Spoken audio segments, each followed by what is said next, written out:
Good evening and welcome down to Weather down in MuleTown. We will hop right into it. As you see here, do have a lot going on. So we have part of Murray County now in that severe thunderstorm warning. So basically, Mount Pleasant, just south of Hampshire, areas of southwestern Murray County, you now are covered under that severe thunderstorm warning. As I was just making a post on the Facebook page about some hail and auto deductibles. So definitely take that for what it is, just being a little lighthearted gesture there. But there could be some rather large hail on the way. And of course, since we are into that warning, you know it is time for our joyful noise. Let me get that up on the screen.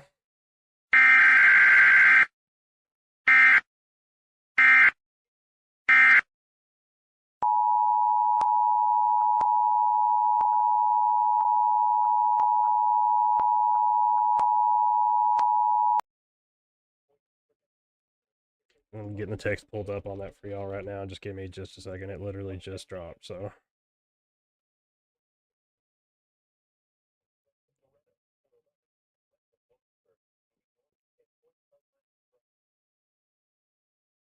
I'm going to turn that off because I really don't need it for this.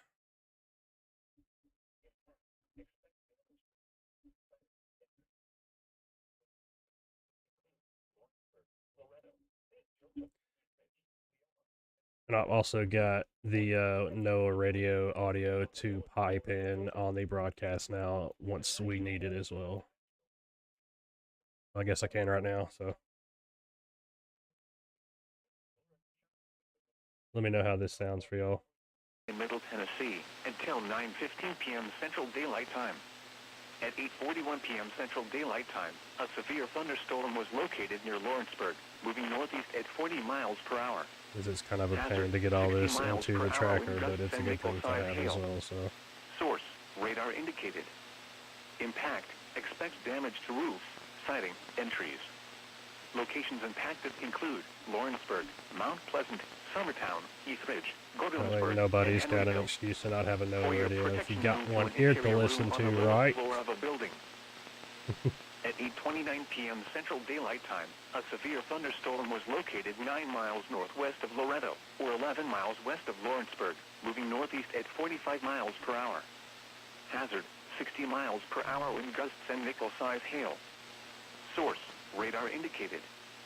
Impact. All right, and we got that ready to go. So boom, there's that.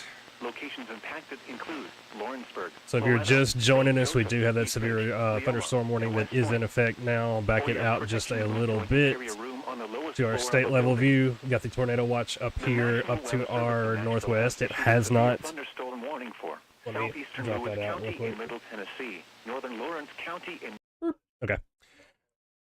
So, if I have to add it in again when they issue the warning for the rest of Murray, which I'm assuming they probably will here in a minute. So if you're not in the warned area right now, which basically just includes Mount Pleasant and the surrounding areas, get ready to get that warning, basically. So it doesn't look like it was much of a wind threat at the moment. I think it was saying gusts up to 60, which is just the severe criteria. Yeah, I'm getting some 60s in there. So 58, 47 around there. So 54.8. So there is a little bit of wind in there, especially around just the areas west of Lawrenceburg. Summertown, you're probably getting a little bit of it right now, but not much. The bigger wind is on the way, though, so don't let up just yet. But yeah, so wider view, nothing else at the moment. These are some of those storms that we were talking about that could break out ahead of the line, and it seems like they have done so. So definitely be keeping an eye on those as they come into the area. So let's see, and that warning goes to 9:15. So yeah, I got roughly about 30 minutes left on that warning or so.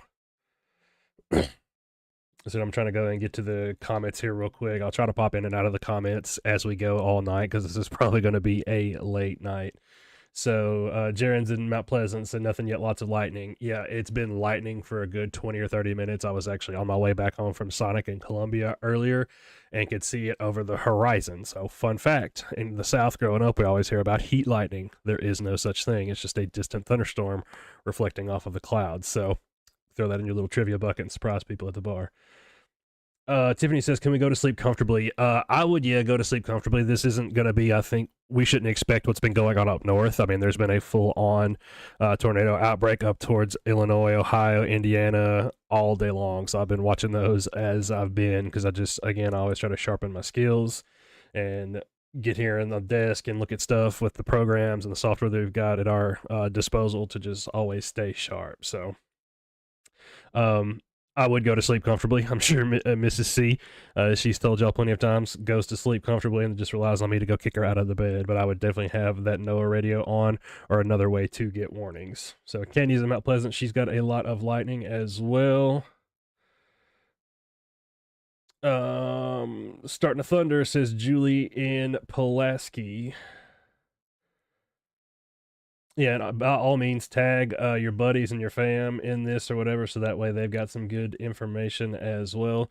Steven says, what time are we looking at? This will probably be in Columbia. Let me look at the speed on it, and I will get us a storm track here real quick. So I'm going to turn that off because that's just kind of annoying right now. So let's see how fast this booger is moving. 33 knots, 216 bearings. So let's have a look at that. So we'll do roughly the leading edge of the storm.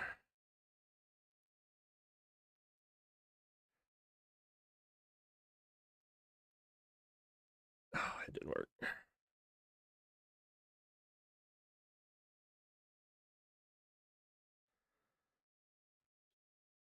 Come on now. There we go. 33 knots, 216 bearing.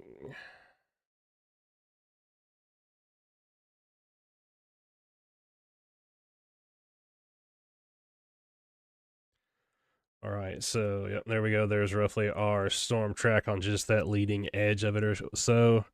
You get the ETAs on it, but I would imagine it would be here probably in the next 25 to 30 minutes or so, just based off of my eyeball there.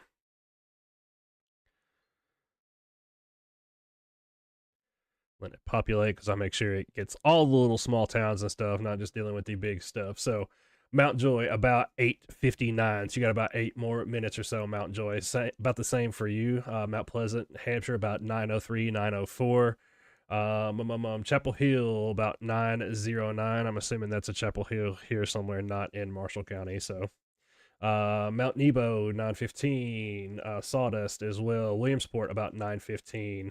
Santa Fe, 9:24. So you still got a little bit, but go ahead and make those preparations right now.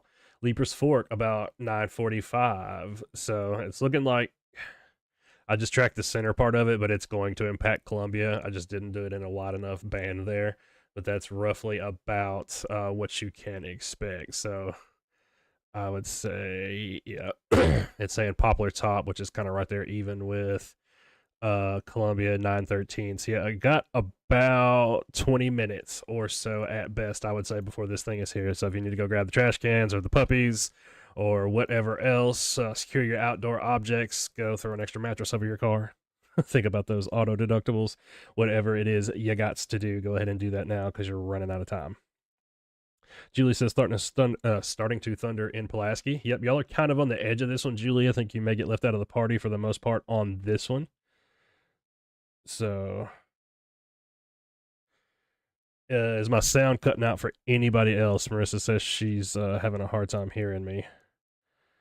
Mooresville, it's a pretty good thunderstorm. We're looking at 60-mile-an-hour winds and about quarter-sized hail. So, like I said, bad is a very subjective and relative word. So, Angel's got a great question. So the storms heading here don't have any rotation. They don't appear to have any organized rotation, no.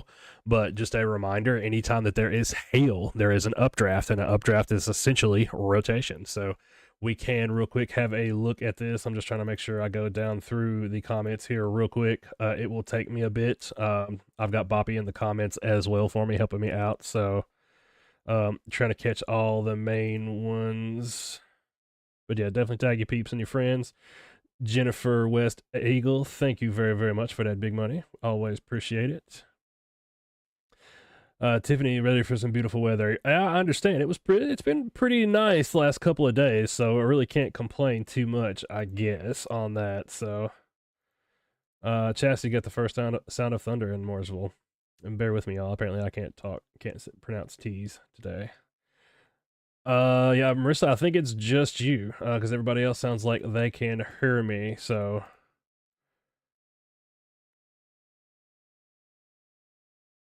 all right, yep. Kelly says she can hear me. John Duncan, will Santa Fe get it, Cap? Yeah, it's looking like y'all are gonna get it. I don't remember exactly what I said on the storm track a minute ago. I think it was about 9:15, so yeah, about another 20 minutes, 25 minutes or so for you all. And it's probably going to be in your neighborhood. Linda, yeah, family in Arkansas say it's bad. It's real bad. I've seen a couple of those and was looking at some of the monster tornadoes that they had earlier in Indiana and Illinois, and it was pretty bad. They were showing really big tornado debris signatures. So let me see. I've got a way where I can hear myself. I just turn it off because I hate to hear my own voice. Let me make sure, because some people are saying I've got an echo, and I have played around with some of the settings in the equipment here recently, so I don't want to make any thing worse. All right. No, I sound pretty good to myself. I just can't hear myself talk. Oh, it messes me up. So yeah, I sound pretty good to myself, so I'm not sure. All right, thundering and going on in Columbia. That is one of my favorite expressions. Sherry, I love that one. And going on. Thunder and windy, north side of Columbia, says Daryl. Oh, perfect. Yeah, it sounds like everybody else can hear me fine. So I don't know. It may be the connection because Facebook sucks. Yes, I said it. Facebook sucks because they keep hitting me with copyright violations on things that aren't copyrighted.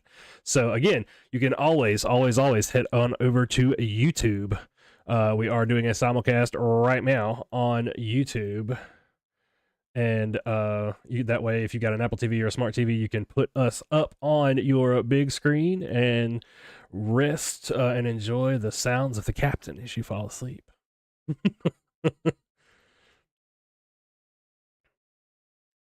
Probably sounded way creepier than I intended it to, but y'all know what I mean. All right, Candy sending big money. Thank you very much. So yeah, I'm gonna get back to this now. I think we got most of the comments.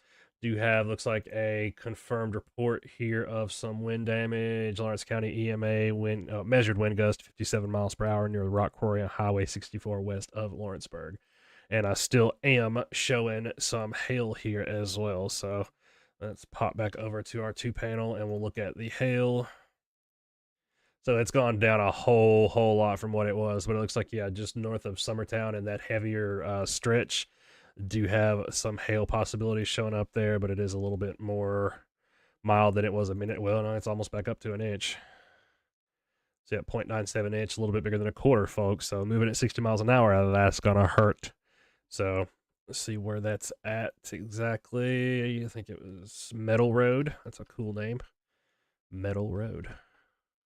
That's pretty metal. Pun intended. So yeah, right there along the county line, along Metal Road and Walker Road, it looks like is where the hail is showing up just north of Summertown. So, Metal Road, that is awesome. So let's pop out and we'll do a 3D on the largest part of the storm here and see if we can see what its problem is. That's too much. Just kidding.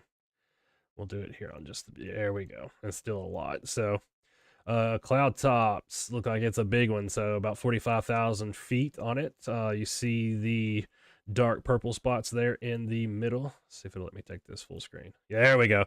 So yeah, big old thunderstorm, about 35,000 feet on the low end and almost up to 45,000 feet on the higher end. So look at, see, I don't see anything concerning in the velocity, and we're not, there may be some upper level twisty turny with this. Let's have another look.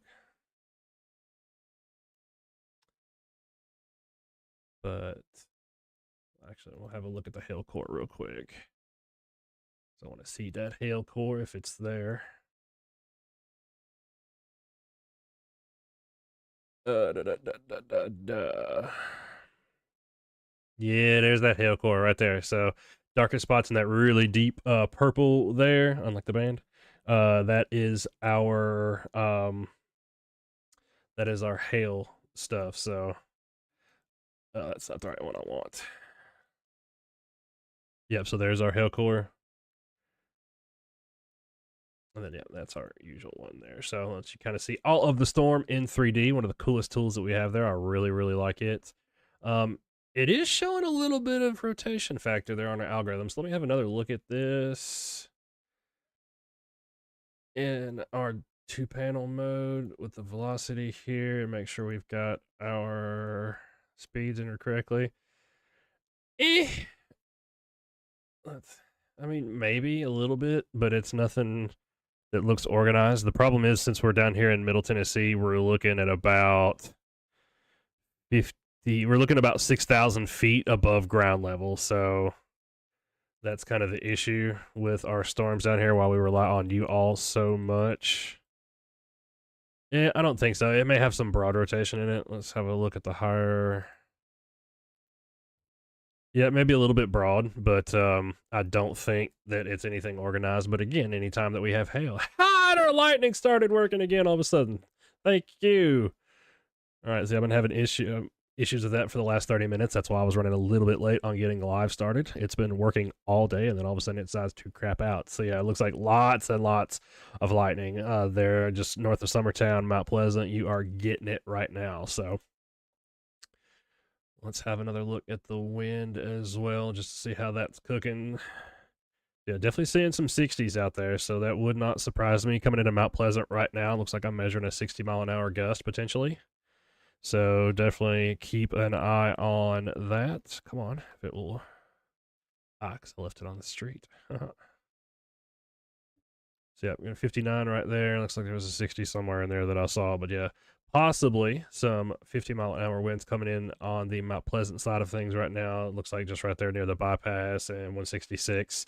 So coming in on the south side of Mount Pleasant may be getting a little windy for you guys in just a sec. So definitely keep an eye on that. And it looks like our hail core is back up to over an inch now as well. So hop back over. That's not what I wanted.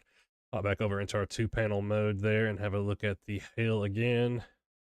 So yeah, pretty decent little hail core there now. So yeah, over an inch. Has got almost 1.25 inch hail. So Mount Pleasant, you may actually be seeing some smaller hail right now too. Maybe some quarter-sized hail potentially. I've noticed over the years that the program I'm using kind of tends to overestimate the hail sometimes. But with these saying over an inch, I would definitely say that some dime-sized hail is definitely possible. It may not be an inch full on because it's close to about $50. But it's definitely some good-sized hail core right there. So yep, coming into Mount Pleasant right now, and that and a lot of lightning. Lots of lightning. So widen it back out again real quick and kind of put this in motion so you can kind of see what's going on overall there while I look at some other things.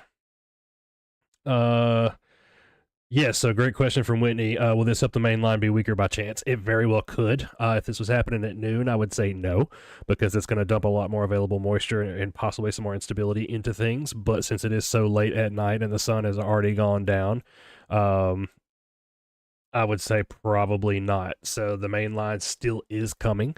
And this is one of the things that we were thinking could potentially happen just based on the model guidance that we were seeing earlier, and saying that there could be some what we call discrete cells or isolated cells out by themselves that decide to come through. And when they do come in by themselves, obviously they're not choked out by being part of a larger line or anything like that. And that way they have ample access, to inflow, the winds. There's not any other storms basically stealing their lunch. That's the best way to put it. So they're by themselves. They can do whatever they want. And if there is enough ample wind shear aloft, which we've got wind shear right now, it seems like it's definitely available, but it's not anything that's just prolific, not super duper windy aloft right now. So these storms could definitely be bringing some winds to the ground that are storm based winds. But as far as the wind shear aloft, it's there, but it's not too crazy. So yep, seeing lots of comments about the lightning being crazy in Mount Pleasant, and I can definitely believe that, folks. If husband and wife's in the shower, tell them to get out if you got them old pipes, because it can come down your pipes. Most newer houses with the PVC pipes, you don't have to worry about that. I don't think anybody has a corded phone anymore. The kids at the elementary school the other day really didn't know what a corded phone was, so didn't even bother telling them that one. But just go ahead and do the normal lightning safety things. I've got those somewhere around here if I need to put them up, but I'm holding off for a second because I think we're probably about to get a warning for the rest of Murray. So let me have a look at this motion on the storm again, just because I wasn't even watching it when I had it in motion earlier. It looks like it's trying to weaken a little bit. That hail core is not quite as intense and looks like it is robust as it was trying to be. I mean, I know I just said 1H hail, but Columbia itself, Columbia proper, may get a kind of side swipe on this one because the whole cell was a lot more broader than it was, because it used to be 2 cells. And I think they've kind of congealed into each other now, like we were just talking about, and that's kind of weakening it up a little bit because it's going to have to reform and kind of pulse back up. But it's looking like on the current path that Columbia may get a glancing glow. So if you're on the west side of Columbia, it probably won't matter as much what I'm saying because you're still going to get it. But if you're in Columbia, like center of Columbia, east side of Columbia, Spring Hill, Culleoka, you may miss the worst of this. So there is at least that.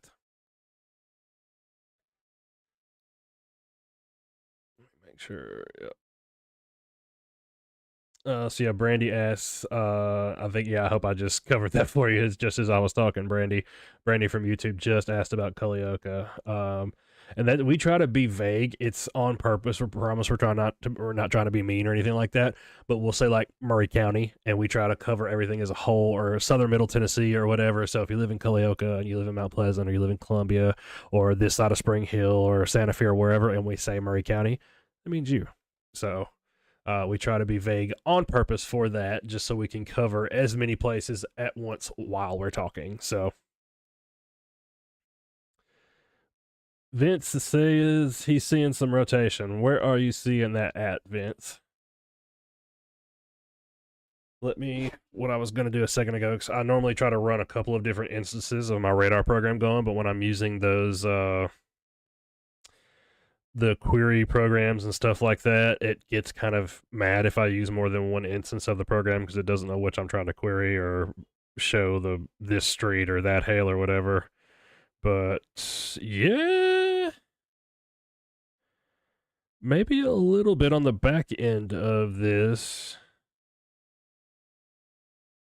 And a lot of times this year you may see clouds and vapor and stuff like that getting sucked up from the ground. Radar scope, yeah.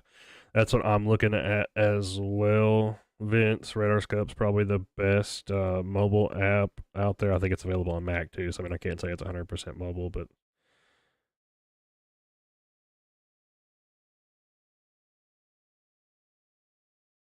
I don't think it's anything broad. Just looking at it from the Huntsville view, because the Huntsville view is probably going to be the better view of it right now, just because the OHX radar is so far away, and just in general in Murray County, we're kind of down in that hole. So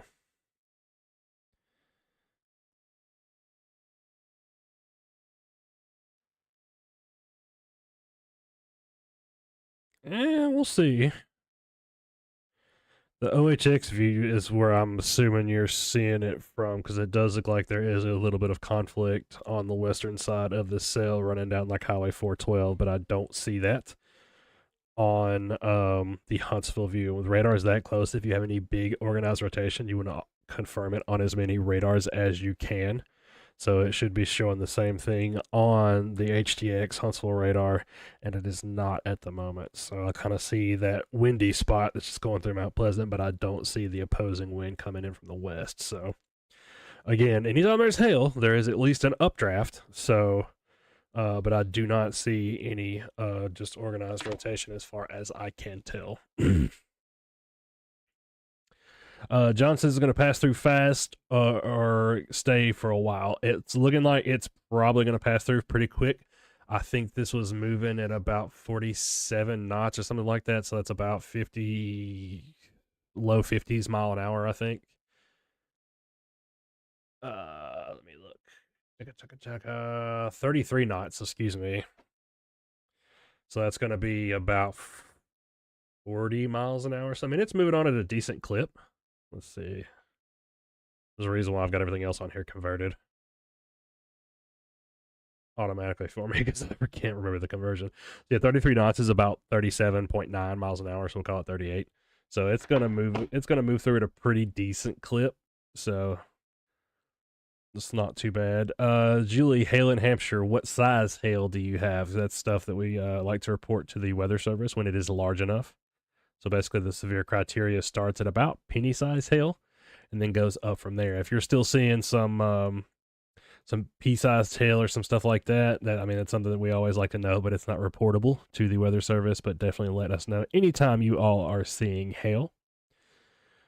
Jennifer says it's picking up here in Hampshire. I can definitely believe that. It is knocking on the door right now for you all.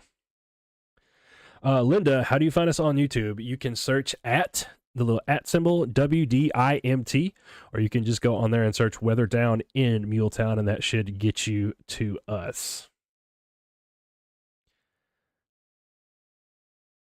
Michael's in Goodlettsville. Welcome to the broadcast.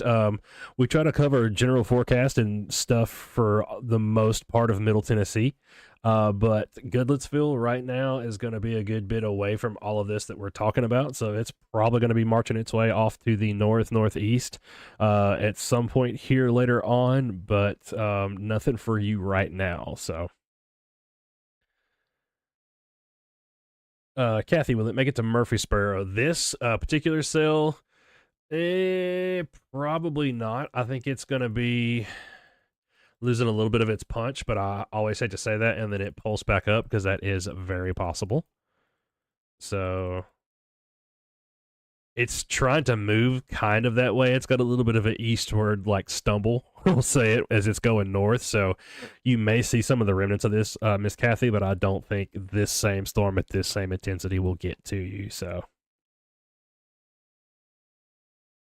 Tracy says, should I be concerned about the weather right now? Yeah, Tracy, you should be concerned about the weather every day and watch and follow Weather Down in MuleTown, and we'll keep you updated. It just depends on where you live. Tracy, if you're in excuse me, on Zion, yeah, it's looking like it's probably made it most of the way over you right now. If I'm remembering correctly, Zion is up in here somewhere. Grouse Bridges, Shackleford, where's it at? Thompson. Yeah, Zion's somewhere around here. Ashwood, so yeah, it's around there. So you may be still kind of in the heavier part of it right now, but it should be slacking up here in just a little bit. So Brittany says, will it miss Lewisburg? This one in particular it looks like it's going to miss Columbia for the most part, at least on the heavier side of things.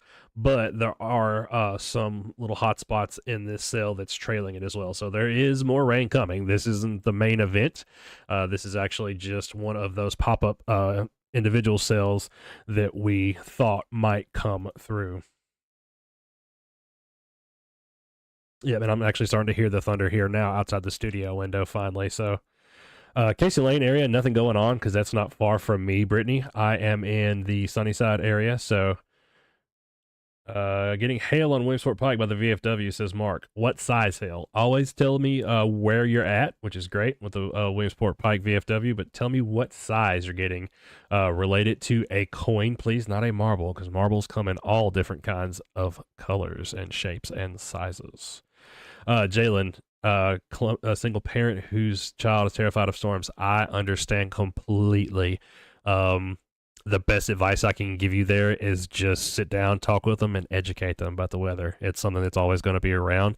It's nothing to be afraid of, but it's definitely one of those respectful fear things like God or your mom and dad or guns or whatever it is. It's a respectful a respectful fear. So it's definitely something to be mindful of. Because I mean, think about it. With enough time and patience, water made the Grand Canyon. So it don't matter, if it's 10 feet or an inch. It'll kill you if you drown in it. It can do everything, but we gotta have it to live. So it is a funny old world out there sometimes, but I definitely understand. Mark says penny-sized tail. So Bop, if you could please note that one down for me. Penny-sized tail, VFW, Highway 50.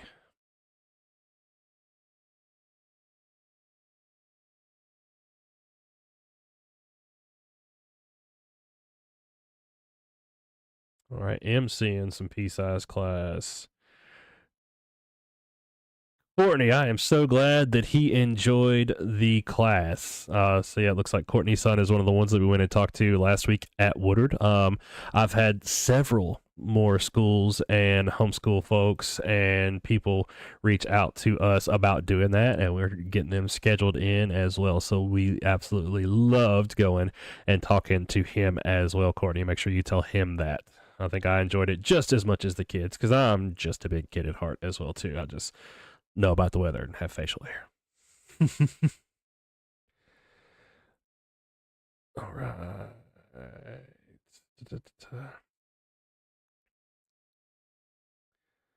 Yeah, I would definitely bring the horses in, Robin, just in case. Yeah, some of them could be Natalie. Natalie's asking about the auto deductibles earlier. If they may dent your car type hail we're talking about, it could be. So it looks like, let me update y'all on that a little bit. It looks like that hail core. Let me pop it back up here in our 2-panel mode again. It looks like the hail core is coming on over through. Looks like it's crossing Highway 50 right now. So yeah, 1-inch hail or so, and of course, as soon as I do that, it changes. So on the latest radar scan. So let me do that again. So yeah, closer to about quarter-sized hail now. So still decent enough. It might dent your car. Not the big dents, probably the little teeny tiny dents that are hard to see. Going over Highway 50 right now. So that's going to be Williamsport Pike, Highway 50 at Harlan Farm Road. Somebody over by the VFW was just telling me that they'd have some hail as well. So that's going to be pretty good ground truth there as far as that goes. What other cross streets do we have here? Armour Village, Crestmore, Steve Drive around that area. Should be Tyndall right there. So right around in that area, you all may be seeing some hail. Hampshire Pike area, maybe even as well. These all labeled Hampshire Pike there. McKinnon Lane. And then again, it's moving as I'm talking. So looks like it's at Shenandoah over there. Yeah, no, Fieldstone, Shenandoah. So all of that right over there in that area, you might be seeing some hail. It looks like it's got a little blob trailing on there with it as well. So might be the dent in your automobile deductible type hail, but it's looking like it's still pretty fluid because it's moving back and forth. Let's have another look at that in our Storm Tracker Doppler 3D, which is so cool. Love doing this. So here is, we'll make it big again. So yeah, there is our thunderstorm that's currently over Columbia. So this is how we normally kind of look at storms and everything. That's how you think of it, but it's not. It is a 3D object. So there is our storm system. You can see that big, bright, kind of purple hail core right there in the middle, and the rest of all the blues and the greens are rain. So let's have a look at our wind fields. And it kind of looks choppy because of the radar, so that's not anything that the storm's doing. Wind looks pretty decent still, but it's clocking in there. Looks like probably some 50s out there for sure. Rotation algorithm not really picking up anything else as well. So looks like we are pretty good as far as that goes. So, but again, pretty big old storm right there. Let me show y'all the hail cores again. Chaka chaka. There we go. So big hail right there with the purples. And then kind of there is the core right there. You can kind of see how it's shaped, and they're all kind of tilted. They go up. Hail is rain that rises and falls because it's stuck in the updraft. Every time it rises and falls, it gets a little bit bigger. So it's literally like the snowball effect until the updraft can't hold it anymore. Then it falls out as hail. So when you see the really big tornadoes out west and some of the things earlier today, you can see, 2, 3, 4 inch hail in there. I mean, it's like a softball with those really powerful updrafts that can produce that big old hail. The big old fat rain is what does it. So back out a little bit there so you can kind of see the picture because I need to look at the comments and think for a second. What time is the next round coming in, says 1822 Farms? That is a great question. That's exactly what I was about to look at right now. So I've got 3 screens up here running full of data, and I still need a little bit more room. I think I'm going to have to buy another monitor before it's over with because I find myself with the TV stuff and the production side of things going on over here too that I'm still running out of room. And I can't watch any news coverage when I'm on with you all either because if I make it where I can hear it, it makes it where you can hear it. So um, that is obviously, oh, excuse me, a bit of a problem there. So I need another monitor so I can put up the TV on it and my TV production stuff that we're doing. And I need a whole new room to put all this in because it's cramped. We've got a great setup thanks to you all and the GoFundMe that you all set up. Still shout out Candace to this day for that. That was awesome, awesome, awesome. So I'm looking at the latest model run, and it's a little inaccurate because it's not giving me a great readout on what this turned out to be. But it's looking like probably this is saying on the newest model now, and I'll pull it up for you here in a second so you all can see it as well.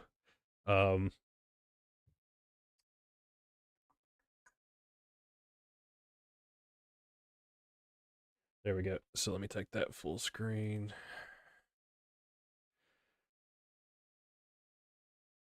Okay, so I'll go through the model with you right now.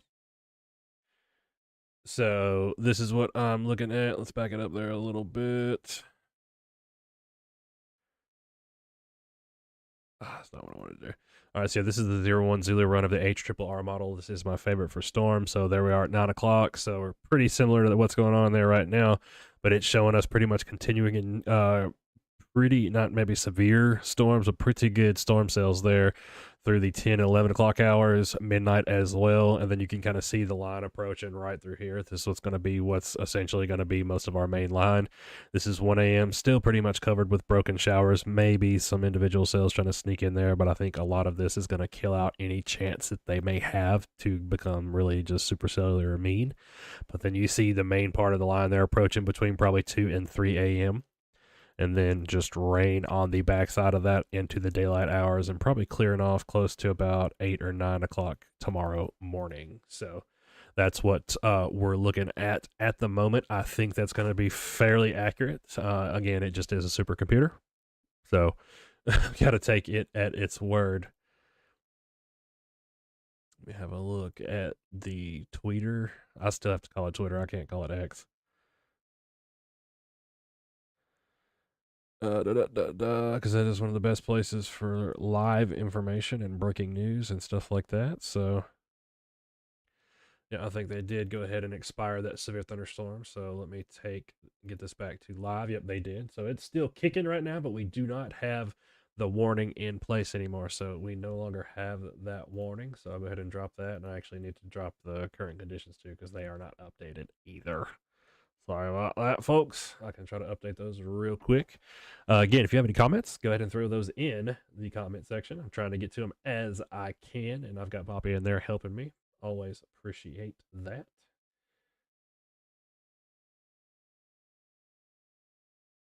So give me just 1 second, and I'll update the ticker.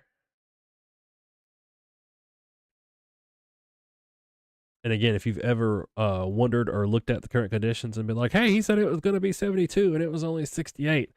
Sorry. I get that information straight from the National Weather Services page. If you go in there and click on Maury County and do the local forecast and ask them what it's going to be, that is exactly what you will see. So,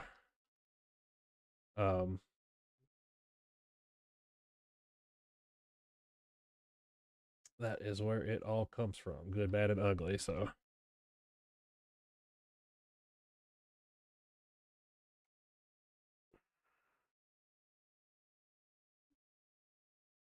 updating that right now, though. So give me just 1 second.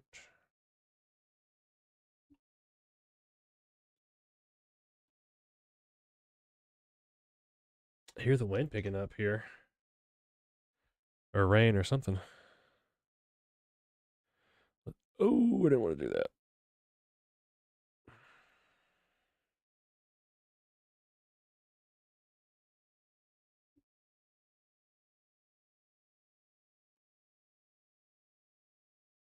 Like I said, I was just hopping on this in a hurry, so I didn't get a chance to update that or get the normal slides, current conditions, all that fun stuff that we normally have up for you. Apologies, but it was a severe weather situation, so doing the best I can there.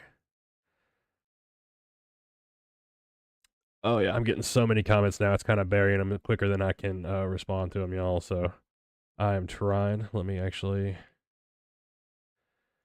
unpin that. See if it won't let me make it a whole new window. Nope.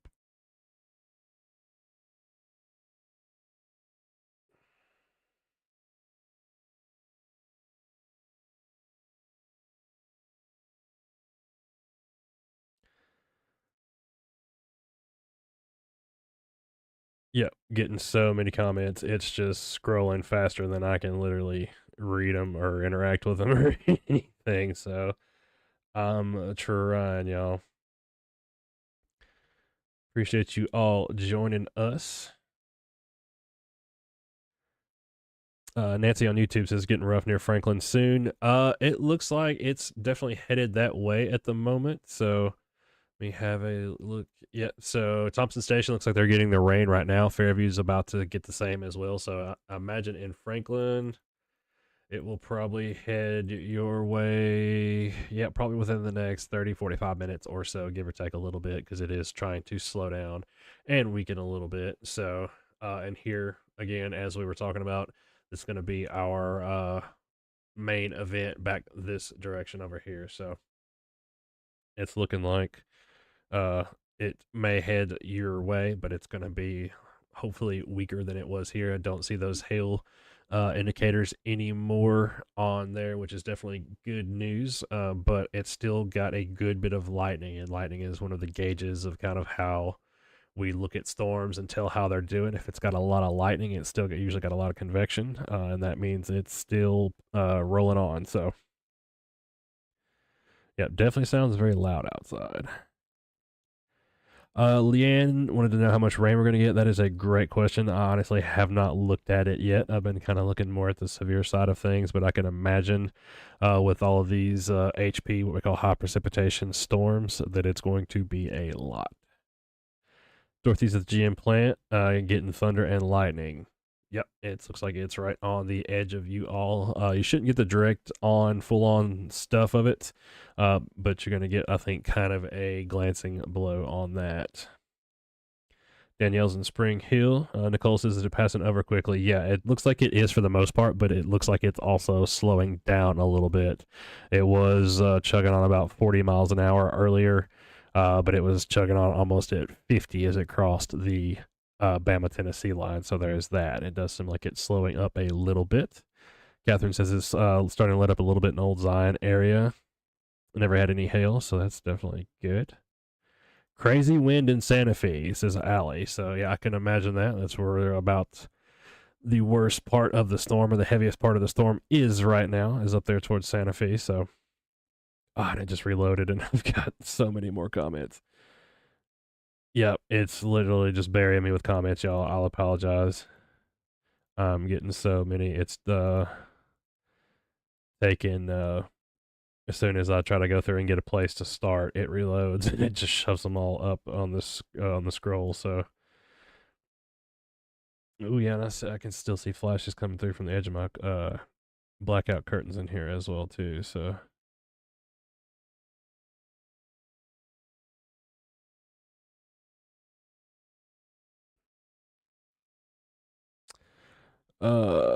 Kelly says Columbia Southwest side off of the bypass is really strong. I can believe that, but it should be letting up on you here in just a little bit. So,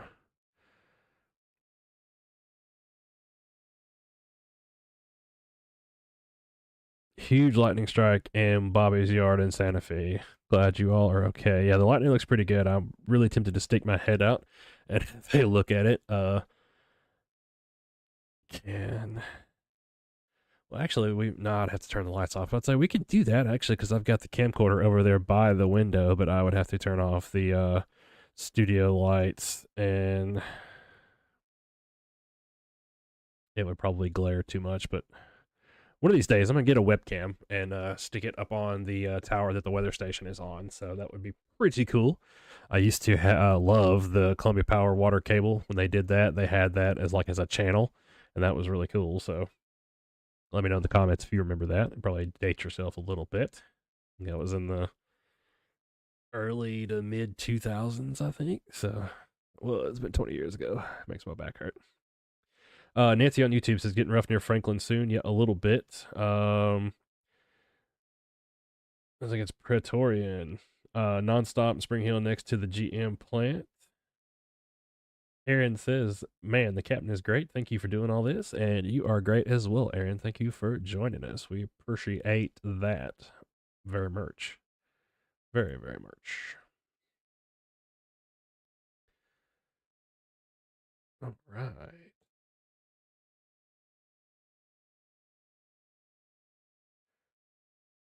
Yeah, like I said, I'm trying, y'all, but there's so many comments.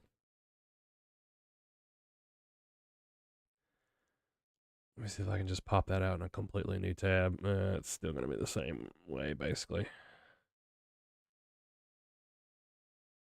What's up, Cheeseburger? Appreciate you joining us as well. Big dude, big dude.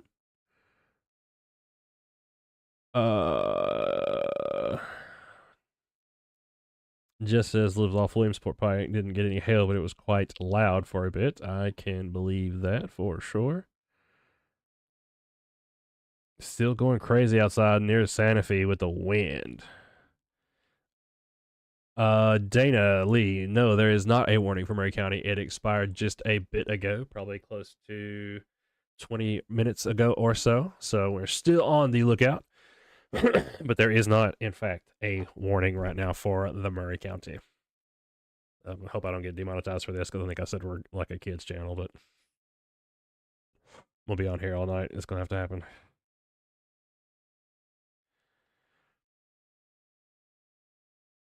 Yeah, it wouldn't be a bad idea, MP. It looks like the spring may be a little crazy. But you never know here with that Tennessee weather, so Brent, you are the man as well, sir. Appreciate you joining us. Appreciate it. Appreciate it.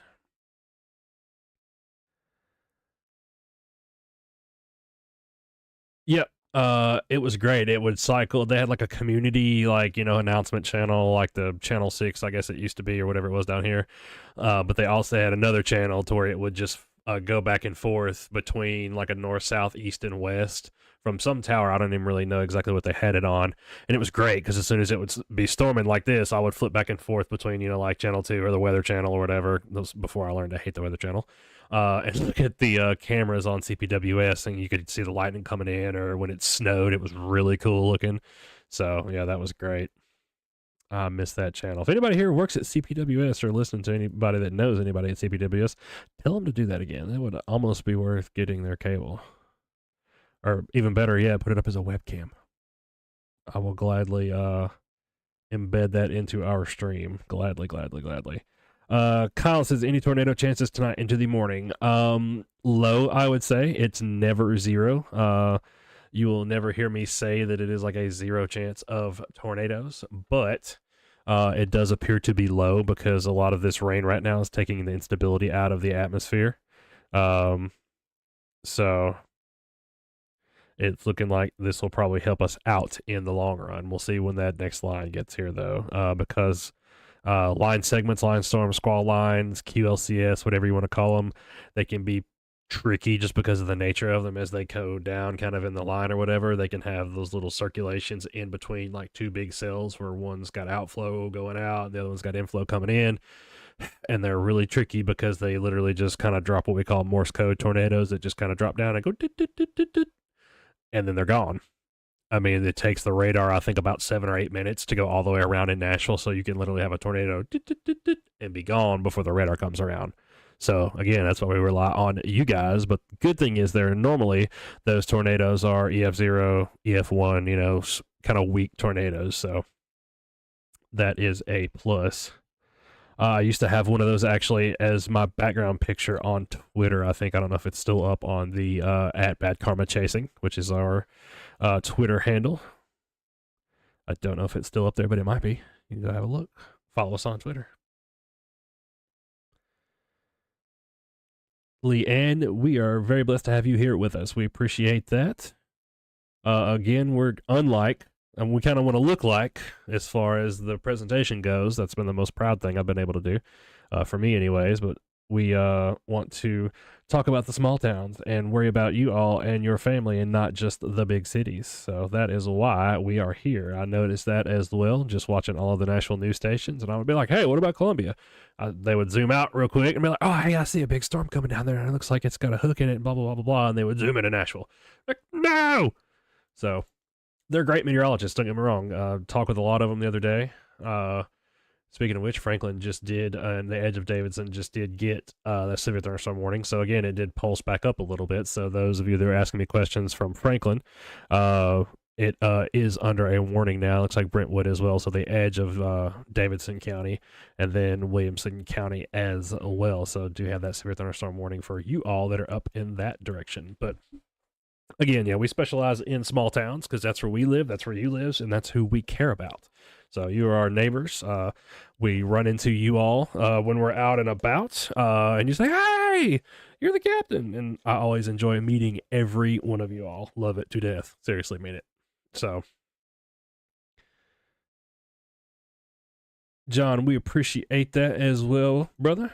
Glad to have you in the stream tonight. And we were also thankful for you, Allie, as well.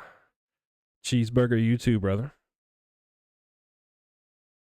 Amy says, how's Lawrenceburg looking? Right now, Lawrenceburg looks like you're getting slammed again. So, coming up from the south, it looks like there is a bit more of heavy precip.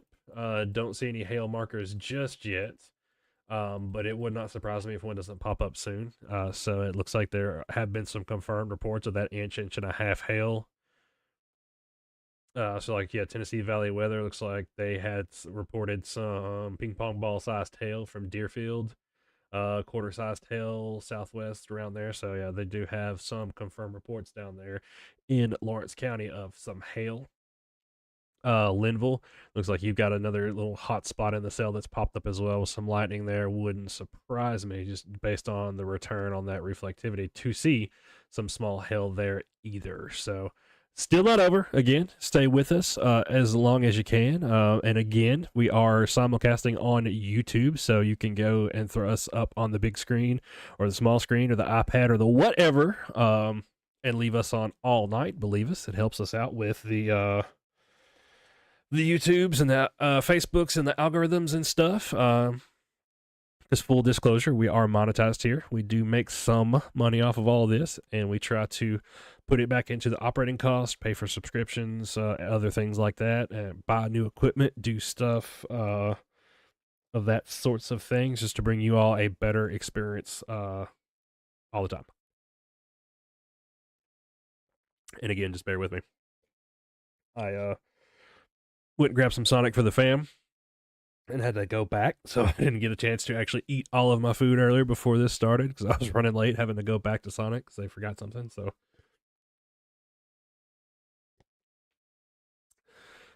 Larry says wind speeds and the speed of the front. I've seen some reports of 50 miles an hour earlier. And again, a severe thunderstorm is automatically 60 to 70. That's one of the criteria for it. But right now, I don't see anything just crazy. And again, this is looking at, 5,500, 6,000 feet off the ground, just depending on where you're at and where I'm talking about. So these are kind of technically winds aloft. Some of them can make it down, some of them won't. But yeah, definitely could be, because I see some about 57, 60 miles an hour, 66, almost 70 miles per hour wind up there in central Williamson County around Leapers Fork, Thompson Station area.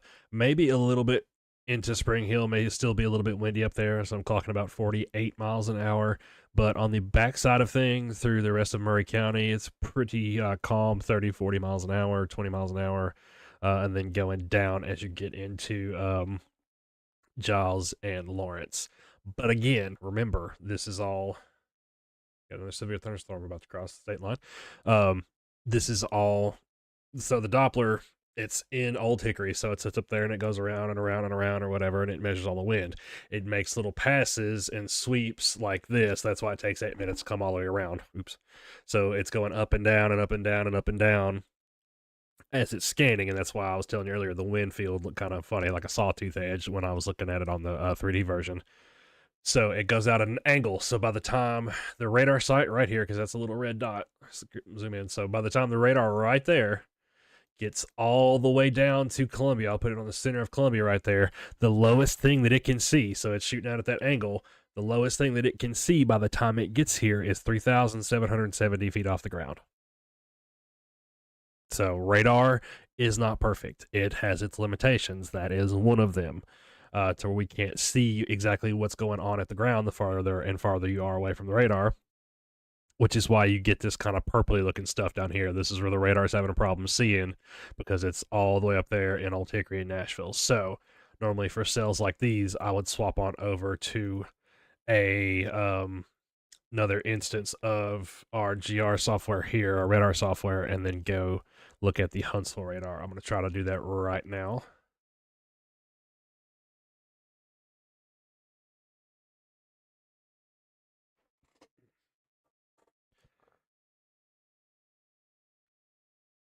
Right.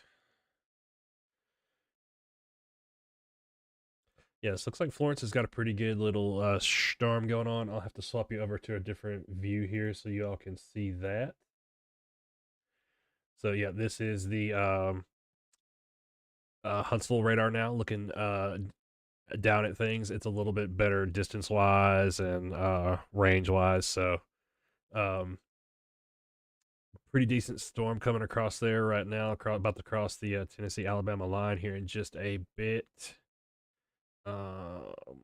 24 knots. So yeah, it's actually not moving that fast. So this one looks like it's probably going to go into maybe the southeast corner of Lawrence and then into Giles County. So we probably won't have to worry about that one too much. So just wanted to check that one out a little bit. But yeah, as far as the wind goes, that's the one trick. So it's easier for you all to tell me what you're seeing than it is for me to try to guess. I do have an anemometer here. It's been a little bit funny here lately, so I think I'm gonna have to go up there and hit it with my my electronic camera and see, because it's actually, yeah, right now it's not showing me any signal strength, so that's not good. And no lightning strikes. Yeah, I'm gonna definitely have to get up on the roof and mess with it. I've been putting that off. So I've had bunches of other things to do, but I'm gonna have to break down and finally do it because that is one thing that I enjoy being able to provide you all. So leave that back out for a second and put it back in motion. Apologies for that. I just noticed I was still gone. So sorry about that.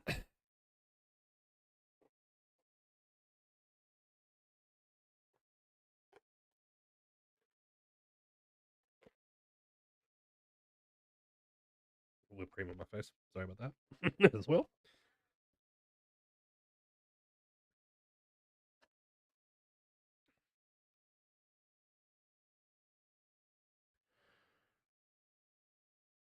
All right.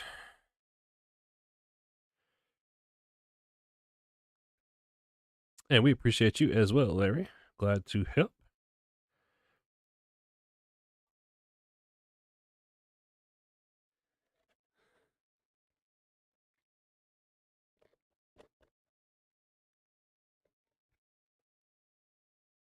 It's all whipped cream now, so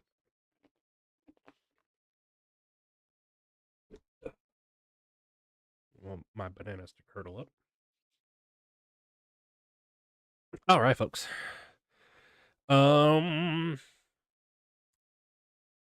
Did Indianapolis have any tornadoes? I'm not 100% sure. I know it was pretty gnarly up there for sure. I'm sitting here look because I've got a little screen here that shows me um, on the side of the radar program every active warning in the country.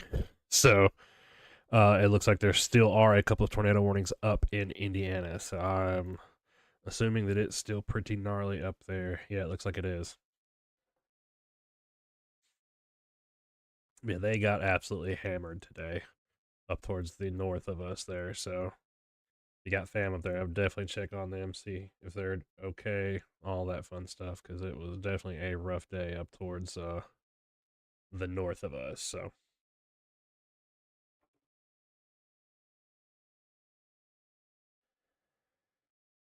Carol, yeah, that sale that's coming out of Bama right now, it might just head that way. It's possibly if it all holds together. Mindy, can I show Indiana? I can. Adam says pretty good rain and wind on Campbell's Pike in the Bigbyville area, my old stomping grounds. Family hails from Bigbyville. Amanda, do we know a time frame on the worst part of the storms tonight? Okay, perfect timing. I will go back in since we've let this roll just a little bit and let you see kind of how things are moving. I will hop back over onto our model and show you what's going on with that. I think it should be about time for the nope, O2 Zulu is not running yet, so we'll run with it on the 01 Zulu version. So let me pop you back over to the screen share here. Back out. All right, so again, this is the HRRR model. Nothing that's set in stone. It's just a best guess from the supercomputers. But right now, it's fairly decently accurate on what we're getting. So there was 9 to 10. So, I mean, that's about kind of what things look like. So it's showing pretty much continuous coverage through about 11, 12 a.m. And then you see that main line there approaching probably about 2 to 3 a.m. is what it's saying. And then kind of as it passes through some moderate to light rain until about 8 or 9 o'clock tomorrow morning. So I'll just let that run real quick, and you can kind of see the flow of all of that. But that's about what's been going on so far. So again, none of these are perfect. It's all man-made, so it's definitely fallible. But let me slow it down a little bit for you there. When I'm telling you some of my predictions and prognostications, this is one of the things that I do use just to try to take my best guess. So the old heads around here will remember me saying, because I say it frequently, I can just only do what the supercomputers tell me. So, and this is one of them. But yeah, that's about the best guess. So probably, about 2 or 3 in the morning. So that's midnight right there. 1, 2, 3 a.m. So that would be the best guess for right now. So still got a little bit to go, in other words. This is just the beginning of the evening show, and it does still look like the storms down here are trying to pick up. And um, southern Lawrence County, just over the Bama line there. So keep an eye on that. Normally, the stuff that we get comes out of Wayne County, normally, like this one did. But again, it could try to all congeal into a big blob there because we still do have some, looks like available moisture because there's still storms popping up over here as well, too. So, again, that's kind of what we thought it may pan out to be. As far as that goes, with the pop ups coming out ahead of the main line, and it's looking like that's going to be the case. So, one of those situations where the models led us in the right direction. So, check the tweeters.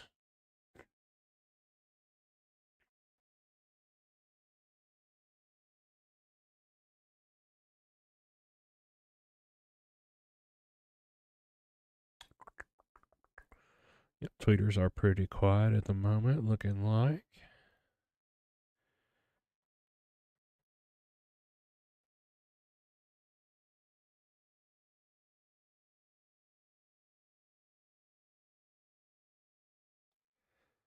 Right. Kids beating and banging on the door like the police. Span just posted. See what Span says. That reminds me, I never did check the the SBC Outlook at 8 o'clock because I was driving on the way home. Let me see what that says. So they didn't move the enhanced area. I figured they wouldn't. Still in the 2% tornado. We were close to the 15% wind. Yeah, it's touching like Western Murray. And still in the 5% hail. So yeah, not much change there.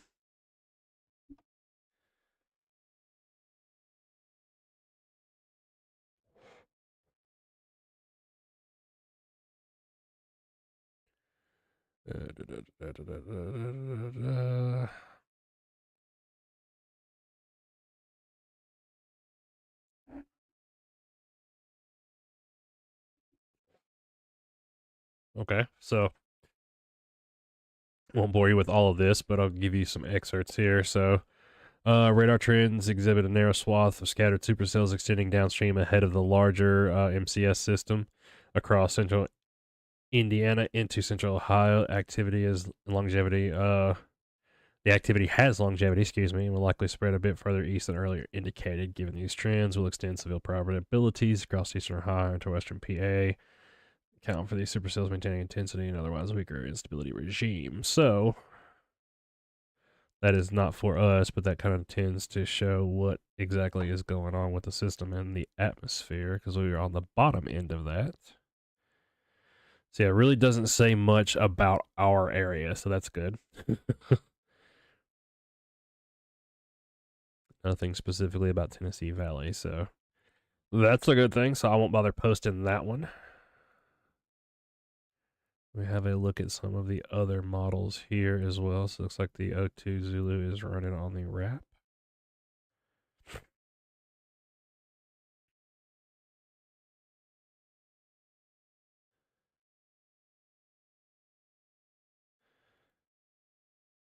So yeah, the wrap was one of the ones that's showing we may not get everything actually cleared out until later on. And it was showing that main line arriving a little bit later. So again, kind of keep our eye on all the models that I use. I normally use like a blend of them because I've had people ask like, what I use and how I get to all these conclusions and stuff. I'll usually have a look at the HRRR model, which is high resolution rapid refresh, I think, or something like that. Don't quote me on that. The NAM model, the North American, the RAP model, rapid refresh. Um, Sometimes I'll use the Canadian models. There's two of those or three of those, I think. Um, and then the NAM 3 kilometer CONUS model. I like those.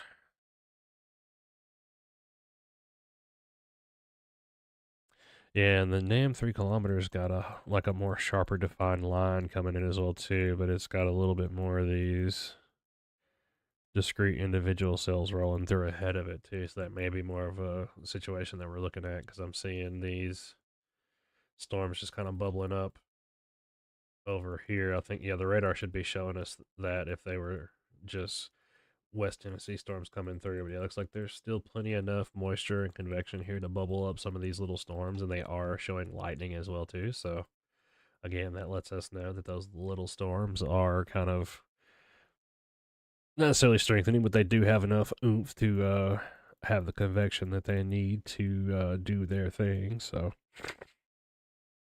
it's science.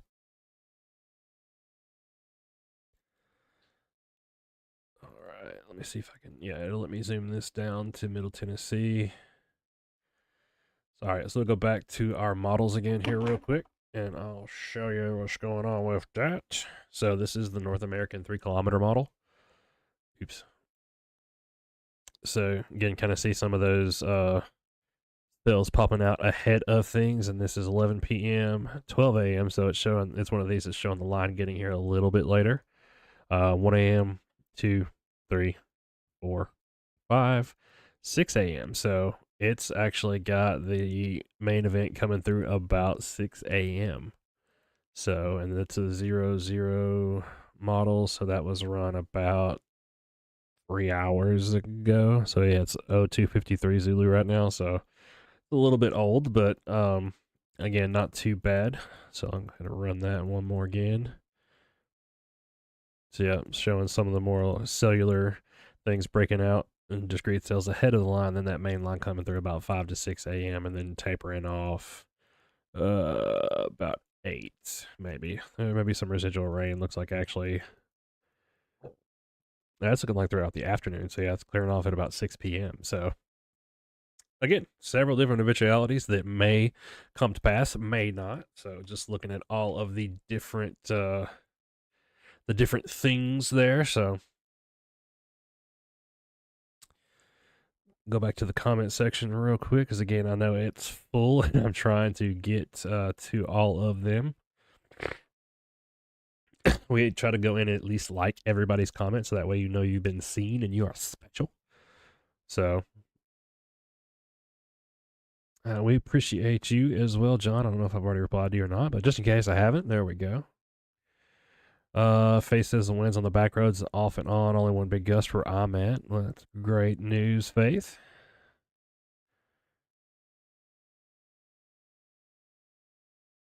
Cameron said, excuse me, it's about 15 minutes ago, rain picking up back in Mount Pleasant, which it looks like, yeah, y'all are on the backside of things now again, but it's probably going to pick up again, looking like, because these cells that are down there by the state line crossing from Lawrence into Giles right now look like they're kicking pretty good, so we may catch some of these, some of this moisture, some of these cells if they blob back up. Or if they stay individual, again, that could give us more issues if they do stay as discrete cells and kind of off by themselves. But it may come through just like that. So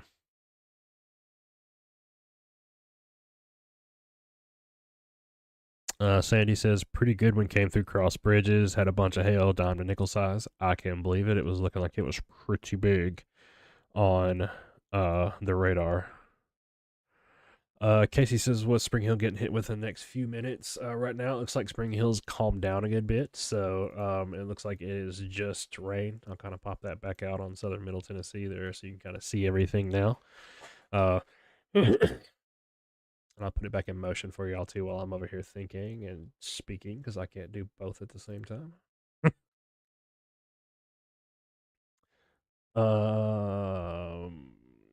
Yeah, so Bobby, I see that Bobby answered your question there.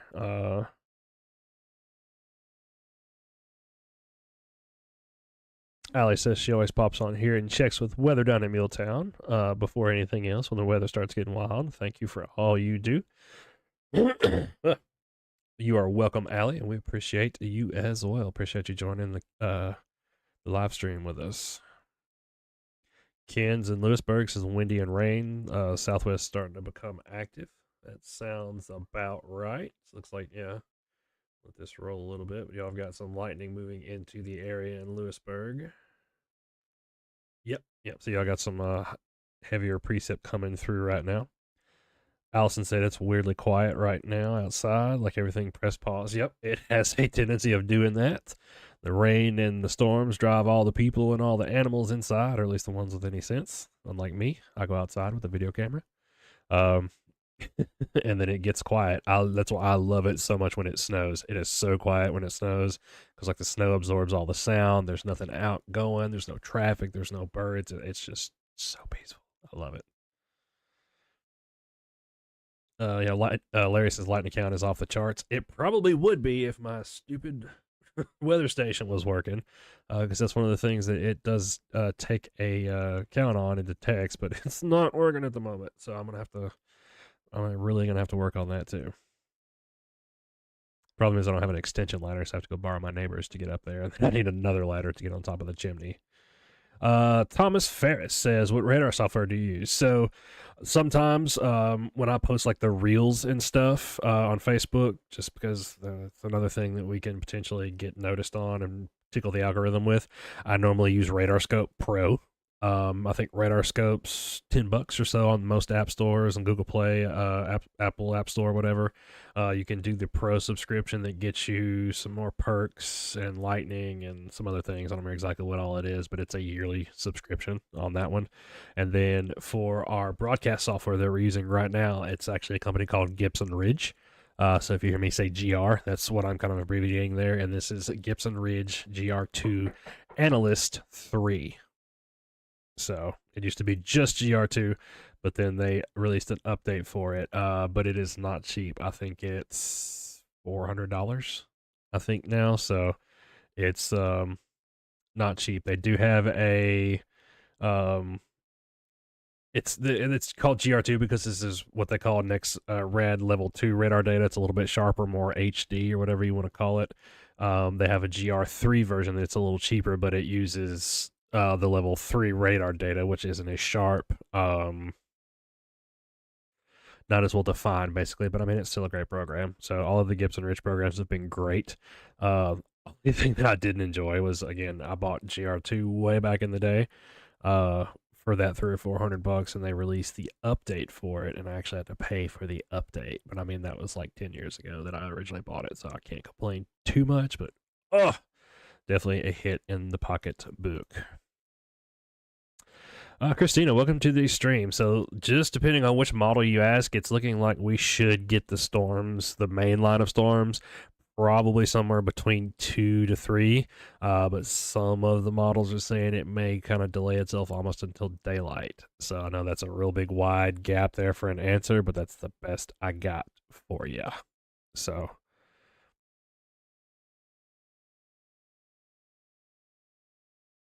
all right, Cindy, we'll see you back here at 2. I imagine we'll probably still be here. Natalie, no, Columbia does not have sirens as far as like municipal sirens go.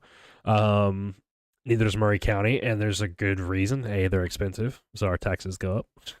B, the geography and the topography, I guess topography would be the better word, of our area. It's lots of hills and hollows and valleys and stuff like that, and the sound doesn't carry very well. So tornado sirens are basically only meant to be heard if you are outdoors. Like Columbia State has one, the GM plant has one, a couple of places like that around Murray County have one, but there's not actually like a dedicated siren system. No. With the advent of cell phones and everything, the federal government controls the WIA, the wireless emergency alerts that are broadcast by tower. The only bad thing about that is it's not necessarily GPS based. It's not on where you are. Is it's if the tower that you're connected to that's sending you the warning right now is within the polygon. So you can be kind of sitting over there on the side of the things or whatever, and then the tower, because it has a physical address, the tower's in the polygon, it will send out the alert if it's actually included in the warning box. But if you're not, you won't get the alert. So again, everything has its pros and cons, upsides and downsides, and etc. But that's kind of technology has taken the place of the sirens, basically, in a short, which really wasn't short explanation.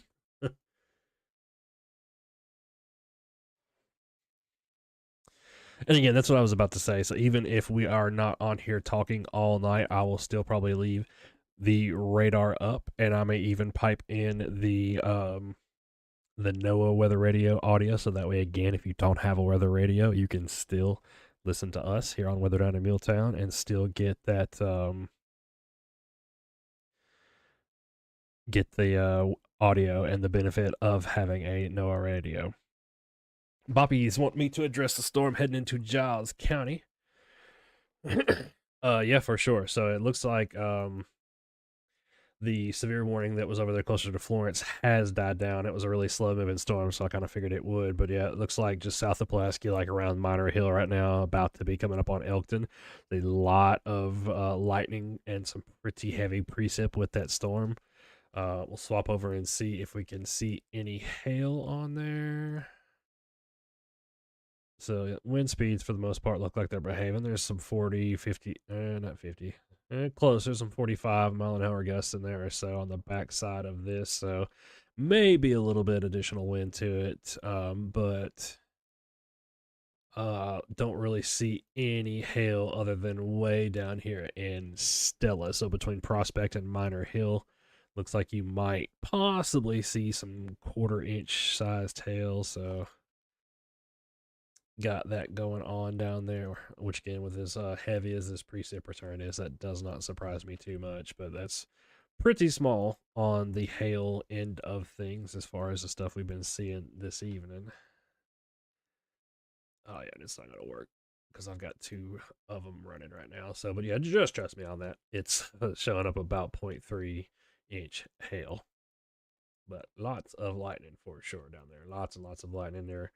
Minor hail and Elkton. So it looks like they got another severe warning up there towards what's that? Ashland City, Springfield, Gallatin.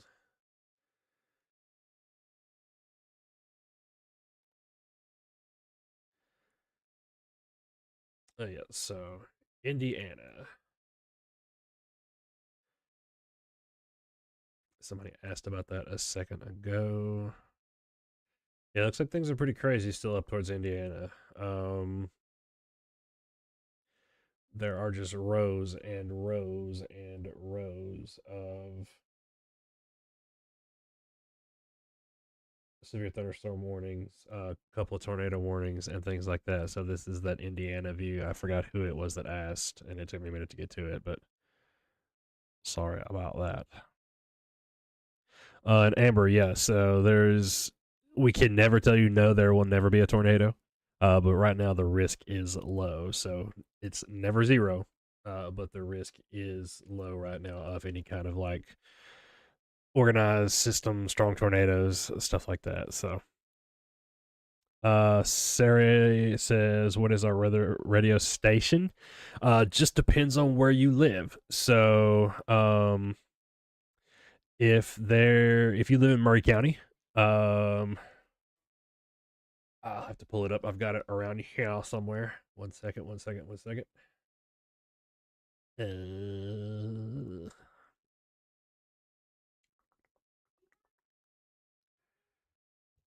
Uh, yep, here we go.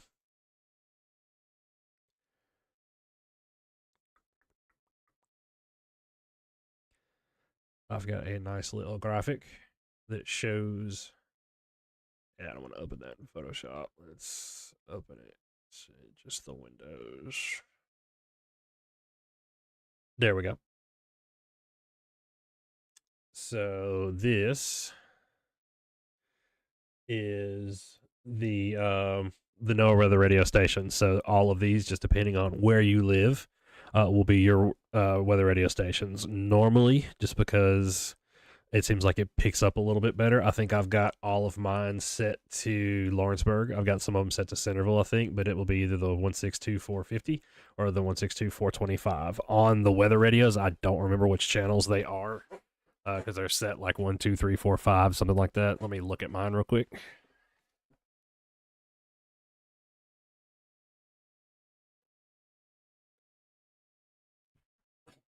Yeah, I think mine is technically set on channel 5. So whatever that means on your radio, it may not be the same thing for you, but it will be one of those numbers there. And you can look that up as well too. If you just do Southern Middle Tennessee NOAA, it will pop up that same graphic. So making sure I'm getting all of the questions. Mackenzie Smith, yeah. So probably not. But again, that's the best answer I can give you is that probably not, because I can never say for certain. Don't trust anybody that does say for certain that there will be not any tornadoes, because the Nashville tornado that happened several years ago that we nailed like 15 minutes before they issued the warning, that was under a slight risk. So, I mean, don't get too caught up in the slight risk or this risk or anything like that.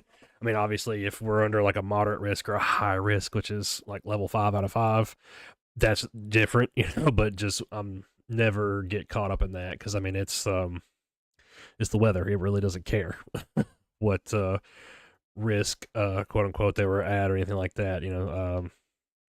It could be storming 30 miles away and still strike you with lightning. So it just, Mother Nature don't care.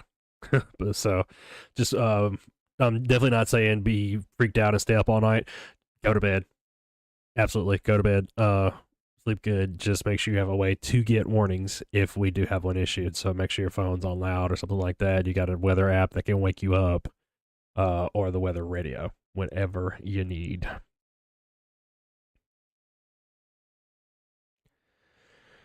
Da-da-da-da-da.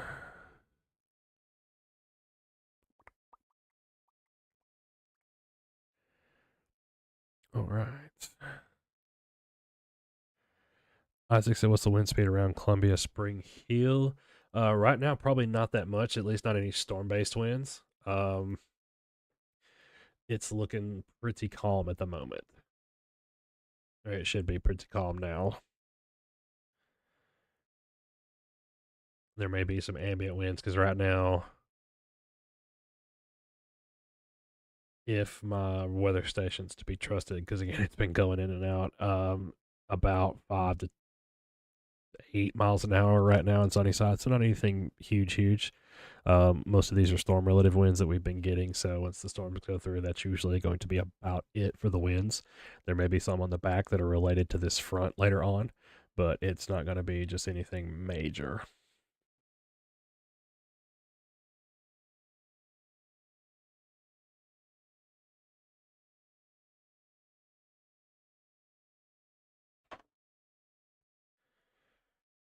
And just making sure I've got everything covered as far as the comments and everything go on the page. Uh, da, da, da.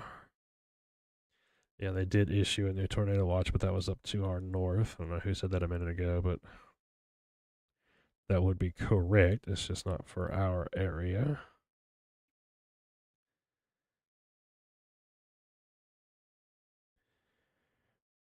There is a new mesoscale discussion, Boppy, over to our west. Looks like mesoscale 250. Mainly for central to southern Arkansas, but it's saying severe threat should continue, but they've got more instability and a little bit more wind shear than we do as well too. So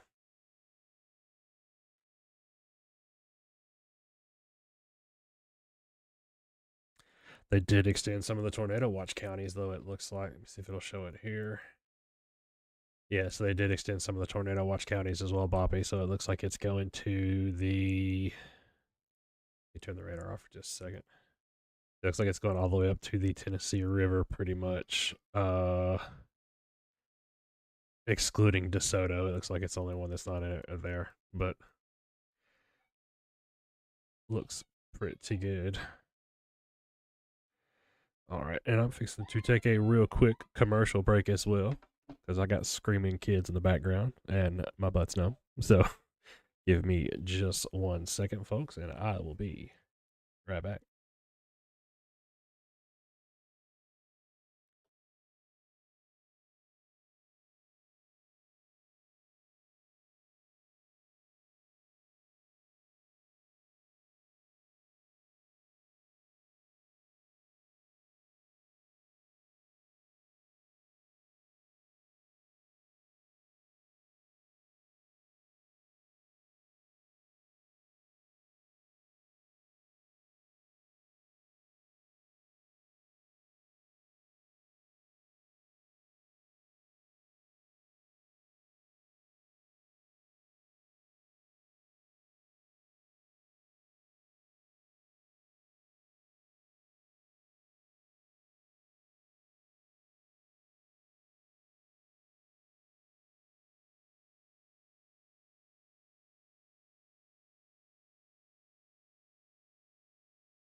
All right, folks. Sorry about that. I had to take a quick commercial break. I had small little humans trying to murder each other outside in the hallway, so. God love them. All right, so catch up on some of the comments from YouTube. Not trying to ignore y'all or anything. Just got a lot going on.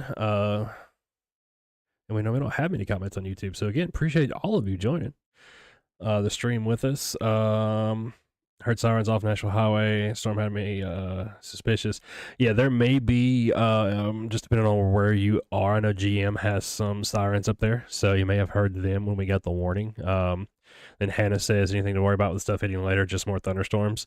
Both, probably. So it just depends on how the intensity looks like it's coming along. Right now, we still do have some storms breaking out in the area between here and the main line. So it's looking like, again, that scenario that we thought up might happen is going to happen with the cells coming through ahead of the main line. So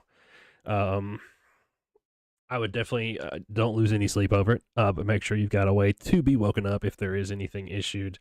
Tornado warnings, severe thunderstorm warnings, anything like that. I don't think that will be the case. But again, just make sure you've got a way to get those warnings, weather radio, phone app, something like that. So looks like Evelyn, hope I pronounced your name right. If it didn't, you can keep me in the shins. Just had power flicker off, huge lightning strike. Aaron, any projections about when the main cells will be coming through? Yeah, so we've looked at a couple of models on that so far. I'm letting that next one run. I think it should be done here in just a little bit. Yep, so the 01 Zulu is done running. Have a look at it. So it's still saying about between 2 and 4. It's still kind of back and forth, and all of them have been. That's been the problem with this, as to what exactly we will see coming through.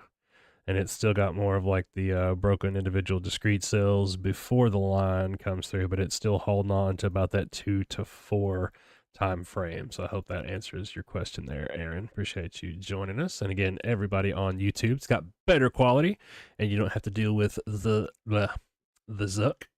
So Facebook. Other than that, appreciate all of you joining us here.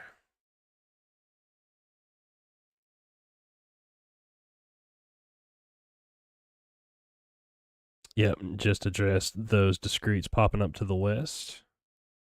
Boppy, so. Right.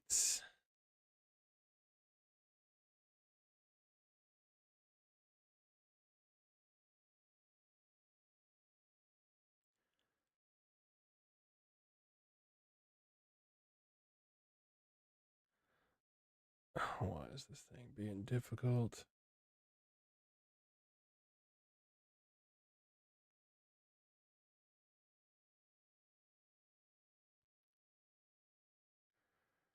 I've made the comment section mad. That's not good.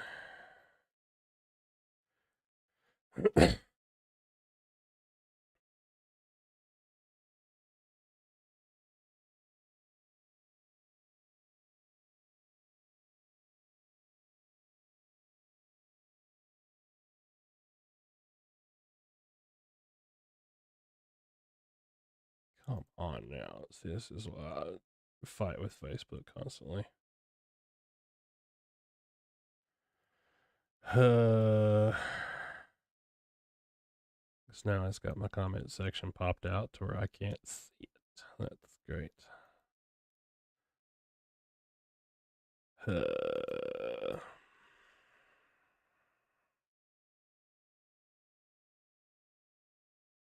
And I don't think I can refresh this without killing the live stream.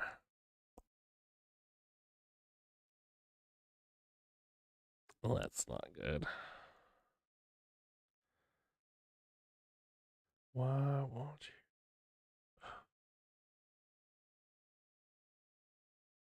Sorry, folks, technical difficulties. Bear with me 1 second here. I say technical difficulties. It's not even technical difficulties. It's Facebook difficulties.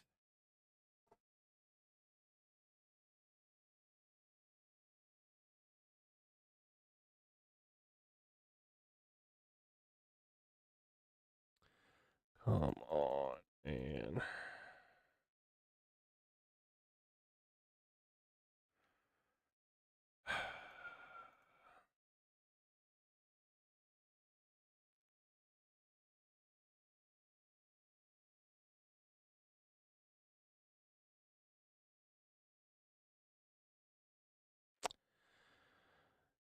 All right. See, that comment section is probably not going to go over very well because it won't let me see any of the comments now all of a sudden. So I'm going to try to refresh all this because obviously that's a pretty important part of what we do, being able to talk to you all and vice versa. So if this kicks us off the live, I apologize. I will be right back if it does.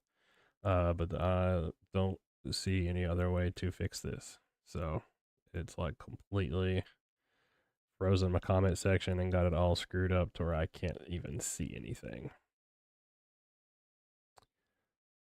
So yeah.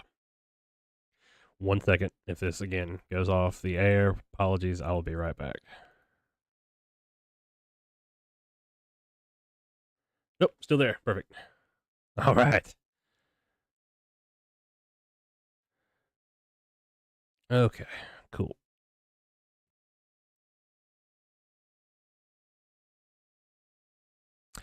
Hayden asked, yeah, about the sirens. So, is Clemmy think about investing in sirens? I don't think so, as far as I know. We have a couple of contacts in the uh emergency services, fire, police, EMS, 911, emergency management. As far as I know, there are no plans. We were just discussing that earlier about sirens, that they're really not conducive to our area. It's so hilly and valley, and the topography of the area is just not really great for it. So, um, sirens are great if you're outdoors, but they're not meant to like wake you up if you're inside. So if you're inside a house, sirens aren't going to do you any good unless it's like literally on a telephone pole right next to your house. So, um, the WIA alerts, the wireless emergency alerts that you get on your cell phone, seem to be the way that the feds are going about it. And then obviously with the EAS system that goes through TV and radio and things like that. And then always you have the NOAA radios. So those are the preferred methods as far as I know from the government's perspective, anyway. So, all right, give me another second here, guys and gals. I'm going to put this radar back in motion so you can all see what's going on because I need to bump my thermostat down in here. It is warm. 1 second.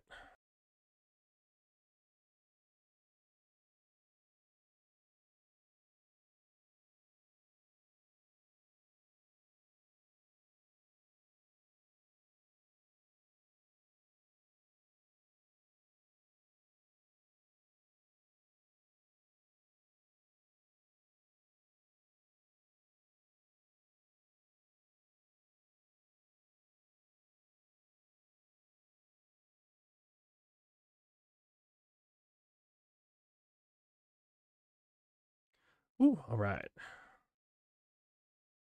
Never turned the cool back on from having the heat on and just realized that it's 76 degrees in here. So it's even a little bit warmer in here because of all of the equipment and computers and stuff. So yeah, my little desk thermometer says it's 82, so that kind of crept up on me a little bit there. So sorry about that, guys and gals.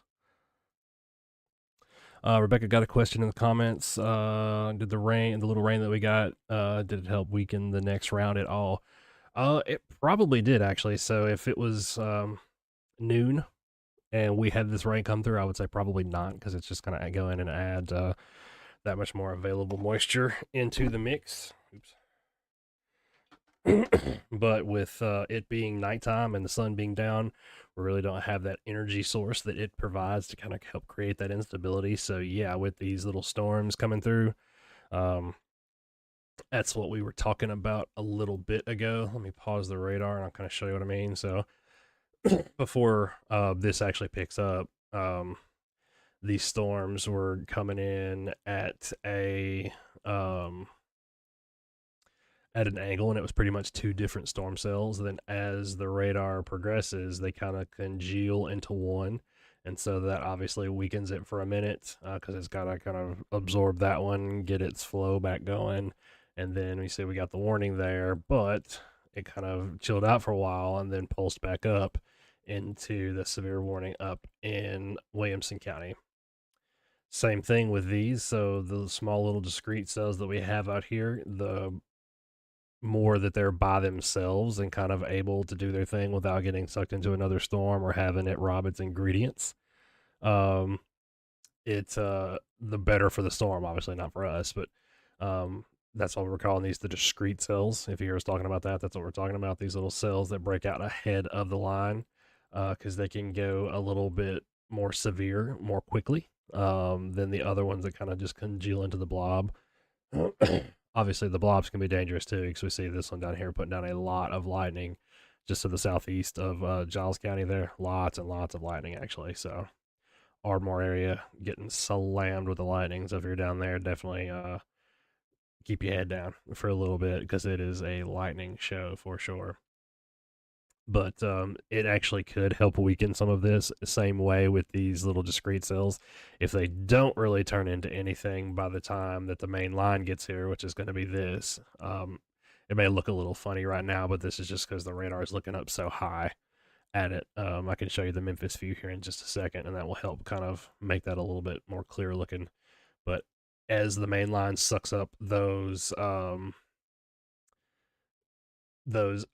individual cells out ahead of it, it can kind of slow it down and weaken it a little bit as well, just the same. So, yes and no for the very short answer. It just kind of depends on the situation. You know, if it's in the middle of the day, no, that can actually make things worse. If it starts raining for a little while and then the sun comes back out, you notice the like blacktop and pavement and stuff like that always has steam coming off of it. That's literally cloud food going up into the air and going to do its thing. So,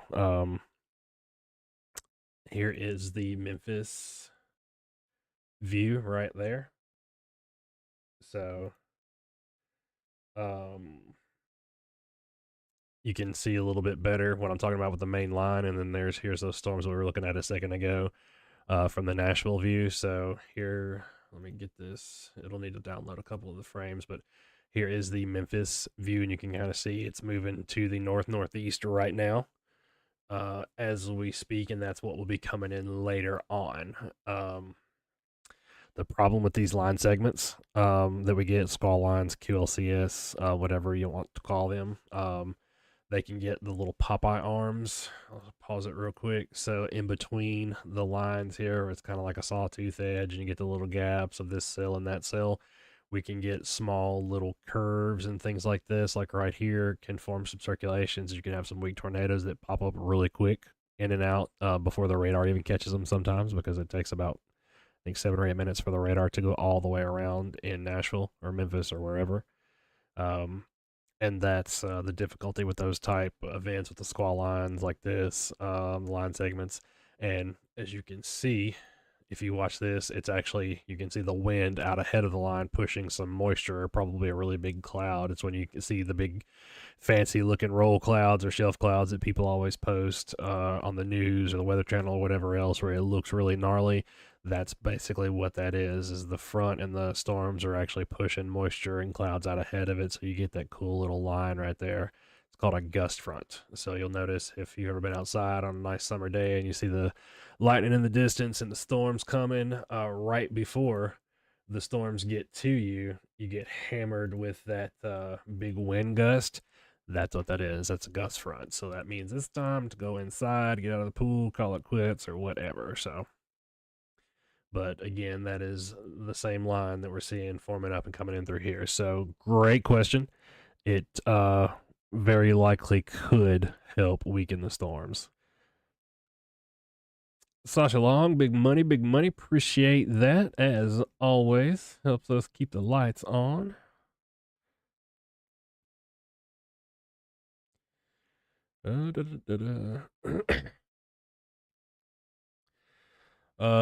Corey says, yeah, tornado sightings all over the central U.S. This evening. Yeah, for sure. Today has been a crazy day.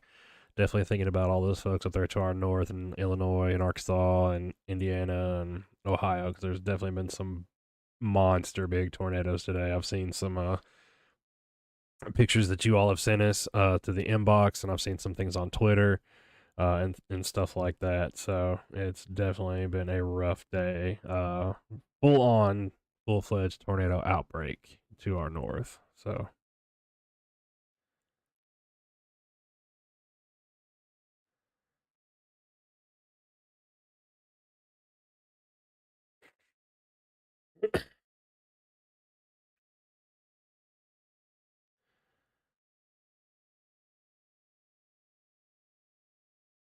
for sure, yeah, definitely a rough day for some parts of the country.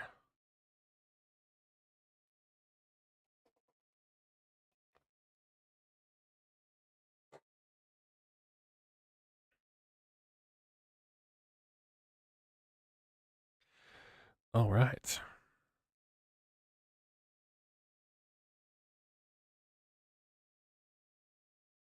And it looks like, yeah, some of those individual cells are going to congeal up before they head this way.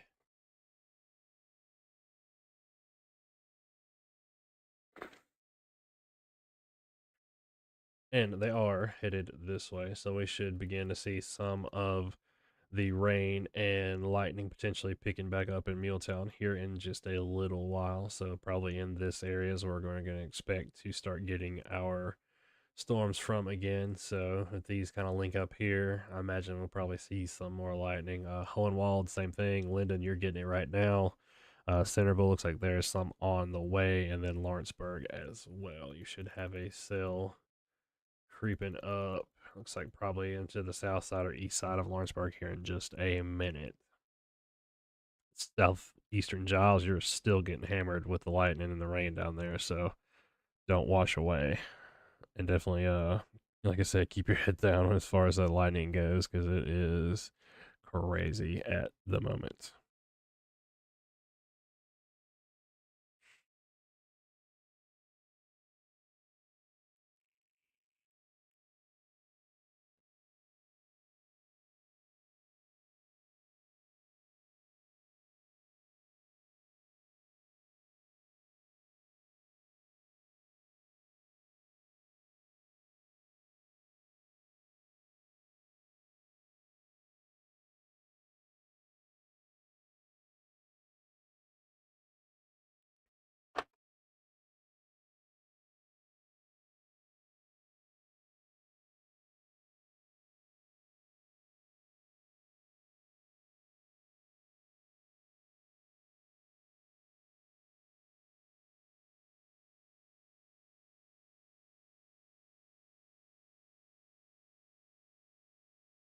Right.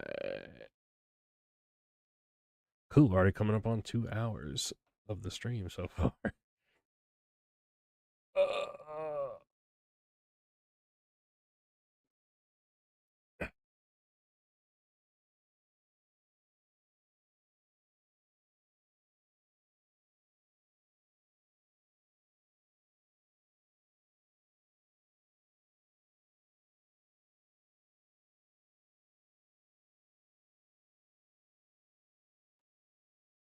I'm definitely not ignoring y'all. Still just doing some other things on the page here. So look like my eyeballs are darting around all the time. It's because they are. I've got a bunch of screens here in front of me. We've got still notifications and comments and stuff coming in on the page, as well as everything here in the live stream. Obviously, when we are live, that takes precedence and stuff. But I try to make sure I post everything to the page as well, as far as our warnings, watches, and like the graphics and stuff like that we post. But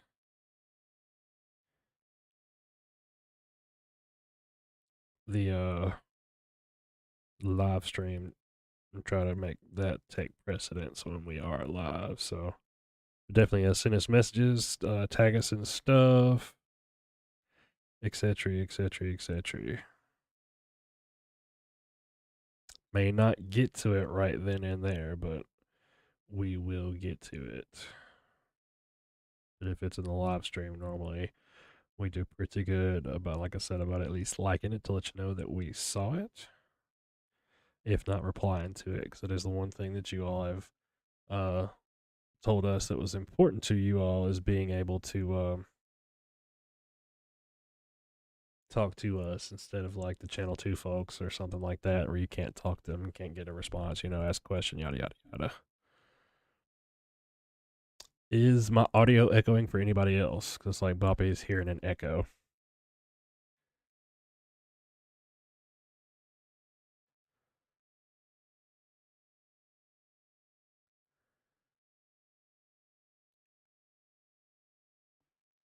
Because everything looks normal pretty much here on my end, so I don't know what it would be unless it's a connection issue on your end, Boppy.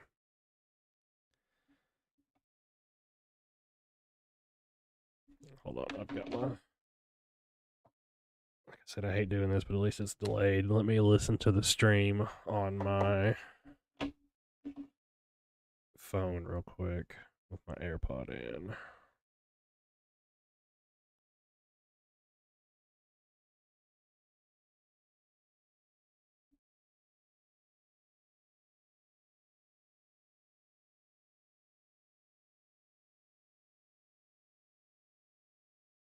Yeah, it sounds pretty normal on my end.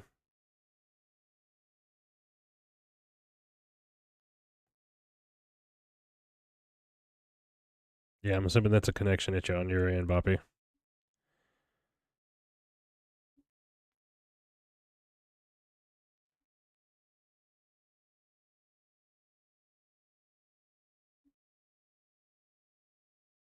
So again, if you're just joining us, appreciate you all for stopping by. Anytime that you look at the page or see one of our posts or anything like that, and it's got the little red circle around our logo up there, that means that we are live, and you can hop on over and listen to us, talk to us, whatever.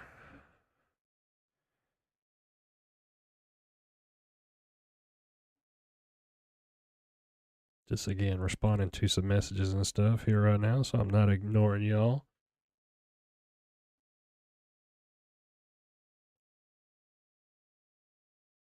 And now that things have calmed down a little bit, I will try to go in and update our current conditions, and we can run through all of that fun stuff like we normally do as well.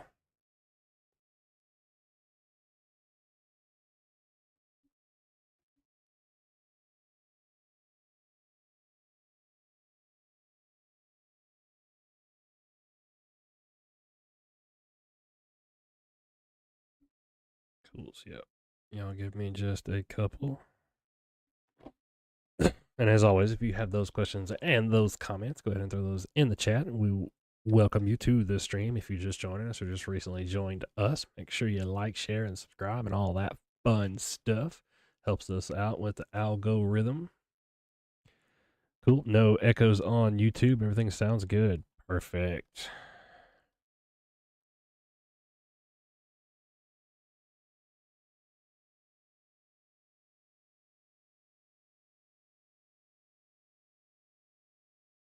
Try not to type on the keyboard too much because I've got it like a audio gate on the low end set to where y'all shouldn't be able to hear it too much if I'm typing, but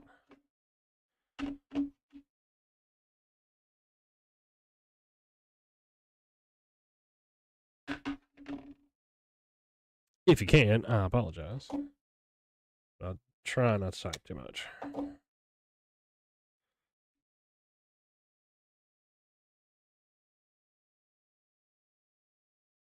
At least on the keyboard, anyway.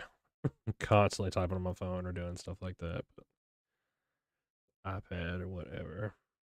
Yeah, line's still looking pretty good back towards Memphis. I'll show you all that again. So, yep, there is everything that's approaching the MuleTown area right now. Now that I've got a couple more frames loaded in, you can kind of see how it's doing. And it's still looking like it's rocking and rolling pretty well. I don't see any other warnings on it. That one looks like it expired pretty quickly, so that is good news.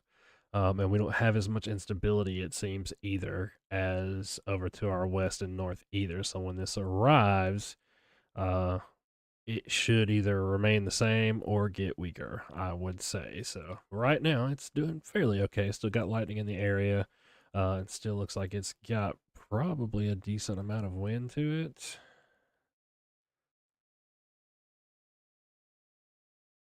Yeah, there's some heavier parts here and there, but yeah, nothing too crazy. It doesn't look like. Why has it got such a big spot of no data? That's weird. It's like the radar was confused. Yeah, that is what is going on right now to our west.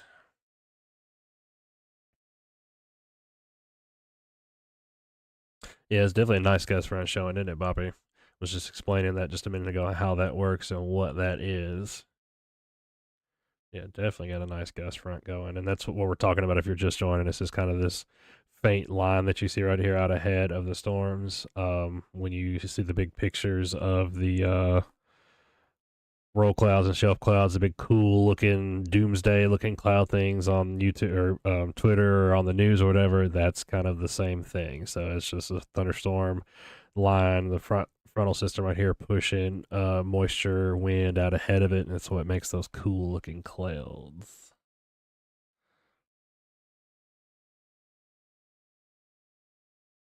Rebecca says, is the main line still producing tornado warnings? No. So this is the main line. So no tornado warnings on that. I put up a post earlier just to kind of help um, the folks out with the color legend. I'm gonna get a new logo up here to replace this because this is just kind of a generic one or whatever. Where it's got the colors like the yellow being the severe thunderstorm warning, red being a tornado warning, and then those pink looking fuchsia ones being the ones that you really need to watch out for with the tornadoes that are confirmed or tornado particularly dangerous situation ones or the tornado emergencies, which are very, very rare. But we actually did have some in Middle Tennessee here a while back in December. So I've got the video footage of that as well too because we record all of our streams. And I may go ahead and pull some pieces of that out and show you kind of what all those look like. But I'm gonna definitely get that legend up here to let you know, just kind of like it is over here for the radar. So this lets you know kind of what all the colors means. This is the higher and lower end of the reflectivity of what all of this means. So yeah, and welcome to the stream, Miss Webster. Glad to have you here.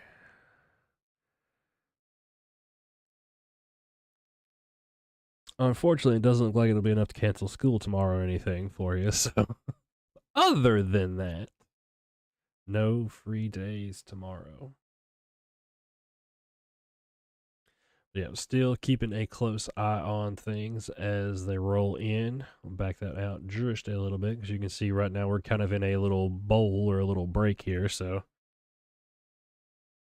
I may take another quick commercial break here in just a little bit and try to eat my cold burger. I should have eaten about 2 3 hours ago. But yeah, right now it looks like we're in a little bit of a pause until that main line gets here. So I'm going to be doing some work and captaining in the things that I do that helps me be able to answer all your questions and uh,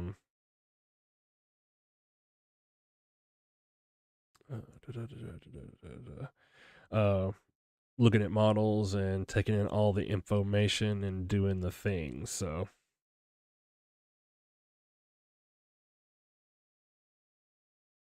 yeah, it does look like parts of this line are throwing out some warnings now. So um get some up here to the north, and again, I mean they had a more they had better instability and wind shear up towards our north. So I mean that could just be a there phenomenon because as you see with the yellow backgrounds here, the yellow tiles for the counties, excuse me, they do have a tornado watch in effect up there.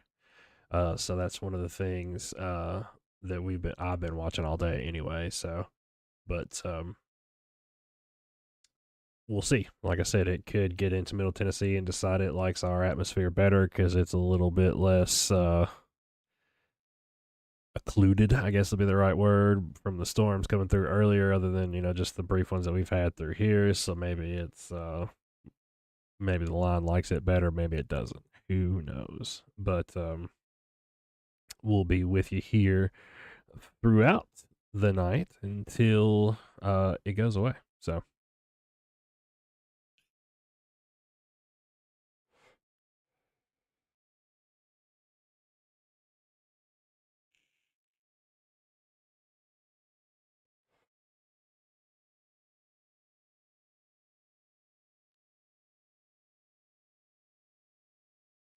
yeah, just looking through Twitter at some of the hail that's been falling around the area and some of the stuff. Yeah, and it looks like what I was talking about a minute ago. See somebody reposting. There was a brief tornado in Kentucky up in here with those lines that we were talking about, where it just kind of pops up and goes away real quick. Um, and that can happen here. I mean, again, just because we're under a slight risk, never take that for granted or just take that for it being nothing. Because the Nashville tornado, again, like we said a minute ago, occurred during a slight risk a couple of years ago. So.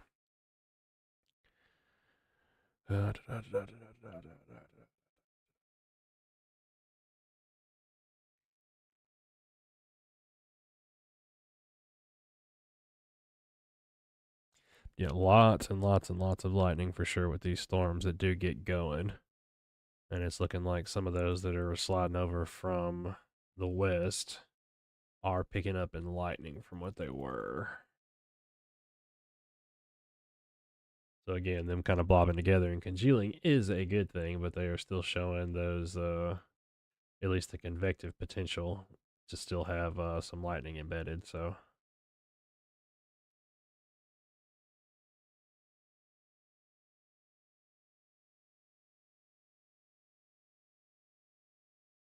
and again, if you're just joining us on the stream, welcome, welcome. I'm still right here with you. I may be not talking or looking like my brain's on fire. It's because I'm sitting here thinking and doing the things and captaining and all of that, looking at radar, looking at models, looking at social media. Whitney, have been asked a million times, so that's fine. So I have some stuff pinned up on the page. I try to pin the important stuff with like timeline if we're under a watch or anything like that. So that's always a good place to check. That seems like it's been a fluid thing though. So we weren't expecting these storms to come through at like 8 or 9, and they did. So the main time frame, I think, from what the NWS initially said, was midnight to 3, and that's gonna be about right for our area. So some of the models are saying a little bit later. Some of them are saying right about that time. So that's been the issue with this system is the models have been real back and forth as to the severity of the lines and when exactly they'll come through. But just looking at the latest model that I normally use for this, yeah, about 2 or 3 looks about right. There may be some stuff again coming out ahead of the line, like we've seen so far with these cells that are out to our west right now. But the main line should be about 2 or 3 a.m. and then just good heavy sleep and rain on until about probably 10 a.m., maybe noon tomorrow when it finally clears off. So I'll pull that back up for you all here and kind of show you what I'm looking at as well. One sec.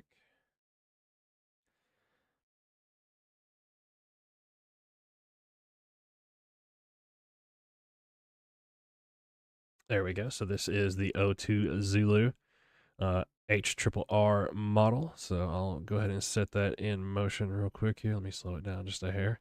You see the timestamps are up here. So let me slow it down a little bit more than that because it's still moving pretty quick. There we go. So clearing off again, maybe about noon when it's all said and done with, but the main line looking like probably about 2 or 3. So there's 2 right there and then 3. So just heavy sleeping rain right there is indicated by those yellows and the blues and stuff. And that should be about it. So let me pause it and I'll manually do that. So this was saying 9 p.m., so we're already past that. So 11, it's similar to what we're seeing right now. So again, these aren't just exact predictions, it's just a model. of what it thinks. It sucks up all the atmospheric conditions and all of that fun stuff, and the soundings and the readings that we actually put into it, or the Weather Service, the human stuff, and then extrapolates all that out. So 1 a.m. still showing some decent coverage, same for 12 a.m. And then that line is just about here at 2 a.m., seeing probably some pop-ups and some of the things breaking out ahead of the line that we've been talking about there. And then line gets here about 3. So 2 to 3 is the best guess at the moment. I've seen some that have it going on a little bit later and possibly a little bit more intense. But that's why we will be keeping an eye on it still for you. So definitely not saying go to bed or be freaked out or anything like that, or don't go to bed, rather. Sorry, that's what I meant to say. Not saying that at all. Just make sure that you got a way to get any watches or warnings. I don't think at this point they're going to issue a watch. They would have already done it if they were going to. But if we do get a severe thunderstorm warning, would be more likely. Low tornado risk overall. Nothing you can't ever say zero, but and that goes into Sasha's question there too. Am I expecting it to get bad again? It could. That's kind of why I'm still sitting here watching the Memphis radar right now as we speak. There may be some thunder, lightning, and wind gusts, and again, we could catch a severe thunderstorm warning, but I really, if I had to guess, I really don't see it being much more than that. There's really not the ingredients for any kind of organized or severe. I don't want to say severe tornado because all tornadoes are severe, but I don't see any indications from what I've seen as far as atmospheric conditions, the instability, the wind shear above that kind of gives things its twist, the vertical lift that we get from the ground that tilts the updrafts, yada yada yada, science stuff. I don't see it being there. So, long story short, it could, yeah, could get a little bumpy, but yeah, it's definitely a bad time. So you're very, very welcome.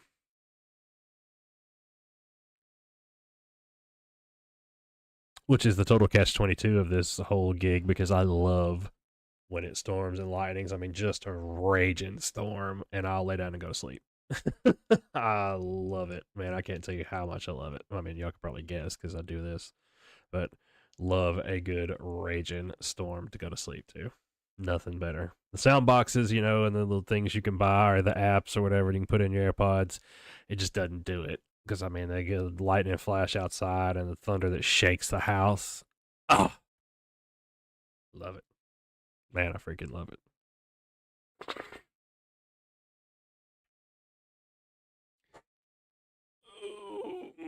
Yep, it's getting about stretch time again.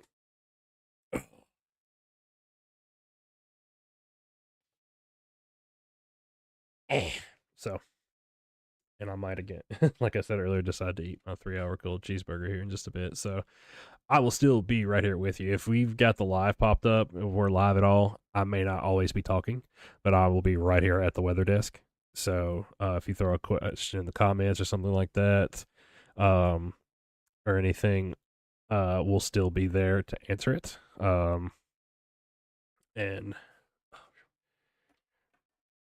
take that off my head too.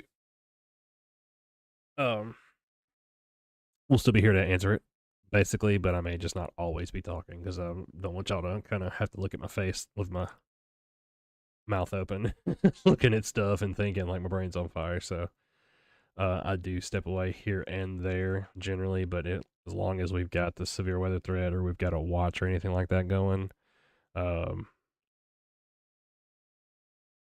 cool. Yeah, I'm seeing right now on Twitter, speaking of which, that the NWS just canceled the tornado watch. Yep, over here. Yeah, it disappeared already. So yeah, that watch over here is canceled. So again, that's the NWS seeing that the severe threat is dropping, because again, it's at night and we're getting all this weather coming through. It's kind of taking some of the punch out of the atmosphere. So that is good news.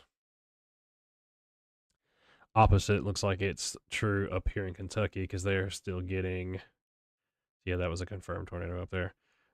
They're still getting severe thunderstorm warnings and tornado warnings off of this, and looking at some SPC guidance right now that they just issued 3 minutes ago. They're saying that this will probably continue. But yeah, real quick, just while I've got it here, see the difference. So red right here, tornado warning. That purpley fuchsia color with the black background or the black border is a confirmed tornado. So if ever we're broadcasting and you're seeing that, that obviously, I mean, take every tornado warning seriously. But this one, the purple looking one, is on a whole different level.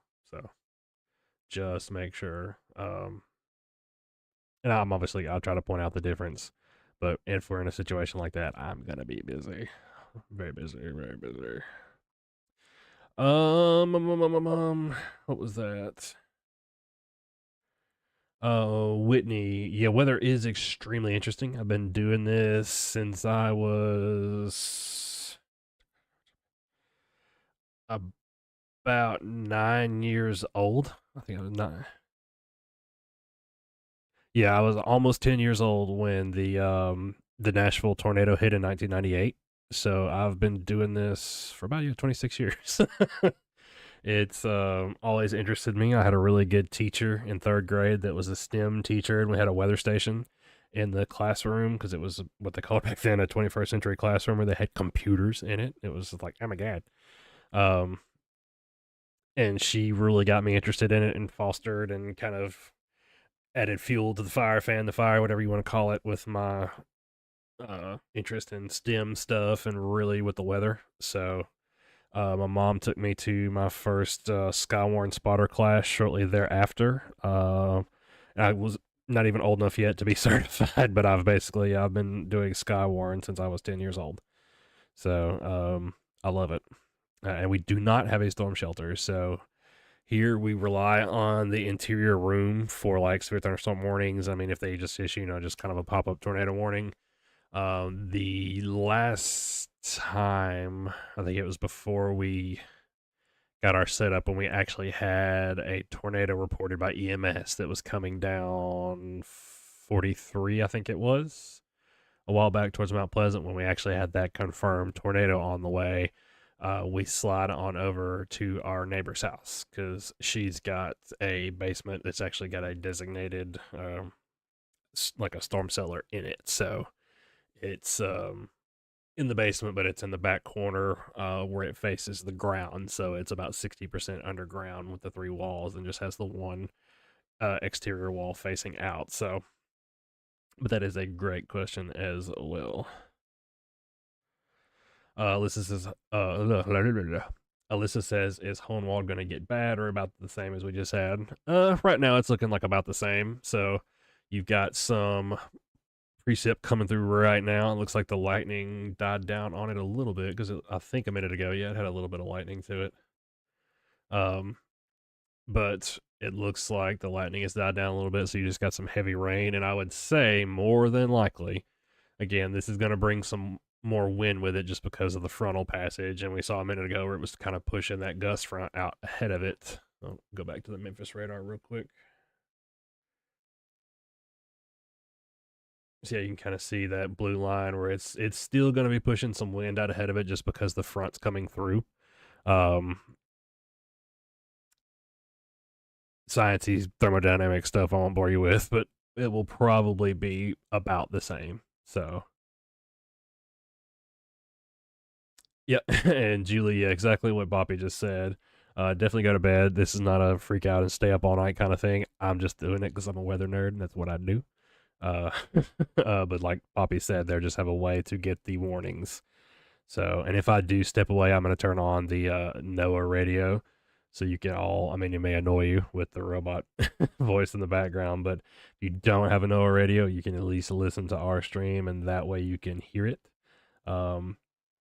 The point of the NOAA radio obviously is to wake you up though. So make sure you've got just an app on your phone, a NOAA radio, something like that.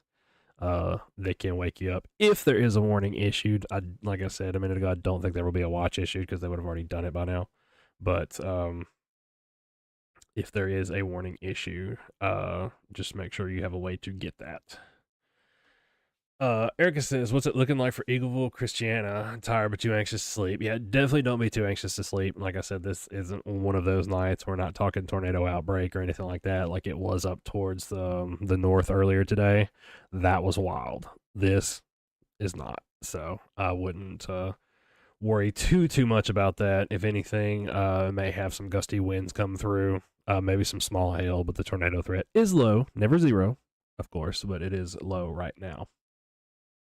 At Eagleville, Christiana, it's going to be about the same. We're going to get the roughly the same section of the line that comes through as Murray does. I mean, you're kind of close enough there as far as that goes, but being separated that far from Murray or Columbia geographically probably make too big of a difference. So, like I said, just gusty winds, maybe some small hail. The lightning at times has been pretty impressive tonight. It's been kind of crazy as far as that goes. Lots and lots of cloud to ground lightning strikes.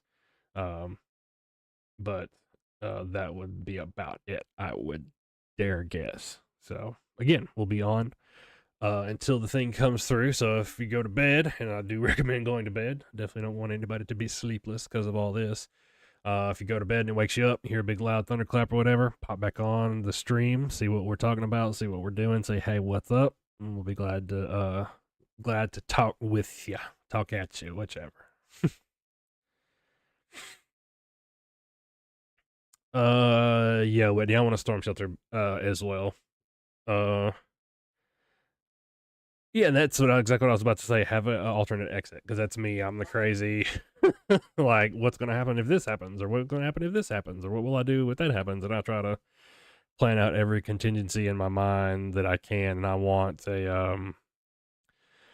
eventually, once the funds become available, because I've already priced it, and it's going to be pricey, especially right now with the building costs and everything. We're Me and Mrs. C eventually are going to finish out our garage into like a family room, playroom, something like that. Maybe a small bedroom in it, because it's a pretty good sized 2-car garage. And then build on another garage where it's kind of semi connected to the house as well. And I want to put about 20 feet worth of concrete in the bottom of it, and have have 2 accesses, and have an access in the garage, and then maybe like an exterior emergency exit towards the back or something like that. But same way, to where it's all encased in concrete and rebar on all 4 sides, and have a pretty good storm shelter type, safe room type place like that. But again, that's gonna be expensive and a lot of concrete, so we ain't there yet. But I'm right there with you. I want one too.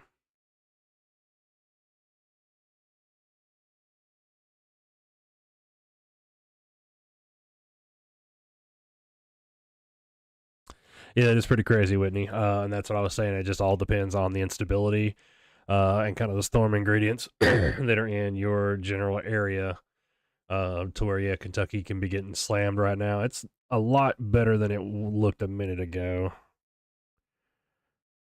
Let me have another look again, because I actually haven't looked up there in a minute. But yeah, there were several tornado warnings still. Yeah, it looks like they're line segment tornadoes too. So normally, like I said, those are a little bit more brief and weaker tornadoes. But yeah, definitely. This line system earlier had tornado watches all the way from the Great Lakes to Texas. I mean, almost all the way across the country, and yeah, that's crazy. But like I said, it's the weather, and it does what it wants, and it's about the most powerful thing that there is. I mean, the sun's probably that takes that cake, but the moon and the sun and the water all determines what the weather does. So it's it definitely makes you feel small sometimes. It's kind of like looking up at all the stars at night.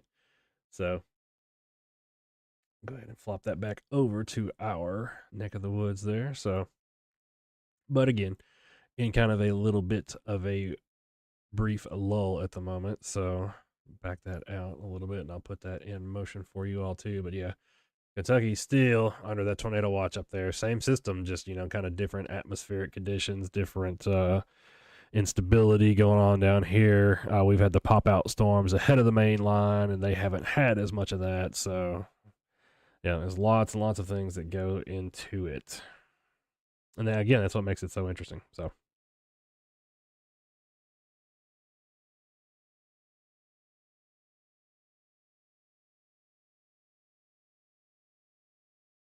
yeah, I can believe that, Jesse. It's a lot of those interstates like 440, and there's sections of it to where it's kind of got the walls on either side and stuff like that, and it can make it like a wind tunnel. And yeah, with the heavy rain and stuff, yeah, you can't see the end of the hood sometimes. So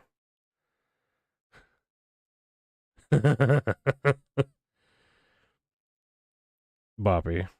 Yeah, I'm not laughing at you, Jesse. I'm laughing at Boppy.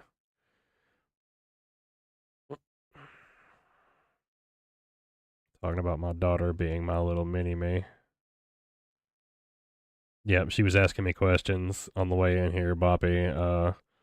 And I just said something. I was talking to Mama and said something about a tornado watch. Or no, about the issue of severe thunderstorm warning. And Harlan said, "Hey, do we need to go into a room without windows?" I'm telling you, man, it's everything you say sticks with them. They're like sponges. So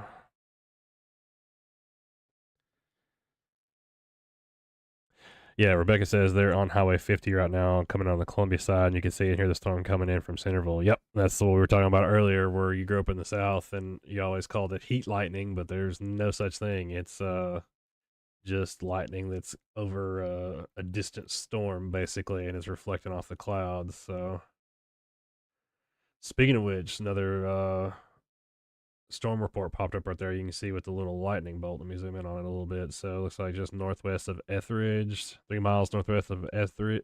Blech, can't talk. Outbuilding fire caused by lightning on Buffalo Road. That's where I chased my first tornado. Was Buffalo Road, 2008. Yep. So definitely putting down lots and lots of lightning, and proof in the pudding there. They have a reported building fire.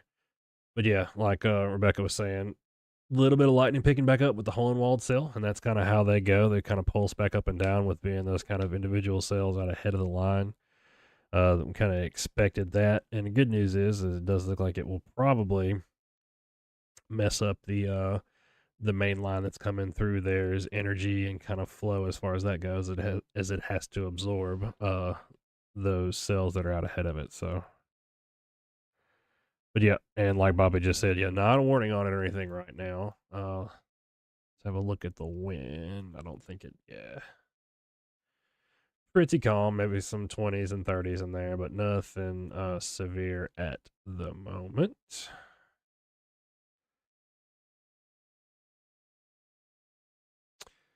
Cool, cool, cool. And don't really see any hail either. There may be some there in the line, it looks like. Ooh, Pulaski's got. Yeah, Pulaski may be getting some hail here shortly. That was yep, 0.83 inch. So yeah, about almost quarter size there. So not too bad, not too bad. Let us know if you're listening in Pulaski right now or watching from Pulaski if you are seeing anything like that. I think it was a little bit south of Pulaski actually. So off of Highway 11 around McQuaid Lane, maybe, or Racetrack Road, Christian Road, Friendship Road, Short School Road, anywhere around there right now. So to the south side of Pulaski, if you are seeing any hail or any icy precipitation falling from the sky right now. So again, I'm gonna put that back on for just a minute. Oh, and stand up and stretch, and I will still be here as I mentioned earlier. As long as this live stream is going, I'm gonna be right here at the weather desk. So if you do have any questions, comments, concerns, spontaneous utterances, admissions of guilt, or otherwise, go ahead and throw those in the chat, and we will get to them. Spoppy will be right here with us as well in the chat. So I've got a cold cheeseburger to attend to and lots of models to look at. And again, thank you everybody for joining us on YouTube as well. They got better video quality over there. I'll never stop pushing that one. And you can put us up on your smart TV as well. If you've got a Roku, Apple TV, or just smart TV in general, whatever. You can go look us up on YouTube. It's at WDiMT, or you can just go onto YouTube and search Weather Down in MuleTown. So go ahead and do our fancy little outro here in just a second. But this has been the Cap, speaking with you live on Weather Down in MuleTown, broadcasting from Sunnyside. So we will be right back after these no commercial messages from our not sponsors.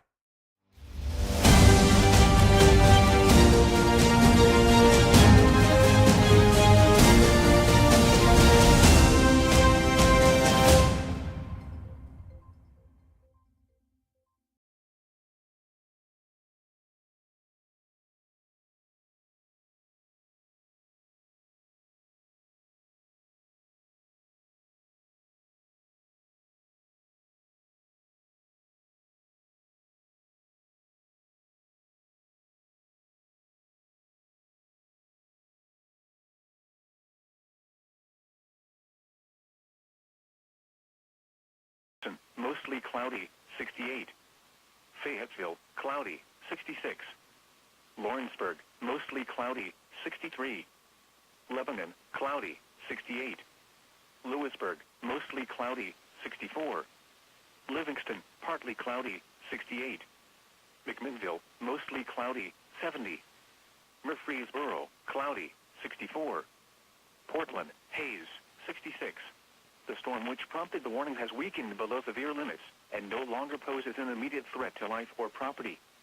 Therefore, the warning will be allowed to expire. However, gusty winds are still possible with this thunderstorm. In Nashville at 11 p.m. Cloudy, the temperature was 68 degrees, dew point was 57, and the relative humidity was 68%. Winds were southwest at 8 miles an hour. The pressure was 29.99 inches and steady. Around Middle Tennessee. Clarksville, light rain, 64. Crossville, cloudy, 67. Columbia, Mount Pleasant, partly cloudy, 64. Dixon, mostly cloudy, 68. Fayetteville, cloudy, 66. Lawrenceburg, mostly cloudy, 63. Lebanon, cloudy, 68. Lewisburg, mostly cloudy, 64. Livingston, partly cloudy, 68. McMinnville, mostly cloudy, 70. Murfreesboro, cloudy, 64. Portland, haze, 66. Pulaski, cloudy, 63. Rockwood, clear, 64. Shelbyville, haze, 66. Smyrna, light rain, 66. Cookeville, Sparta, cloudy, 68. Springfield, cloudy, 66. Tullahoma, mostly cloudy, 68. West Nashville, cloudy, 66. Elsewhere in Tennessee. Chattanooga, cloudy, 70. A strong thunderstorm will impact north-central Madison, south-central Moore, southeastern Lincoln, and southwestern Franklin counties through midnight Central Daylight Time.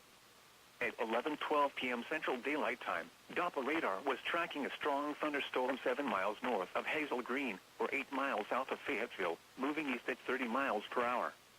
Hazard, wind gusts up to 50 miles per hour and penny-size hail. Source, radar indicated. Impact, gusty winds could knock down tree limbs and blow around unsecured objects. Minor hail damage to vegetation is possible. Locations impacted include Winchester, Fayetteville, Hazel Green, Detchard, Cowan, Huntland, Timms Ford Lake, Lincoln, Lexi Crossroads, and Plevna. If outdoors, consider seeking shelter inside a building. Frequent cloud-to-ground lightning is occurring with this storm. Lightning can strike 10 miles away from a thunderstorm. Seek a safe shelter inside a building or vehicle. In Nashville at 11 p.m. Cloudy, the temperature was 68 degrees, dew point was 57, and the relative humidity was 68%. Winds were southwest at 8 miles an hour. The pressure was 29.99 inches and steady. Around Middle Tennessee. Clarksville, light rain, 64. Crossville, cloudy, 67. Columbia, Mount Pleasant, partly cloudy, 64. Dixon, mostly cloudy, 68. Fayetteville, cloudy, 66. Lawrenceburg, mostly cloudy, 63. Lebanon, cloudy, 68. Lewisburg, mostly cloudy, 64. Livingston, partly cloudy, 68. McMinnville, mostly cloudy, 70. Murfreesboro, cloudy, 64. Portland, haze, 66. Pulaski, cloudy, 63. Rockwood, clear, 64. Shelbyville, haze, 66. Smyrna, light rain, 66. Cookeville, Sparta, cloudy, 68. Springfield, cloudy, 66. Tullahoma, mostly cloudy, 68. West Nashville, cloudy, 66. Elsewhere in Tennessee: Chattanooga, cloudy, 70. Jackson, rain, 63. Knoxville, cloudy, 68. Memphis, thunder, 70. Oak Ridge, cloudy, 65. Tri-Cities, mostly cloudy, 55. Across the region: Louisville, a thunderstorm, 60. Bowling Green, a thunderstorm, 73. Huntsville, cloudy, 71. Paducah, cloudy, 62. Birmingham, mostly cloudy, 73. Atlanta, mostly cloudy, 67. Again, conditions at Nashville, cloudy, 68 degrees. Here is the forecast for Lawrenceburg, Collinwood, Culleoka, Hohenwald, and surrounding areas. Tonight, a chance of thunderstorms. Showers likely this evening, then showers after midnight. Locally heavy rainfall possible after midnight. Lows around 60. South winds 10 to 15 miles per hour. Chance of rain 90%. Friday, a chance of thunderstorms. Showers. Highs in the upper 60s. Southwest winds around 10 miles per hour. Chance of rain near 100%. Friday night, mostly cloudy. A chance of showers with a slight chance of thunderstorms in the evening. Lows in the upper 40s. North winds 5 to 10 miles per hour. Chance of rain 40%. Saturday, partly sunny in the morning, then clearing. Highs in the upper 60s. North winds 5 to 10 miles per hour, becoming northwest in the afternoon. Saturday night, partly cloudy. Lows in the upper 40s. West winds around 5 miles per hour. Sunday, partly sunny in the morning, then becoming mostly cloudy. Highs in the lower 60s. Sunday night, partly cloudy in the evening, then clearing. Lows in the mid-30s. Monday, sunny. Highs around 50. Monday night, clear. Widespread frost after midnight. Lows in the upper 20s. Tuesday, widespread frost in the morning. Sunny. Highs in the upper 50s. Tuesday night, mostly clear. Lows in the upper 30s. Wednesday, sunny. Highs in the mid-60s. Wednesday night, partly cloudy. Lows in the lower 40s. Thursday, partly sunny. A slight chance of showers in the morning, then a chance of showers in the afternoon. Highs in the upper 60s. Chance of rain 30%. What flooding caused by excessive rainfall is expected? Where? A portion of Middle Tennessee, including the following counties: southern Lawrence and southern Wayne. When? Until 1 a.m. Central Daylight Time. Impacts: minor flooding in low-lying and poor drainage areas. Some low-water crossings may become impassable. Additional details: at 10:34 p.m. Central Daylight Time, Doppler radar indicated heavy rain due to thunderstorms ongoing across southern Lawrence and southern Wayne counties. Radar estimates between 1 and 3 inches of rain have fallen this evening. Minor flooding is ongoing or expected to begin shortly in the advisory area. Some locations that will experience flooding include Loretto, Collinwood, St. Joseph, West Point, Iron City, Cypress, and in Lutz. http://www.weather.gov/safety/flood. Be especially cautious at night when it is harder to recognize the dangers of flooding. The storm which prompted the warning has weakened below severe limits and no longer poses an immediate threat to life or property.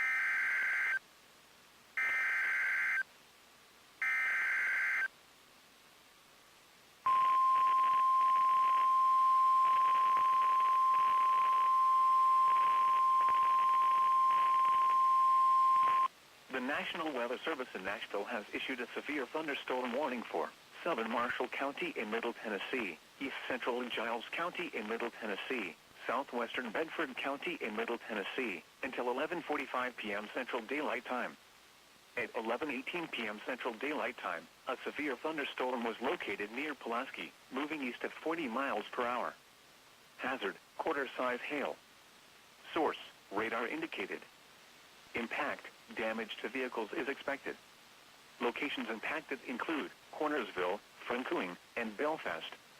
This includes Interstate 65 between mile markers 10 and 25.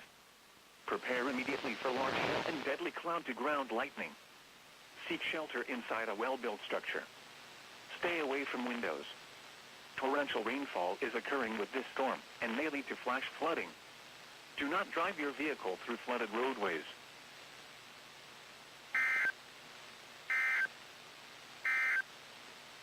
You are listening to NOAA Weather Radio, All Hazards, the voice of the National Weather Service. This is station WF 84, located in Lawrence County. The broadcast originates from the National Weather Service office near Nashville. What flooding caused by excessive rainfall is expected? Where a portion of Middle Tennessee, including the following counties, southern Lawrence and southern Wayne. When, until 1 a.m. Central Daylight Time. Impacts, minor flooding in low-lying and poor drainage areas. Some low-water crossings may become impassable. Additional details, at 10:34 p.m. Central Daylight Time, Doppler radar indicated heavy rain due to thunderstorms ongoing across southern Lawrence and southern Wayne counties. Radar estimates between 1 and 3 inches of rain have fallen this evening. Minor flooding is ongoing or expected to begin shortly in the advisory area. Some locations that will experience flooding include Loretto, Collinwood, St. Joseph, West Point, Iron City, Cypress, and in Lutz. http://www.weather.gov/safety/. Flood. Be especially cautious at night when it is harder to recognize the dangers of flooding. A strong thunderstorm will impact north-central Madison, south-central Moore, southeastern Lincoln, and southwestern Franklin counties through midnight Central Daylight Time. At 11:12 p.m. Central Daylight Time, Doppler radar was tracking a strong thunderstorm 7 miles north of Hazel Green, or 8 miles south of Fayetteville, moving east at 30 miles per hour. Hazard, wind gusts up to 50 miles per hour and penny-size hail. Source, radar indicated. Impact, gusty winds could knock down tree limbs and blow around unsecured objects. Minor hail damage to vegetation is possible. Locations impacted include Winchester, Fayetteville, Hazel Green, Detchard, Cowan, Huntland, Timms Ford Lake, Lincoln, Lexi Crossroads, and Plevna. If outdoors, consider seeking shelter inside a building. Frequent cloud-to-ground lightning is occurring with this storm. Lightning can strike 10 miles away from a thunderstorm. Seek a safe shelter inside a building or vehicle. The National Weather Service in Nashville has issued a severe thunderstorm warning for southern Marshall County in Middle Tennessee, east central Giles County in Middle Tennessee, southwestern Bedford County in Middle Tennessee, until 11:45 p.m. Central Daylight Time. At 11:18 p.m. Central Daylight Time, a severe thunderstorm was located near Pulaski, moving east at 40 miles per hour. Hazard, quarter-size hail. Source, radar indicated. Impact, damage to vehicles is expected. Locations impacted include Cornersville, Francoing, and Belfast. This includes Interstate 65 between mile markers 10 and 25. Prepare immediately for large hail and deadly cloud-to-ground lightning. Seek shelter inside a well-built structure. Stay away from windows. Torrential rainfall is occurring with this storm and may lead to flash flooding. Do not drive your vehicle through flooded roadways. What flooding caused by excessive rainfall is expected? Where a portion of Middle Tennessee, including the following counties, southern Lawrence and southern Wayne. When, until 1 a.m. Central Daylight Time. Impacts, minor flooding in low-lying and poor drainage areas. Some low-water crossings may become impassable. Additional details, at 10:34 p.m. Central Daylight Time, Doppler radar indicated heavy rain due to thunderstorms on what flooding caused by excessive rainfall is expected. Where a portion of Middle Tennessee, including the following counties: Giles and Lawrence. When? Until 2 a.m. Central Daylight Time. Impacts: minor flooding in low-lying and poor drainage areas. Some low-water crossings may become impassable. Additional details: at 11:23 p.m. Central Daylight Time, Doppler radar indicated heavy rain due to thunderstorms ongoing across the area. Radar estimates between 1 and 2 inches of rain have fallen in the past 2 hours. Minor flooding is ongoing or expected to begin shortly in the advisory area. Some locations that will experience flooding include Lawrenceburg, Pulaski, Ardmore, Elkton, Minor Hill, Good Spring, Prospect, Leoma, and Suncooling. http://www.weather.gov/safety/. Flood. Be especially cautious at night when it is harder to recognize the dangers of flooding. What? Flooding caused by excessive rainfall is expected. Where? A portion of Middle Tennessee.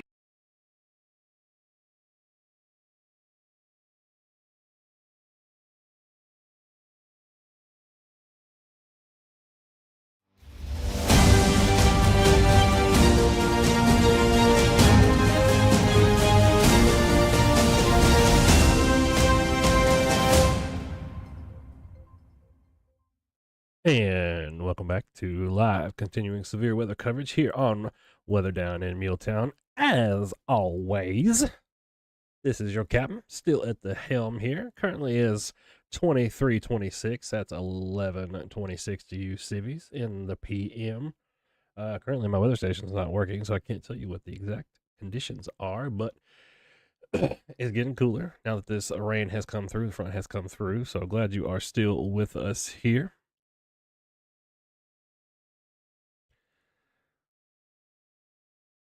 Just having a look at the comments here, making sure I'm all caught up as far as everything goes.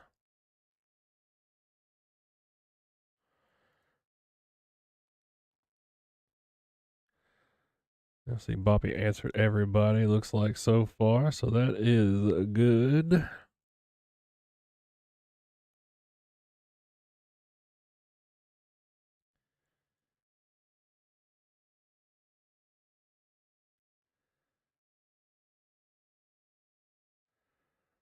Right. So appreciate everybody sticking with us. Looks like we've still got 30 people in the stream, so that's not too shabby. Glad you're all still with us. And again, definitely want you all to go to bed, so definitely do that if you need to, and then you can always check in with us if the thunder wakes you up or you have trouble sleeping, because it's definitely not one of those stay up all night kind of things. It's just not. So if you lived up in Kentucky or Indianapolis, Illinois, Indiana, right around that, place, that area, I would say definitely, because they've had a rough day for sure.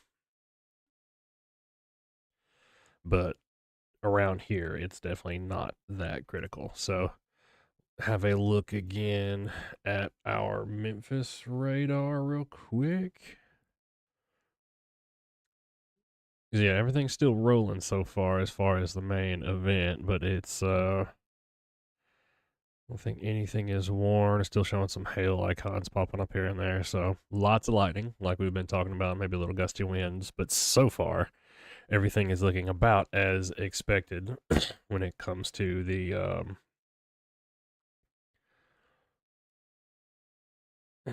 main line. So I appreciate that, Boppy. So currently 64 degrees, winds out of the south at 10 miles an hour, gusting to 16 miles an hour. Appreciate that, because see, my weather station is still saying it's 78 degrees with southwest wind of 1 miles an hour. That's not going to work. That wasn't right, so I'm going to have to get up there, like I said, and hit it with my my electronics hammer. So appreciate you all joining us. And again, same as all the folks on the tube of you. Glad to have you on YouTube. Always do our simulcast there and on Facebook at the same time. So again, keep those questions and comments coming. Throw those down there in the chat. If you got them, and me and Boppy one will get to you. Promise. I'm gonna come back on video here in just a second. I was just finishing up eating and having some of my electronic nicotine here, and don't want Zuck to demonetize us because we are still a child and family friendly page. So I don't want to give him any reasons. Yeah, Rebecca, it looks like, yeah, the storm there is still below severe limits. Let me swap us back to our Middle Tennessee view here. And yeah, so it looks like, yeah, the only warning in Middle Tennessee right now is going to be that severe thunderstorm warning that they just issued that you all heard on the NOAA feed at that I had piped in there for a minute. So it looks like we're about to get some more rain coming through in the Murray County area right there to the western side of the county around Williamsport or so. Hampshire looks like you're getting it right now. But yeah, that is the only warning right now in Middle Tennessee, and probably the only one I expect. I don't really see anything else just overly severe about any of these. Most of them look like they're in the 30s, maybe tops. As far as the winds go, I don't really see, yeah, nothing really concerning there.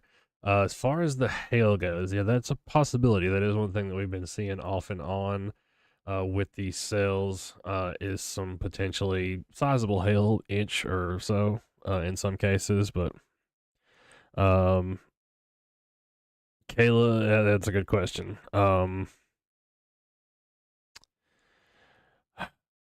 I should have a better answer for you once I can kind of tell which section of the line that we're gonna get. It's basically just a process of me sitting here and rocking it back and forth and just kind of looking at the patterns as far as everything goes and what exactly which portion of the line that I think we're gonna get. Because it does look like it's gonna kind of drape over us from the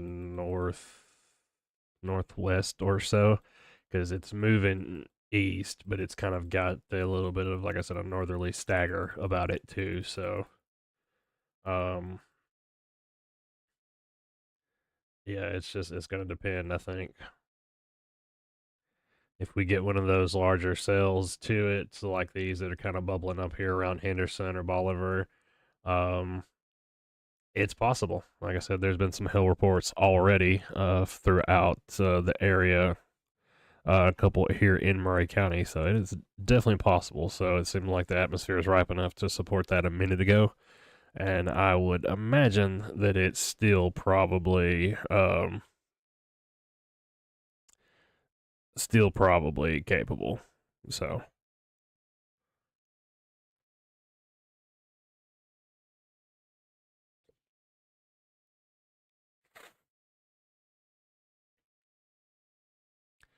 wow, that's a really bad lag. Okay, finally it caught up. I was about to say I was just kind of looking at the video feed here on Facebook, and it was lagging really bad. But it's not on my end because I'm sitting here looking at the stream and everything's completely flat as far as all my metrics. My frame rate's good, video bit rate's good, audio bit rate's good. I don't know. So that's Facebook for you. Right.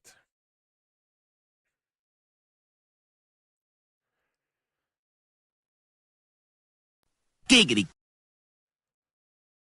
So other than that,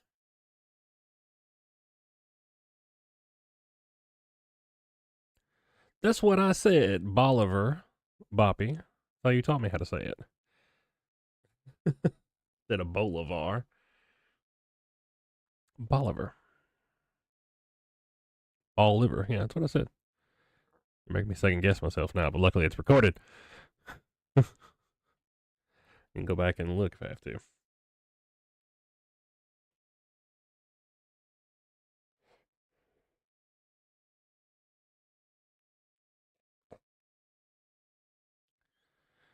All right.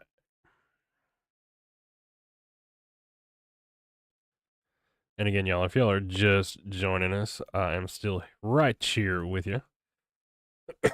I'm just going and doing captainy things and looking at models and staring at other radar pictures and, yeah, just doing the things. So,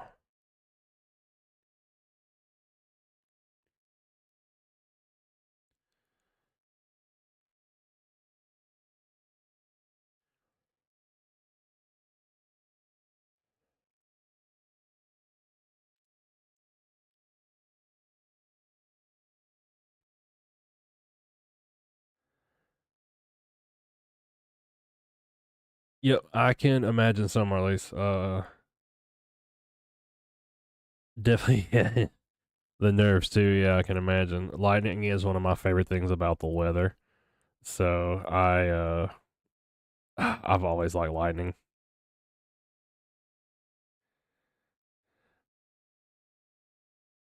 I've always thought it was probably the most beautiful thing about nature, and especially I don't know if you've ever seen the what's called lightning glass, like when lightning strikes out in the desert or on the beach or something like that, it melts everything into like an anthill like looking tube, and it's all spidery and stuff, and it's freaking cool. If you've never seen it, go look it up. Go look up lightning glass or Google it or whatever. Yeah, y'all did get that warning. I made sure to post it on the page as well too. That way everybody could see it. We got it obviously going on here in the stream and up on the screen there. So make sure. Yeah, looks like Pulaski just or Giles County, yeah, Pulaski just got removed. So it's going to be the corner of Marshall County now, and then Bedford County. Caught Bedford. I don't forgot now. Lincoln and more. So yeah, it looks like it's still, or is it two warnings? Let me look. Yeah, it's Bedford. Second guessing myself for no reason. So yeah, Eastern Giles County has been canceled. Whoa, what happened? There we go. I don't know why I did that. So, yep, starting to get some precip moving into the MuleTown area. You are correct. Looks like, yeah, this one's going to get Columbia too first round, so I don't see any lightning in it. Like it's just to the north of Mount Pleasant. Y'all maybe seeing some light rain there.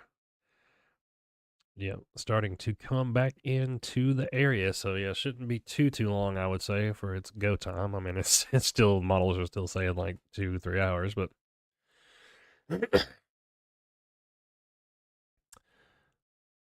Rebecca, the old cheeseburger wasn't bad actually. It was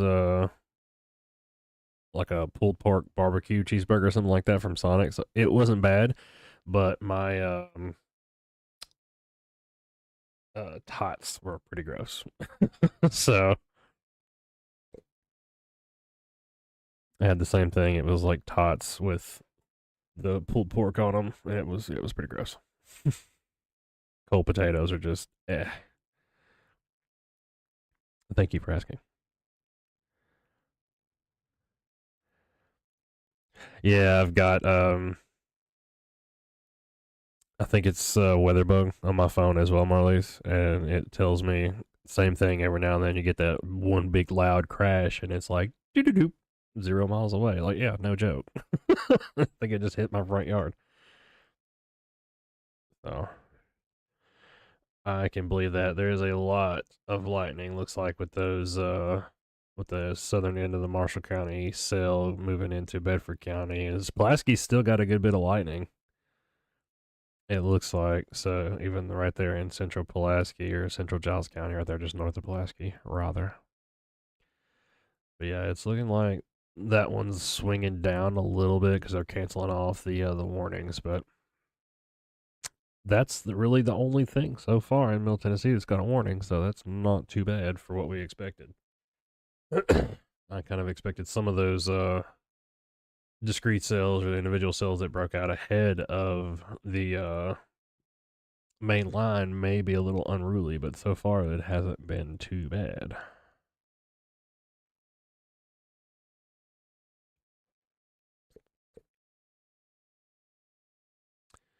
So far, anyway, I'll say that. So far. But yeah, we were talking about that earlier about like just a good raging thunderstorm and sleeping so good in it. Oh man, that's like my favorite thing to sleep through. And it's catch 22. Ironic now that I'm normally up doing this. Oh man. Yeah, just seeing another alert here on Twitter. Looks like Winchester, Indiana. Media reports confirm at least 4 dead, 22 missing, and 109 injured from the tornadoes today. So yeah, that's awful.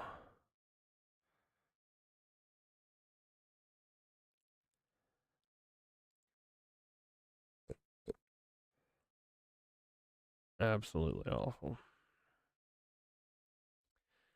See if I can find some other.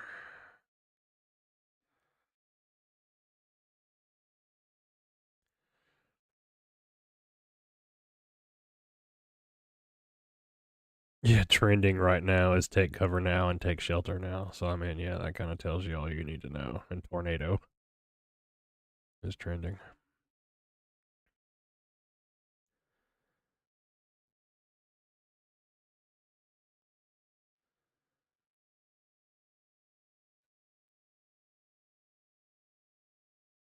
Yeah, there's some pretty gnarly videos here on Twitter too. From Logan County, Ohio. Wapakoneta. I'm sure I butchered that. Ohio. So yeah, lots of damage pictures. Lots of big stovepipe funnel tornadoes. Wow, it's 3/4 of a house gone on each side on that, and it's still standing. That's crazy. I think I'm gonna repost that one to the page because that's just I don't even know how the house is still standing. That's crazy. So if y'all want to see that, it's going up on the page right now. It's like chunks of the house are missing on every side of it, and it's still standing somehow. And again, when I post Twitter stuff or X stuff or whatever, you don't have to have an account to view it. It'll try to get you to open it in Twitter or whatever, but you don't have to have an account. You can just look at it. So I always get that in the comments. Somebody's like, I don't have Twitter. You don't need Twitter. Ooh, now that's cool. So apparently one of these crossed over the Ohio River from southern Indiana and Kentucky today too, and somebody's got the video of the water spout it made, and it's pretty freaking cool as well. But yeah, some of these tornadoes are absolutely humongous. I can tell from radar, just from years and experience and knowing what I'm seeing. But yeah, some of those tornadoes, the videos are just nuts. And I had a hunch it would be, again, just from what I was seeing on the radar. Yeah, but that's horrible. I hate to hear that.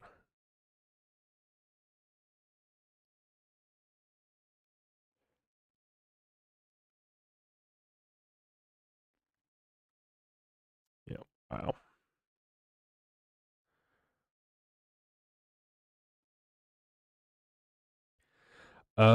Yeah, I would say probably 5 a.m. is pretty accurate for Lewisburg, Marlies. It's yeah, looking about like 2 to 3 for Murray. So yeah, I would probably say 4 to 5, somewhere in that range, but maybe closer to 4, but somewhere in there.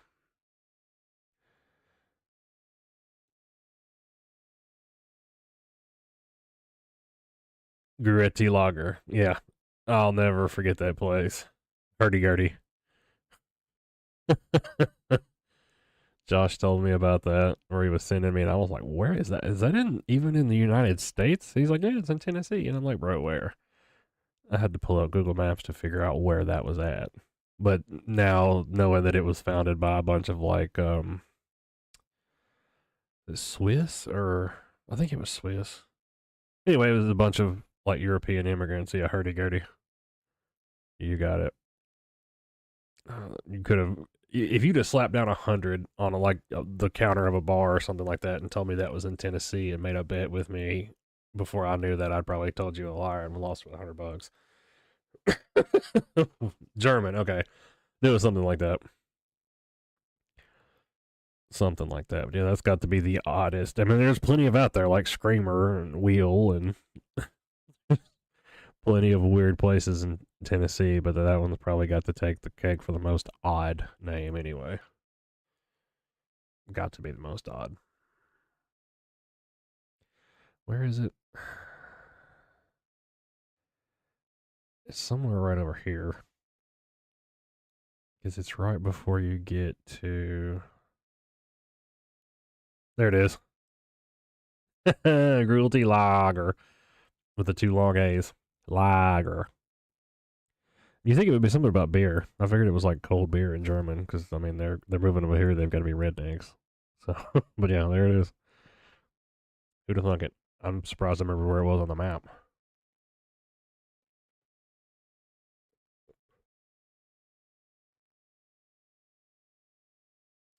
But anyway, if you're still here with us, folks, again, we appreciate you. Again, I'm trying not to talk your ear off, but also just, talking enough to let you know that I'm still here with you.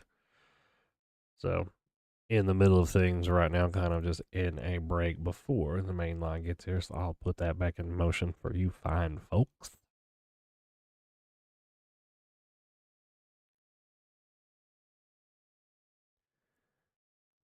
Yeah, I saw that. That was pretty wild. Yeah, Nathan Elliott sent us some good info today about the tornado striking the boat. I was definitely that's I think the last place I would want to be would be in a boat on water somewhere and have a tornado or a water spout come over.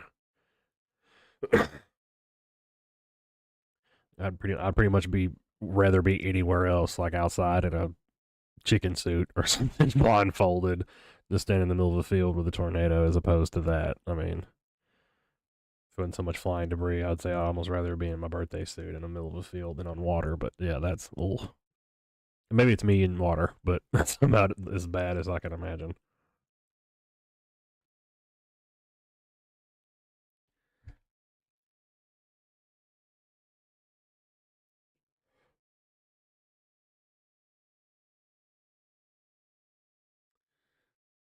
All right. Is the O3 done? Yep. O3 model is done.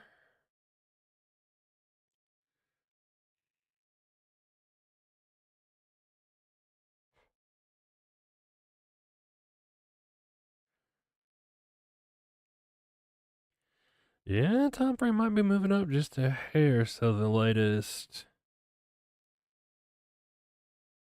I'll actually go in and do this one proper instead of just doing the screen share with you. Go in and show you this one and actually load it into the broadcast software. It looks as if the time frame might be moving up just a tad. The latest O3 Zulu HRRR model has got things maybe getting here, and it's partially due to the pop-ups too, but maybe about as early as 1 to 2. So we shall see. Load that one up, and here we go. So here is that the O3 Zulu HRRR model, fresh hot off the press.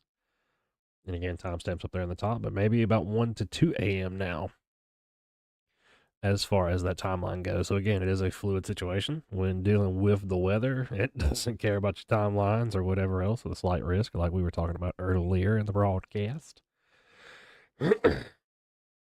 So maybe a little sooner than we expected. That's good for everybody, especially those of y'all with the weather anxiety out there. Let you go to bed and sleep more comfortably and confidently just a little bit earlier. So good thing. So that is the latest model there. I'll let it run one more again, so just kind of you see what's going on.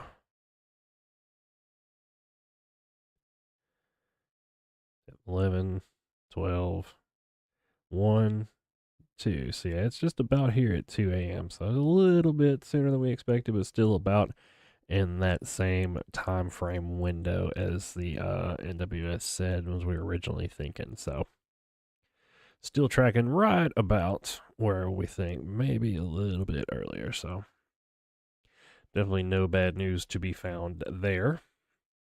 So that is good stuff. And again, no surprises really from the model. It looks like we may get some of the heavier activity from what it's suggesting, but again, that's just the best guess from the model. Yeah, definitely showing some pretty good lightning coming through with these storms.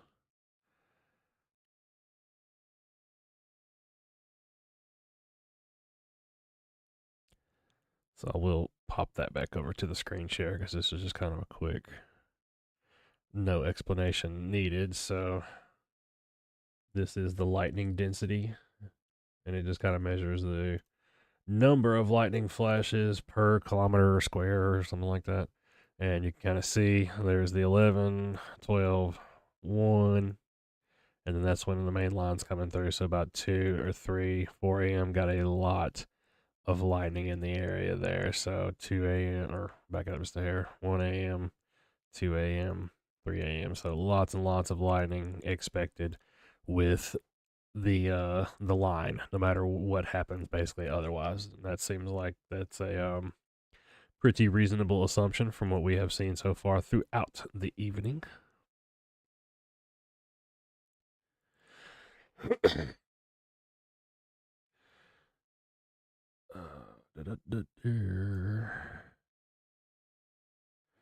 All right, so Boppy, I don't know if you've seen it yet. Mesosphere discussion 252. Severe threat will likely continue to decrease over the next couple of hours. Current watches will be allowed to expire. So that's the Tornado Watch 45, the one that's over there in southern Arkansas. So that will be some of the storms possibly that are sliding our way. No, I think those are going to stay to the south and west. But yeah, good to know though, because that means kind of the whole edge of this system that's just to our west right now is losing some of its strength. And just the opposite. So, yep, Kentucky's got another mesoscale discussion talking about the severe threat will likely continue for a few more hours. Large hail wind damage and a brief spin up will be possible. Yeah, they've definitely had it rough up there today. So,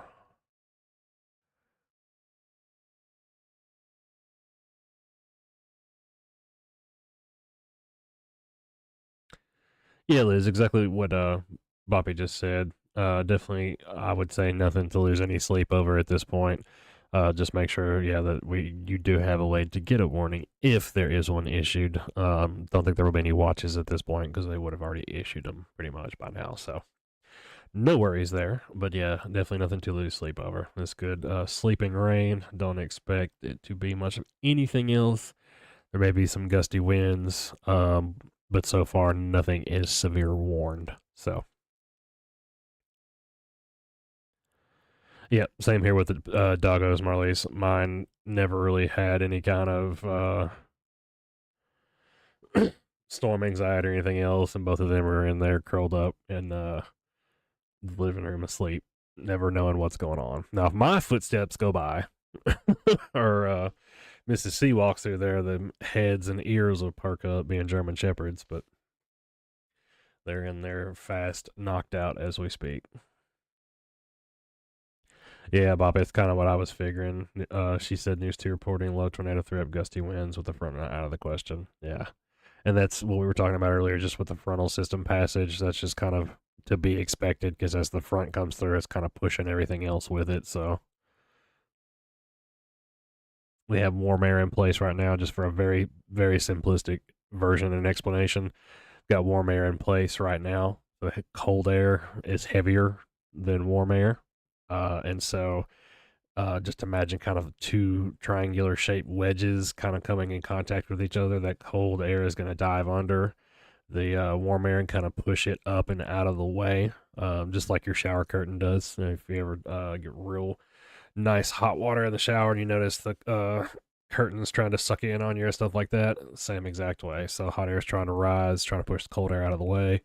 That's exactly what it's doing there. And then the wind, the rain, and everything gets kind of caught up in that. So, real simplistic version again, but that is kind of how everything works with the frontal system and the passage. So, the cold air wants to go down because it's more dense and push the hot air out of the way. And then that's what causes that gust front and things like that out ahead of it. Yep, you're absolutely right. Yeah, there's going to be foods and going outside or loves or something, yeah, associated with those footsteps. You are absolutely right, Marlies. Absolutely right.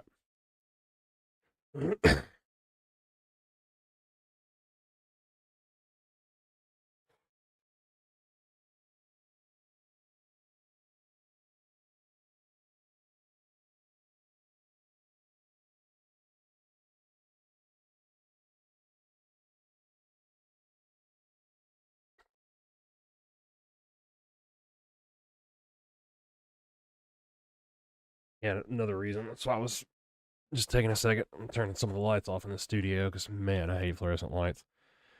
That's another reason why I'm off camera right now because I don't think the green screen will work with as the dim as I've got it in here. So let me see. Kind of. It's a little blurry towards the sides, but it's not too bad. You can see the wrinkles in it really good. Hold on, let me fix that.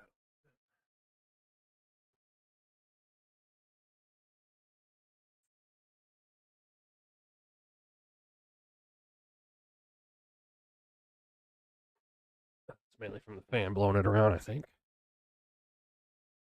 So let me go. I'll pop back on video here for a little bit. Now that I know that it will work with the lights off. Well, mostly.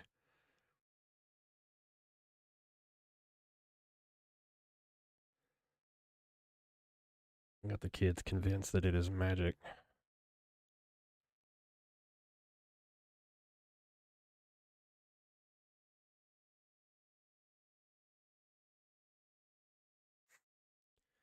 Right. So there is. Oop. All right. Yeah, so again, you can kind of see how part of my magic works. I got the green screen a little bit. You can see the wrinkles in it there with all the lights out. It doesn't work as good, but you get the picture. Still see around me and my noggin there.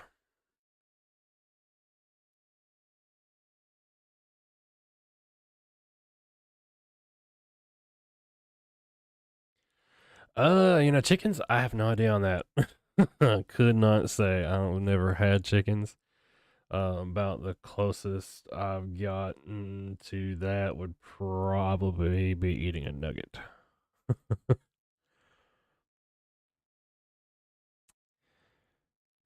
Yep, things pretty quiet still at the moment. Looks like the warning down there towards the south is going to expire here shortly. Everything calmed down in Pulaski as well. So, yep, looks like just waiting on that main line to come through. Columbia may get a little more excitement from this little guy, just depending on exactly where it goes. So I thought it was going to try to link up with some of these pop-ups here. They were right there in the middle, but I think that one's about to die out. But if I had to bet, I would say these will probably join up at some point. Maybe. We shall see. But yeah, nothing severe out there.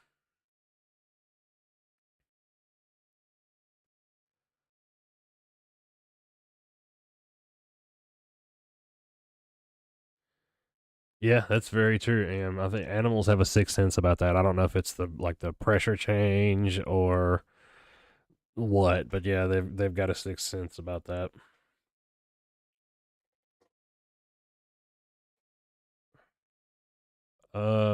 Kate, you're gonna have to help me on that one. Where is Butler County? That one is not ringing a bell with me at all. I have to look that one up as we speak because I have no idea where Butler County is.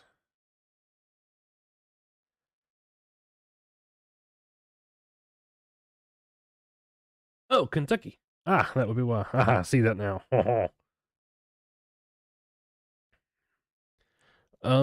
I have no idea. Let me actually see what that's talking about.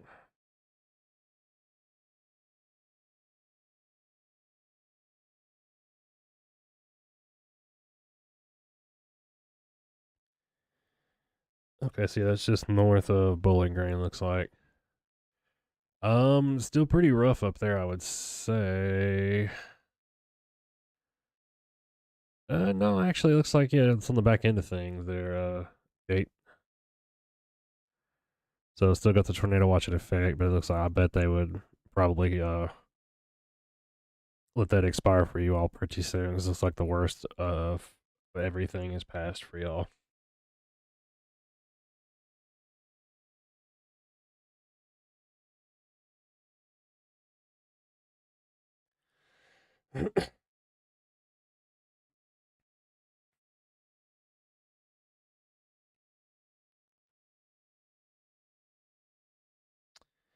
Like there is a mesoscale precipitation discussion as well that they issued, Boppy. It's not quite to us, but I mean, it stops at Western Hickman, talking about the high precip rates, 3 to 5 inches, and some of the heavier storms per hour. I can believe it with this big blob that's kind of coming through Western Tennessee, Northwestern Mississippi, and Arkansas. I mean, it's just about looks like turn into just a big blob of rain. On the backside of it, it's still got some it's like some warnings on the leading edge back there and some lightning and stuff. But on the back end of this, it's just a gigantic blob of yellow, which again is good news.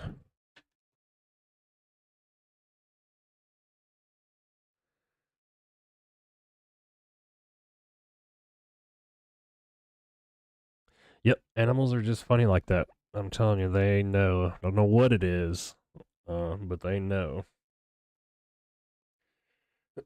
Remember seeing something about all of was I think all the birds and stuff in Japan right before that gigantic earthquake hit from the tsunami. All the birds tore out, and that was kind of kind of creepy.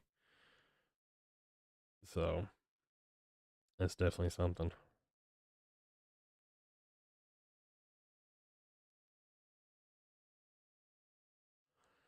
Is the storm in Dixon County going to hit when trying to boat out?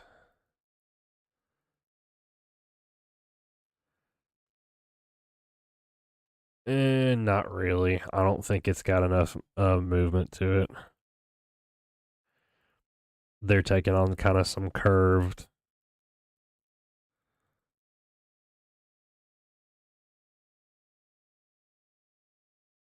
Yeah, I wouldn't say so.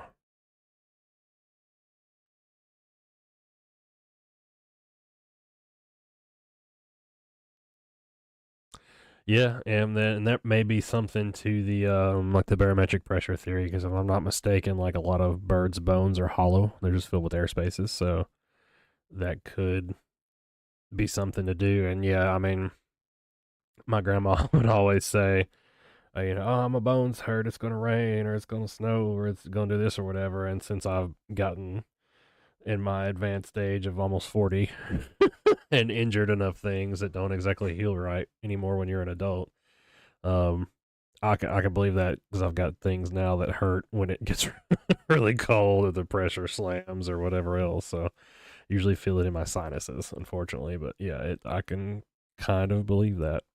I always thought my grandma was just pulling my leg, but no, she wasn't. Can vouch.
Let me see if the green screen camera is even up right now.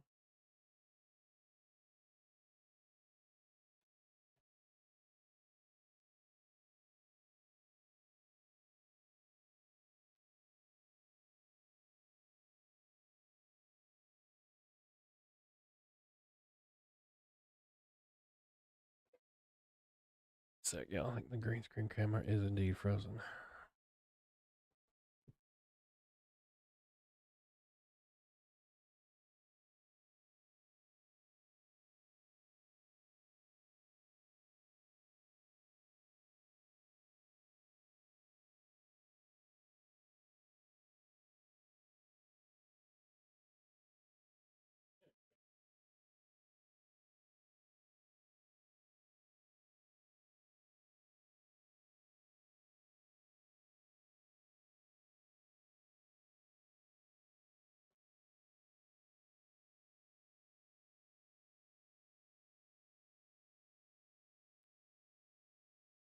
There we go.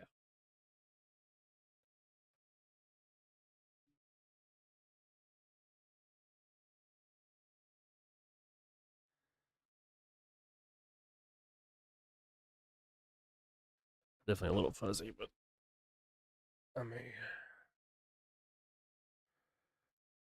if the lightning keeps up, I may try to see. Now that I've got all the lights off, I may try to see if I can turn it around from the green screen and kind of face it out the window without all the glare. And we'll see if we can catch some of the lightning and some of the live from Sunnyside side of things.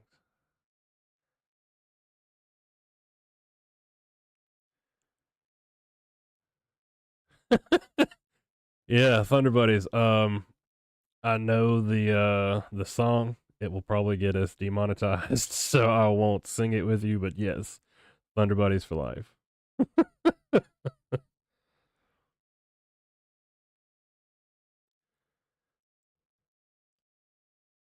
I saw somebody post a tweet on that earlier. Had a gif of Ted running and jumping on the bed. See if I can find it. I bet it's not on here. No. Daggone it. I wonder if it'll let me do it from my phone. It won't let me do it from the producer menu here on Facebook. Let me see if it'll.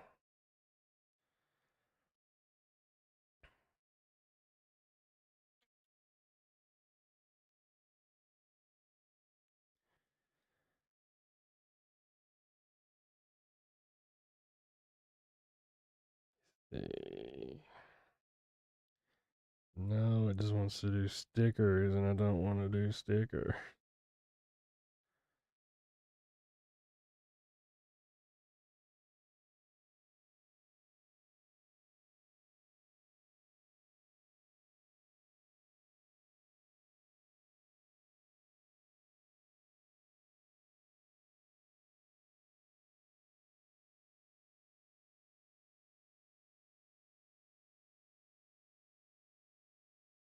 Yeah, most everything I'm finding is got the obscene version. Here we go.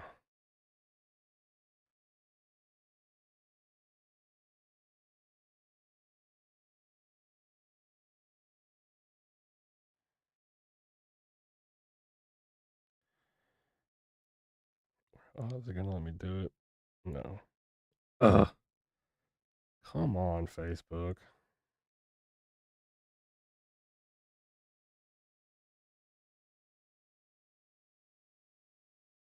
Did it show up? No. Ugh.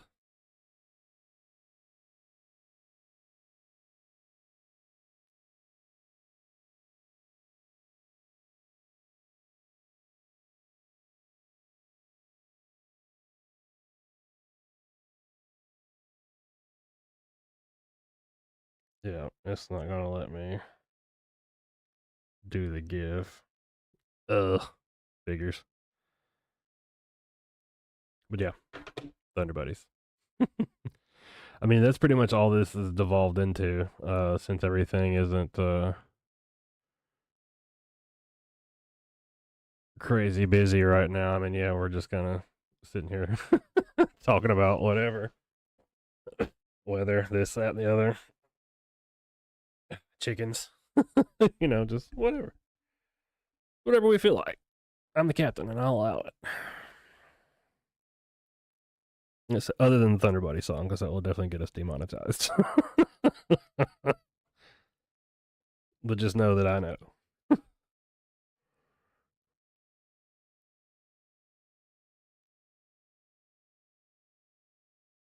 But we were always glad to help.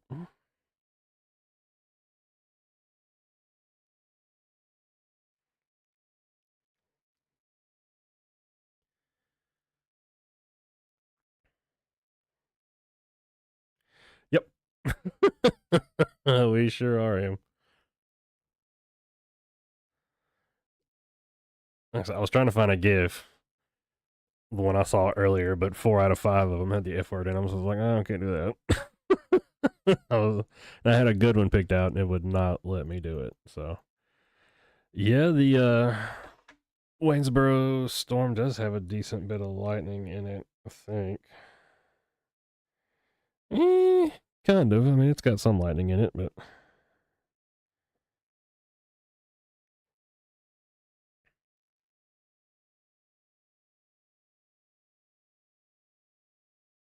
yeah, kind of. But again, I mean, lightning shows convection, and it means it's trying to do something. So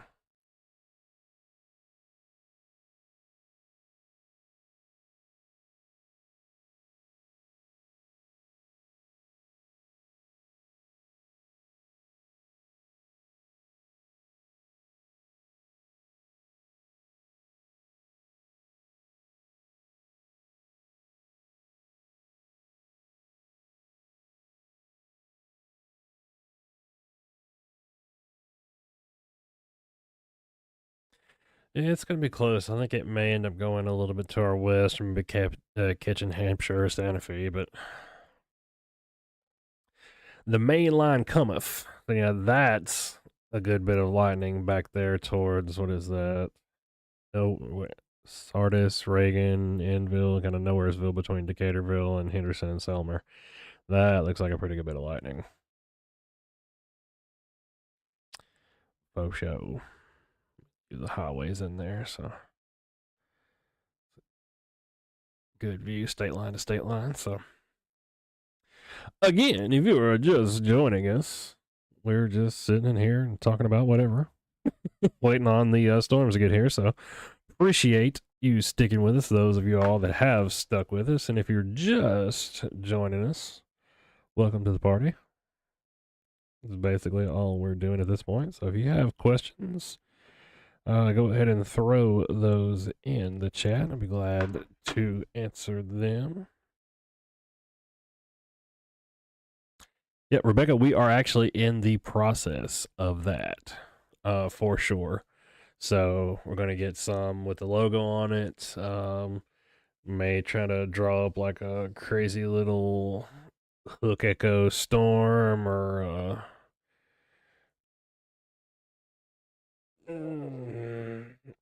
NATO that looks like uh, a 6-year-old drew it in kindergarten or in crayon or whatever.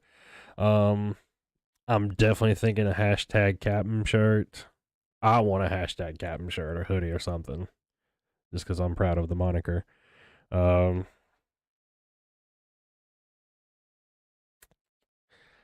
we've talked about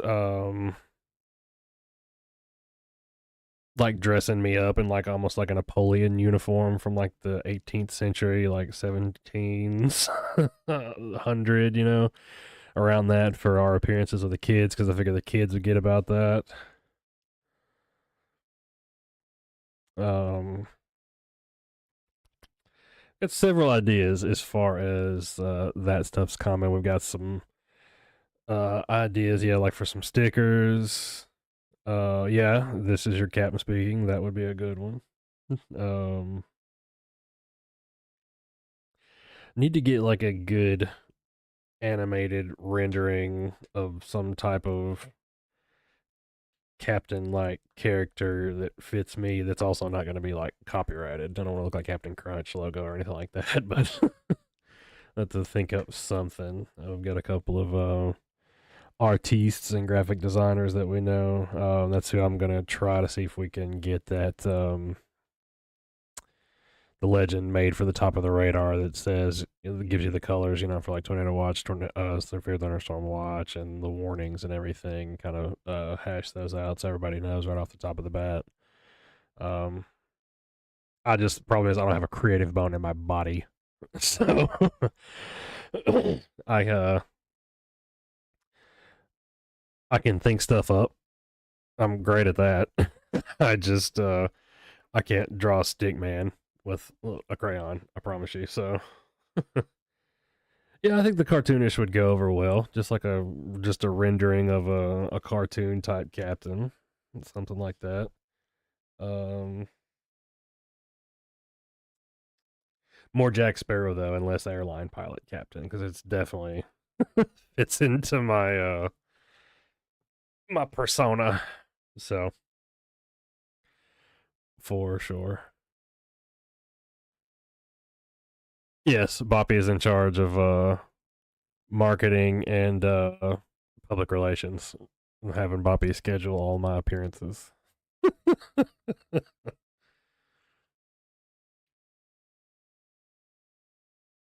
Yeah, for sure. Because I mean, this is as lighthearted as it can be. We try to take a serious subject and make people feel more knowledgeable about it and less freaked out about it. Because I've always thought myself good at explaining things, so I'm happy to do that. And if that takes somebody's weather anxiety down just a little bit, or yeah, makes them more relaxed about the whole situation or something like that, hey, all worth the effort. Point well taken. So for sure.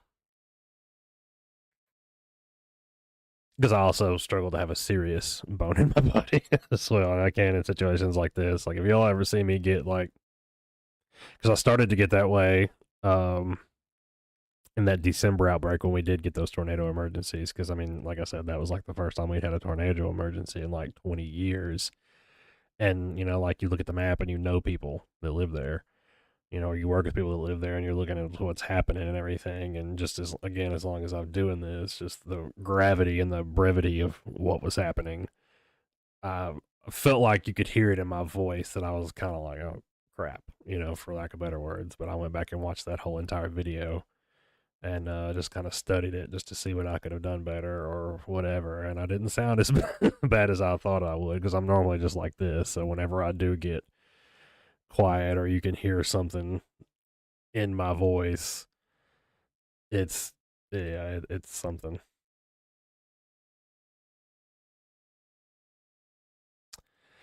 Yeah, there was M. I think that's right. um, and that night I was actually here alone. So Mrs. C was working. That was back when she was having to work some midnights here and there because of like some staffing and stuff. Yeah, I think it was April, March. It was somewhere around like that last spring or whatever. And I think that was the one that we had that was looking good. I mean, it was on the way here. It was looking good, and looking like it was holding together and rocking and rolling. But um, I was here by myself and had to get 4 kids and 2 dogs at the time. We didn't have our GSD pup yet, but had to get 4 kids and 2 dogs, myself, and a backpack full of weather equipment over to the next door neighbor's house uh, in the rain because it had started raining at that point, but the severe part wasn't here because I waited to the very last minute. I had them over there and got the doggos to come with me or whatever, and then went back and got all my stuff and was hovering over the computer and looking and doing this and that and the other. But yeah, that one was wild for sure.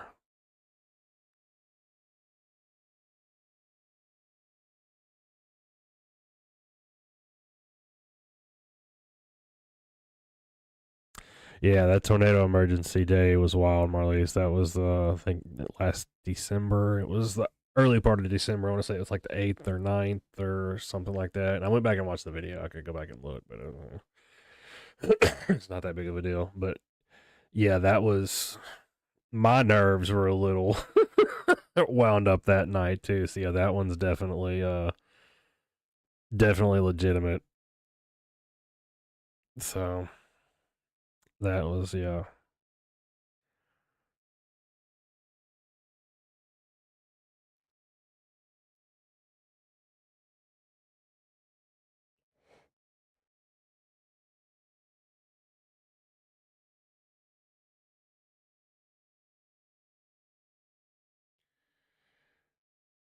Yeah, and there's been several of those, and that's why I say there's something magical about Murray County because I've seen a supercell be on the ground and be doing good, and then just literally go right around us and then form back up again. The Good Friday tornado, I think, that hit Murfreesboro did that. I was chasing the sucker, and we turned around on it in the edge of Williamson County at 840 because it had pulsed back down, came back to Columbia, and that's one that I mean, it haunts me. There's no other word for it because I wish that I would have kept going, but everything meteorological wise and storm chasing wise that I knew and had at the moment, it was a good decision, but it wasn't the right decision.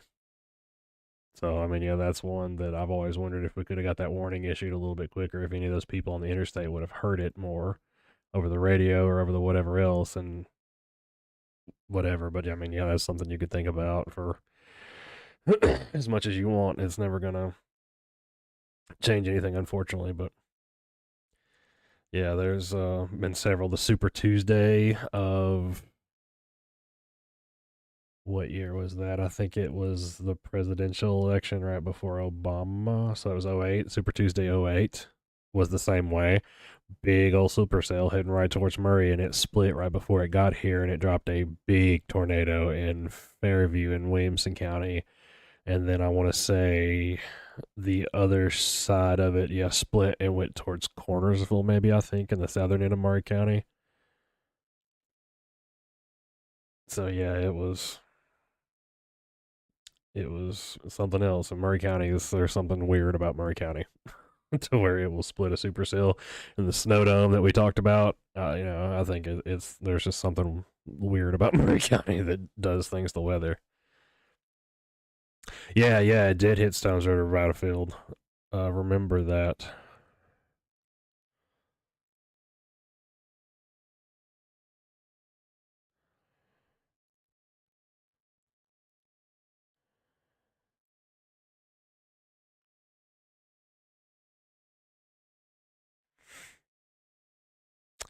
March 2020. Yeah, no, that one was the one. It came in pretty much in a straight line from like Waverly, Dixon, Charlotte into Nashville. That was the one that I felt pretty validated on because that was back when I was at still doing Bad Karma. And I'm looking at the cell and I'm looking at the cell and I'm seeing the rotation and I'm seeing like the drop in the correlation coefficient and everything to merit a tornado warning.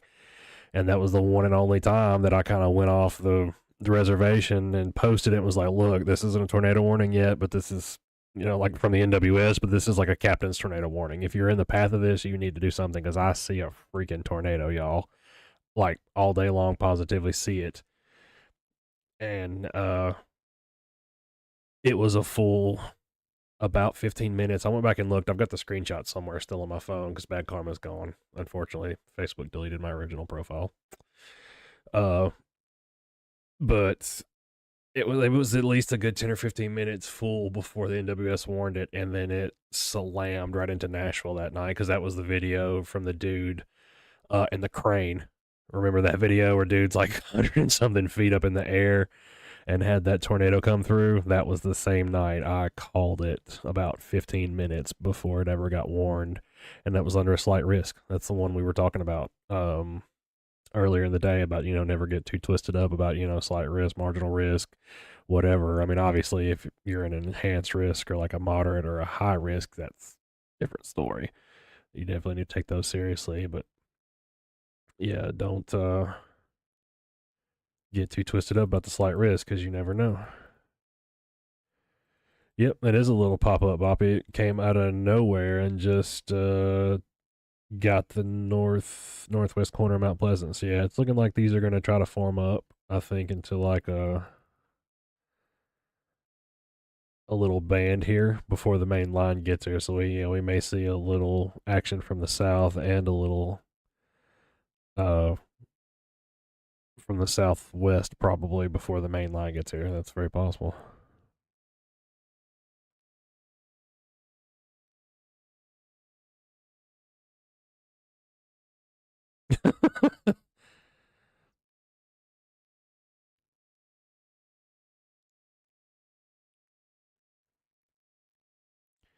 Yeah, and I mean the same way. I've lived here my whole entire life and been doing the weather here since '98. Not like this, obviously, but I've been following it and been a weather nerd and been interested. And yeah, anytime, about the only time we ever get hit with anything major, it always comes out of Wayne County. It's usually coming from like the south or southwest. The stuff that, like the line segments and stuff that come down, we may get, the brief tornado damage or something like that, just real small with the spin ups. Um, Spring Hill likes to get hit with microbursts all the time, right up there around the Neapolis area, between Neapolis and like GM around there. I can't tell you how many microburst damages I've seen through there, and I don't know what it is about that little spot, a particular spot of land. But yeah, it's something about Murray County. It's like the forgotten F5. The day that Nashville got hit in '98, there was an F5 in Wayne, Lawrence counties, and I think it weakened to an F4 and moved into Murray County, but it didn't get any coverage because, Nashville's all torn up and buildings got glass and stuff hanging out of them and look like they need a bunch of screen doors and some duct tape. And that's the only known F5 in Tennessee history. And it just got completely glassed over. I mean, I saw the tornado because that's what got me interested in it. I could see the damage it was doing from Culleoka here in Sunnyside. Could see full sheets of tin and plywood and stuff flying through the air just like it was confetti, and that's the bug that bit me. So went to my first spotter class shortly after that, and the rest is history. So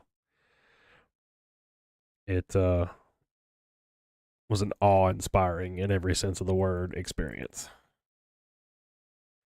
For sure.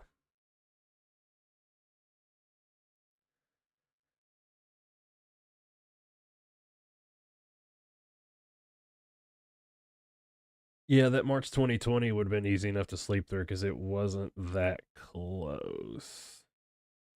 Yeah, if y'all are in Hickman, yeah, I completely missed y'all because I want to say I'd have to go back and look, but I want to say that one tracked pretty much straight to the east from like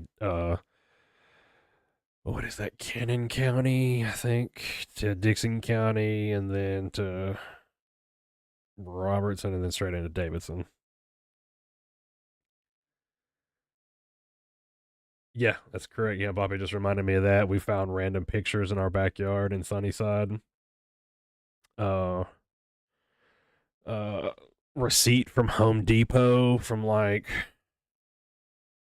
Nolansville or something like that. It was crazy. It was we found stuff from Nashville in our yard in Murray County, and that just tells you how crazy that updraft was and how the atmosphere was just angry that day. If it pulled it, I mean, you're talking about 50, 60 miles.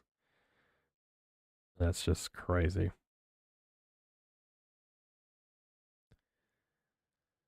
Yeah, most definitely, Marlies.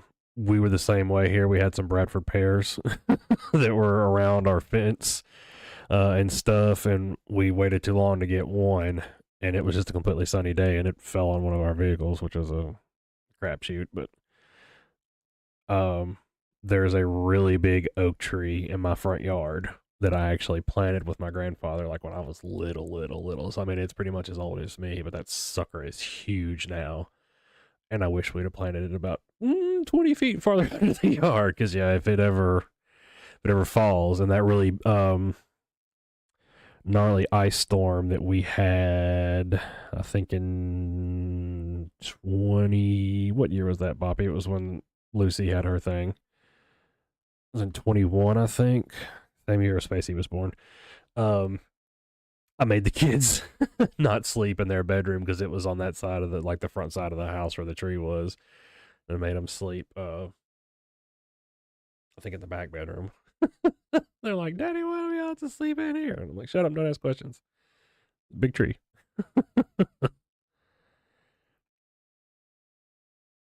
Yeah, I don't think it was the most recent M. It was because I'm trying to think of a specific one. I never remember dates. I have to like bookend it or bookmark it with something else that happened. And it was actually when Mrs. C had hernia surgery, and Boppy was over here helping me with all of that fun stuff because she couldn't pick up anything more than like a milk carton at the time. And we had a veterinary emergency, we'll say, and I had to go get out in it and go pick up my stepdad in a very injured and in distress Chihuahua and go to the vet in the middle of the aftermath of the ice storm. I won't say it was in the middle of it, but it was the morning after, and oh man. Still haven't fully disclosed the details to Boppy of what we went through to get there and how sideways we were at points in a full size Suburban. Was it February 22? Okay. I could remember if it was 22 or 21 because I was thinking it was right after Neelan was born. That's when she had the hernia surgery, wasn't it? I can't remember. But anyway, yeah, so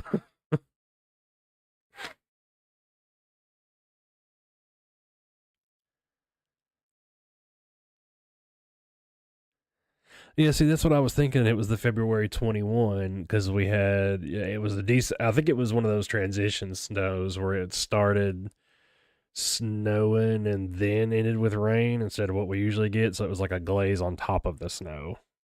And yeah, it was gnarly.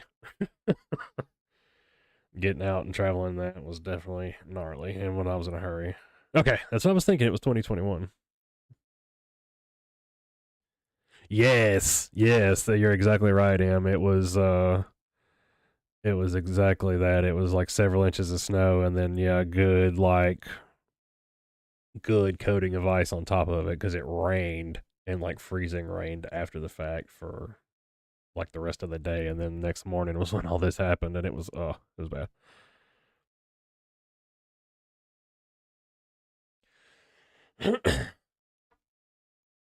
Oh, I'm trying to readjust here, y'all. Pardon. Ah,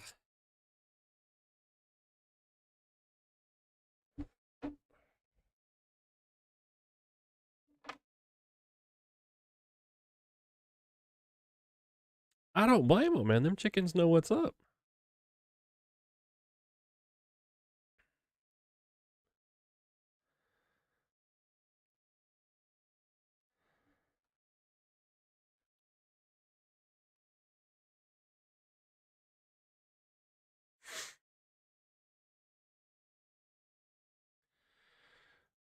So just about here with the rain. So that little plus mark, y'all probably can't see it on Facebook because of the video quality, but that little plus mark right there is me.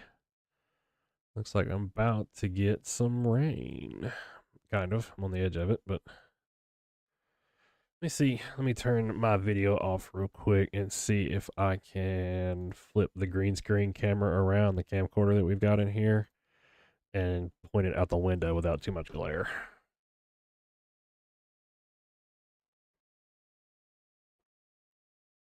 But I am still right here with y'all.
Nope, I tried. It's going to glare too much because I've still got just enough light on in here to see me.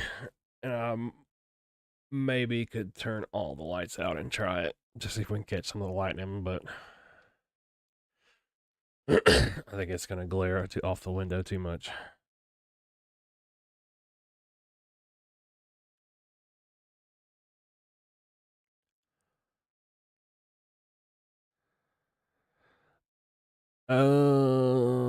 Yeah, no severe warnings on any of the stuff that's coming through, Rebecca, right now. It looks like it's just gonna be some rain, thunder, and lightning. I haven't seen really anything impressive on the winds, maybe some gusts to 30, 40, so maybe a little breezy, but nothing severe criteria right now at the moment.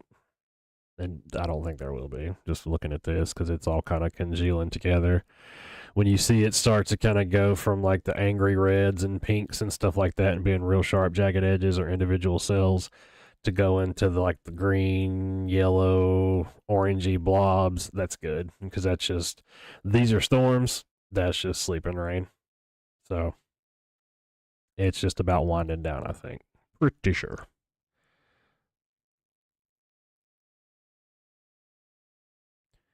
If I had to say, like I said, not a meteorologist, never claimed to be, just been doing this a long time. Gotta know how it works. I look at the storms, and I guess it's kind of like soothsayers or whatever you call them, looking at tea leaves in the bottom of a cup or ink blot tests or whatever. I look at the air is technically a fluid. So once you kind of understand that and you see the patterns and what everything's doing and the waves it moves in, that's kind of how I know what's going on with a storm, or I try to know anyway. Nobody really knows, but once you're looking at something on radar like this, it's got a flow and a pattern and a rhythm to it, and you can kind of, you know what it's been doing, you can kind of get a good guess of what it's going to do next. I guess that's what I'm trying to say. So that's how I do it, just to give away one of my little secrets.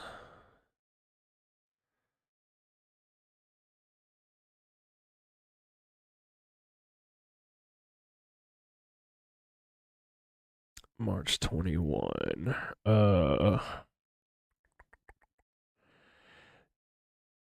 Yeah, that sounds right, I think, because it's happened like that so many times that I can't even remember them anymore.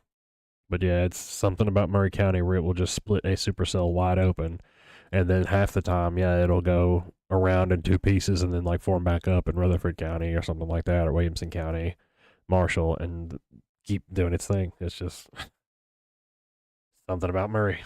I don't get it, can't explain it. We were talking about that the other day, and it's got to do. It's got to be something with the geography or the atmosphere or the something, because we're kind of in a bowl. We're surrounded by rivers. I don't know what it is. Yes, the indicators, exactly. I'm just looking at the things. It's something that just, it's like a magic eye, I guess. My eye can see it. So, rumbling here in Summertown, great sleeping weather. Yes, it is. And that's pretty much all we've devolved into now. I mean, I see a couple of hail indicators out there. It looks like maybe in southern Lewis County, south of Hohenwald. There was one in Centerville, but it just literally popped. It just literally went away as I was talking. But yeah, I mean, I see some hail possibilities out there, but literally, we're just to the good sleeping weather at this point. There's some lightning and some thunder, maybe a little wind gust, but it's not gonna like take your roof off or anything. So we are past the fear point, I would say, in my professional opinion. Yeah, maybe a little hail right there in southern Lewis, but let me see. I don't really see anything. Yeah, I mean, there's like some little scattered things that it's picking up here and there, but the only thing organized kind of hail it all looks like. Hey, and it's part of the part that's heading here, of course.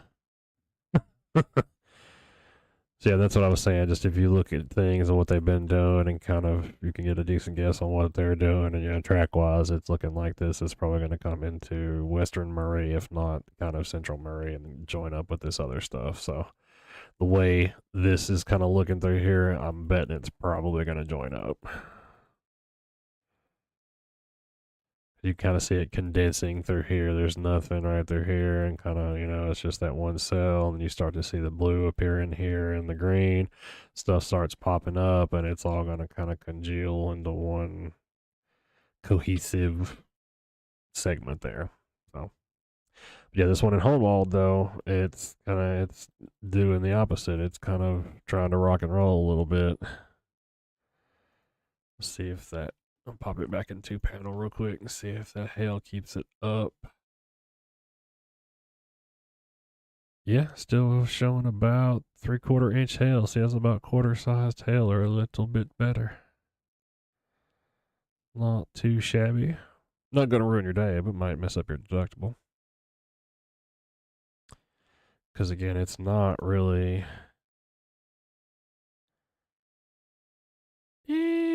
There may be a little bit of outflow on that one because it's measuring about 55 miles an hour, but that's on the backside of the storm right there.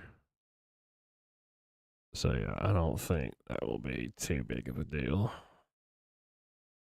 We shall see.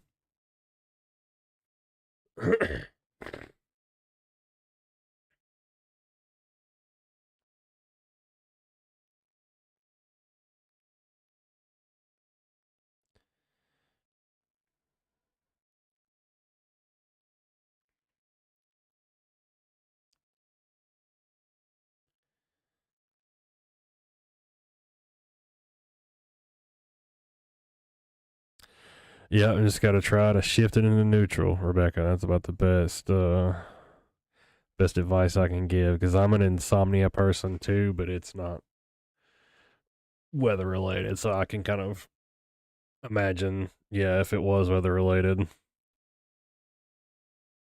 That's why I'm not bothered sitting here at 1 o'clock, All good. It's like the same thing during the snow, man. Just between looking at stuff and trying to forecast stuff and being live on here with y'all, I think when it snowed back in January, I was up for like 3 days and like barely noticed at the end. Like, oh, wait a minute. I haven't slept since Sunday and it's Wednesday. Whatever it was. So,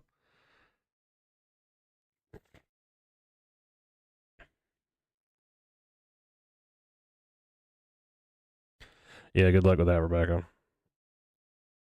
The docs don't want to do anything about that these days. Been there and done that. So, definitely good luck with that. I mean that in a serious way, in the haha way, because that's ugh. Good luck.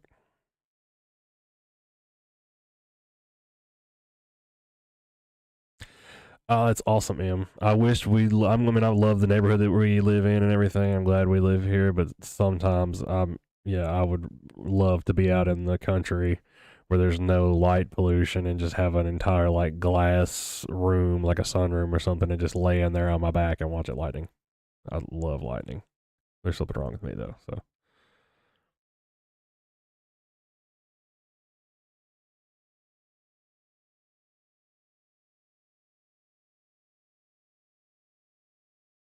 Yeah, Marlies, most of the garages around here, just speaking from personal experience, are full of stuff instead of cars. It seems like the garage is the catch-all in the South, and it's sometimes you'll see cars in there, but usually even then the cars are surrounded by stuff on all sides. So I've got a 2-car garage with a pool table sitting right in the middle, but stuff all over the pool table.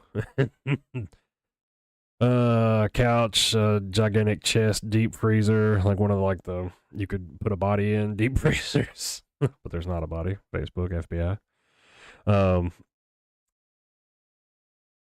Shelves, yeah, and just stuff, bikes, kid stuff, little tight cars. Yeah, I've got a perfectly good pool table and can't play because there's stuff on.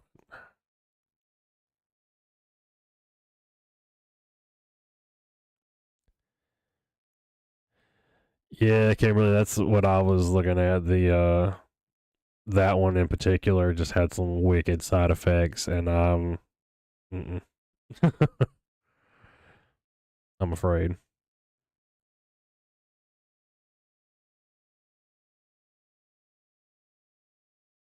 Oh, I want to come to your house, Kimberly. I love to fly anything. Yeah, tools and RC planes sounds like a good time to me. I don't know if you've ever seen. I think I did it on the snow video. I think, or one of the times when I went live on the snow video.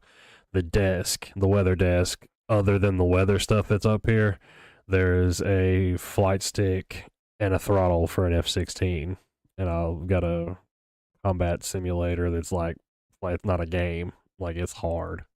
It's like pretty much like flying a real plane, and it's awesome. Yeah, I love to fly.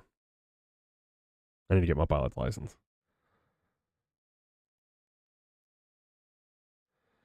And yeah, I've done the melatonin and stuff like that too.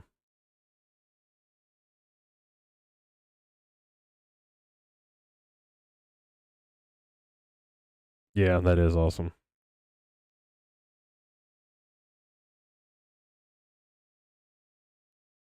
Yeah, my dad's like that, Marlies. He didn't want anything with a front facing garage like to face the streets. Nobody could see how junky your garage was. All right, Boppy, see you later. Appreciate your help. You're not old. Yeah, but I have to drag all the equipment over there if I lay in your sunroom, Boppy. And it doesn't face the right way either, kind of. I mean, it does, but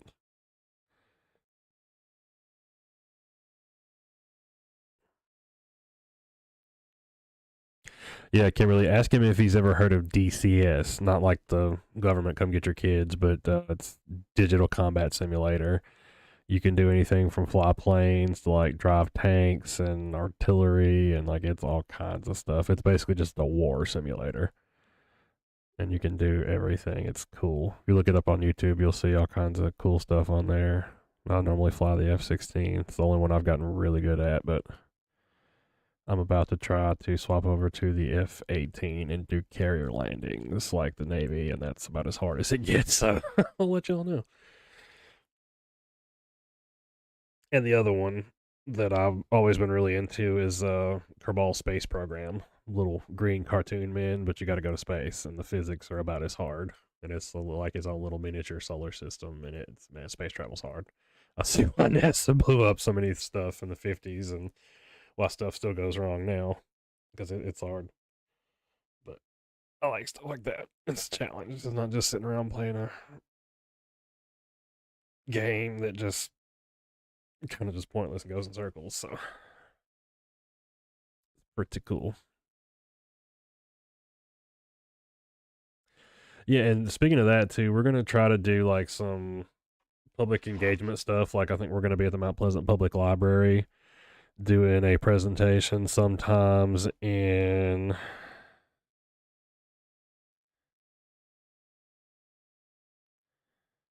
Sorry, just sending a text to Bobby there. Um, sometimes in April, I think we're gonna be doing the Mount Pleasant Library. Like I said, we've got a couple of schools that people have reached out to us here in Murray County. Some homeschool groups. I think there was another one in Marshall County or something too. We've had several different folks reach out to us since we went to Woodard, so we're gonna do some public engagement stuff. And again, once these uh Facebook payments get a little bit bigger, we're gonna try to branch out into the t-shirt and merch business and get some banners made. We're gonna be in like the parades and stuff. So Meal Day, Christmas parade, whatever. So where you at, Rebecca? So it's raining here again. It should be. It's starting to rain just about everywhere in Murray County, and that Lewis County sale looks like it is kind of holding its stuff together. Up to 1 inch hail now, so it's got a pretty decent looking little core there. I might take a 3D of this one and see what it's cooking on. Yeah, buddy, look at that hail core. Sure enough, let me take it back to the. Yep, so that's basically how you're looking at the storm, how it looks all kind of puffy and pretty at the top. Well, I mean, it would be like gray and soupy looking if you're actually looking at it, but yep. So that be the storm, and that big white part in there with the purple and the white be the hail core. So it's definitely, most definitely cool. Yep, hail core. Pretty cool, yep. No, nothing else, just that. Yep, you see it right there. That purple stuff, that's. Ooh, they just warned it. Weather radio's fixing to go off.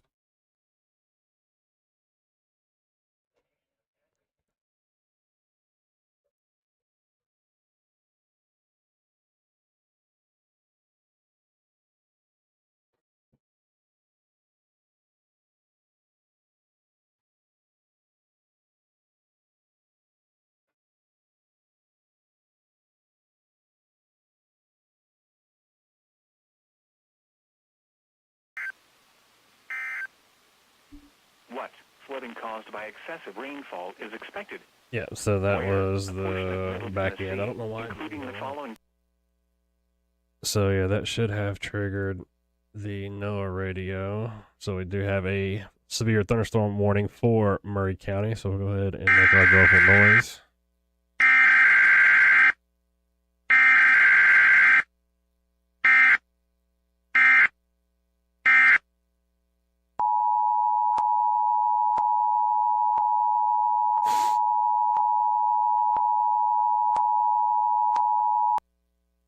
So the National Weather Service in Nashville has issued a severe thunderstorm warning for Murray County, southwestern part to be specific, until 1:15 a.m. At 12:49 a.m. Central Daylight Time, a severe thunderstorm was located 7 miles southeast of Hohenwald, moving northeast at 25 miles an hour. Hazards be quarter-size hail. Radar indicated damage to vehicles is expected, it says. So prepare immediately for large hail and deadly cloud to ground lightning. Seek shelter inside a well-built structure. Stay away from windows. Torrential rainfall is occurring with this storm and may lead to flash flooding. Do not, I repeat, do not drive your vehicle through flooded roadways. So let me get that posted, y'all. And I'll update the ticker down there because we're a one-man operation now.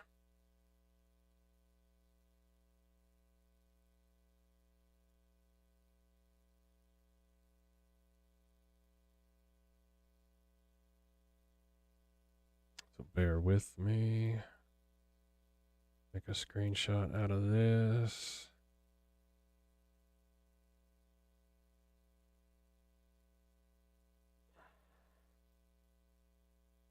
Telling you, one of these days I'm gonna put a camera behind me so y'all can kind of see what goes into this and how quick I'm trying to move when stuff like this happens, and we get warnings like back to back to back to back to back to back, and stuff's really crazy because it gets hectic. Why does it keep doing it? All right, so yeah, severe thunderstorm warning for Murray County.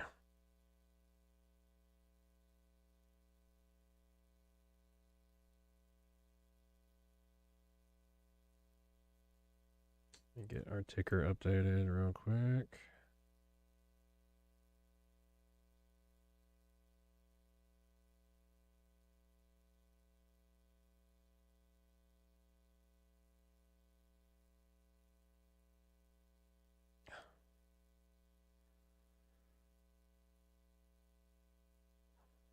All right.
Fixing the gaps from the original text in this, y'all, so bear with me just a minute.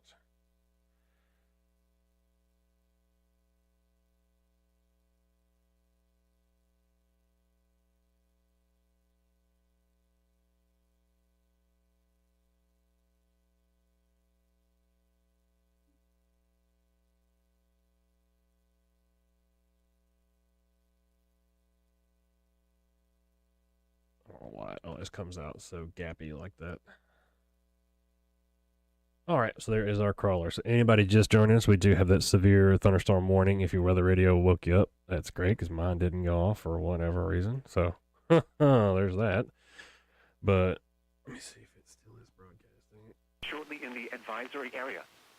Some locations that will experience flooding include Lawrenceburg. No, it's going over the flood advisory. So, I mean, yeah, they may extend this one into Columbia. It's hard to say right now.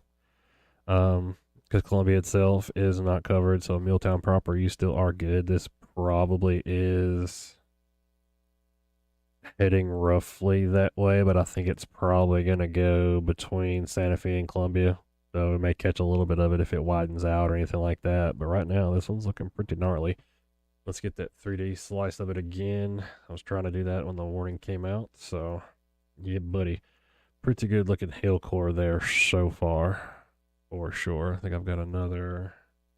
Yeah, you can kind of see that purple in there. It's pretty high up here on the reflectivity scale. So,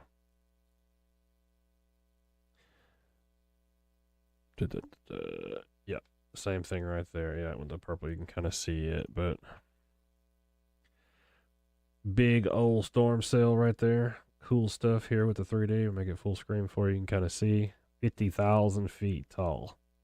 Pretty high. So, big old hill core right there in the middle.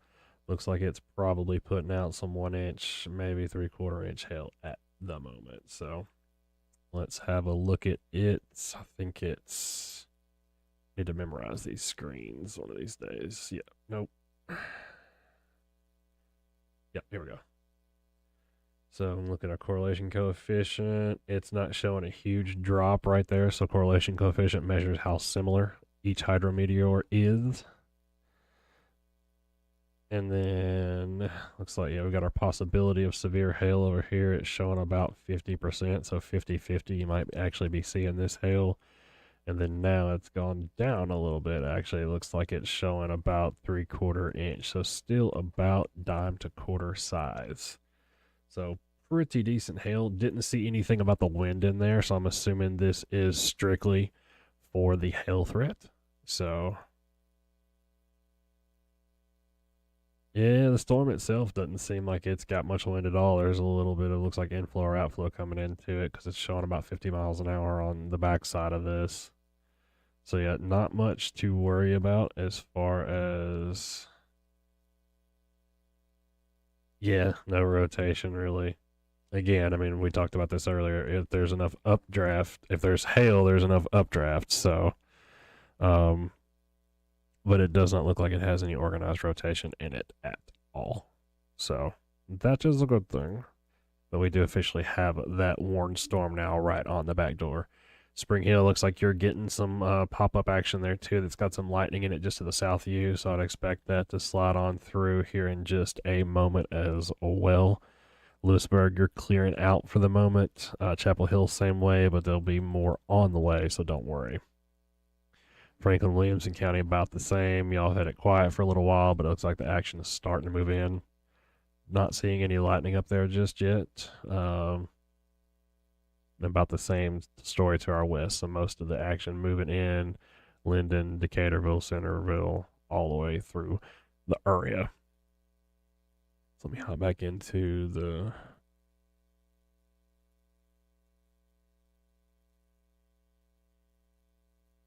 YouTube comments are good there. Appreciate everybody joining us on YouTube here as well, as always.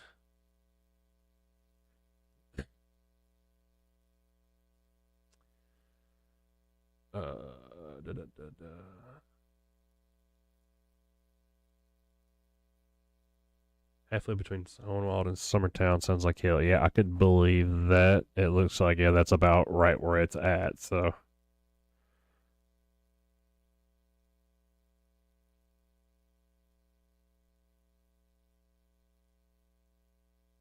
Yeah, it'd be like that, Kimberly. Same way.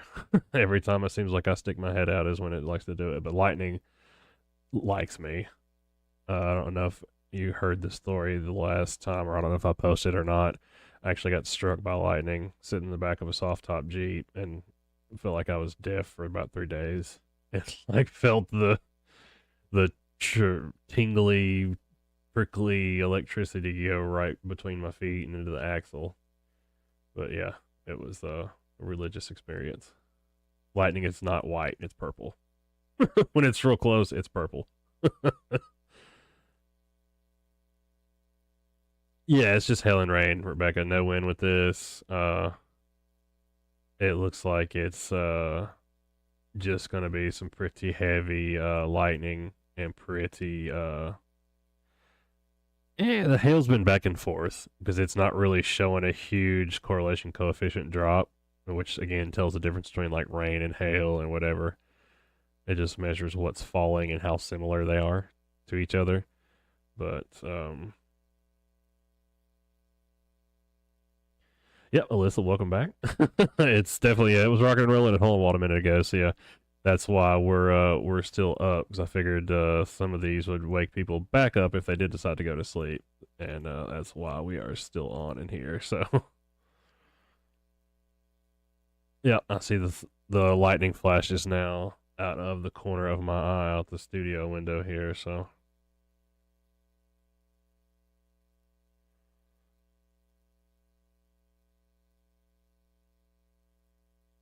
yep, I hear the thunder now too here in Sunnyside. So give me a sec. I'm gonna see if I can get this camcorder that I've got that we normally use for the green screen flipped around and actually get a shot outside without it glaring up so bad. So give me just a sec, y'all.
All right, let me see if I can make it like a picture-in-picture, because I don't think it's going to work all that well, because it's dark and the autofocus is all screwed up. Because I can only kind of get it at one angle while keeping it plugged into the computer, which I need to do. So, let me pull it up here.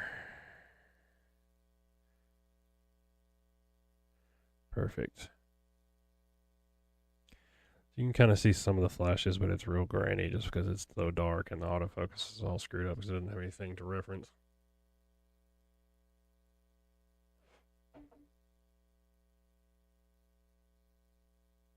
But I've also got the window open, so if we get a real good thunder, y'all should probably hear it here in the studio.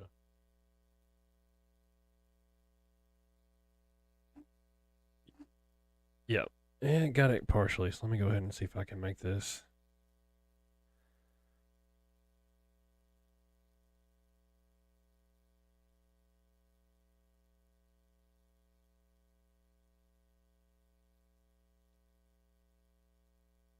Like a picture-in-picture, there we go. Take me out of the equation and put the good stuff in.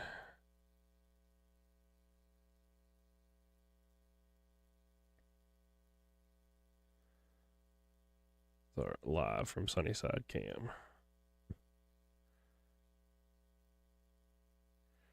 All right, I think that'll work. So you can kind of see it here. So it's that big black circle that just showed up on the screen. That's what the camera view is like. As I'm trying not to, yeah, there you go. You can see a little bit. Try not to catch any of the neighbors' houses with the shot there. So I'm kind of having to go straight up into the air and not give it any kind of reference point. So a little grainy, but it will catch some of the flashes at least, just so you can kind of tell what's going down in the sunny side. And again, just for reference, I'm right there, and the little plus sign that's yellow right there. So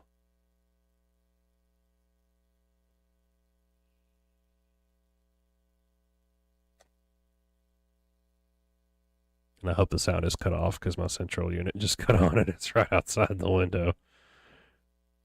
Yeah, cool. It's not playing any sound. I wanted to make sure. That would have been real annoying. Yeah, it's looking like everything is joined up with the main line. There we go. There's some.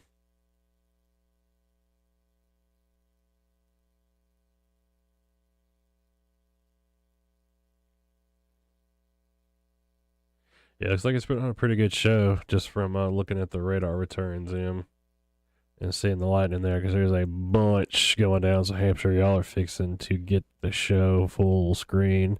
Mount Pleasant, yep. So it is spreading out a little bit. See, with the pink showing up there. But if this hail doesn't keep it up, they probably won't extend the warning, I'm imagining. So, but it is a pretty good lightning show to the south of Mount Pleasant right now. I got a couple of strikes here within the last couple of minutes in Mount Pleasant itself. But yeah, definitely some heavy rain coming into the Hampshire Mount Pleasant area right now. So we might actually get a piece of this if the if that purple keeps kind of congealing up there with the other part of the cell from Hampshire. So Sarah, it's gonna be hard to say. As soon as all of this meets up, I don't know if it's going to hold up its strength. The main reason that it's got what it's got down here is because it's got this south end, kind of what we call like tail end Charlie, going on to where it can get the inflow and the moisture and the ingredients and the stuff needed from the backside here. But once it all kind of congeals up into a blob, I don't know if it will make it to Spring Hill, to be honest with you. The track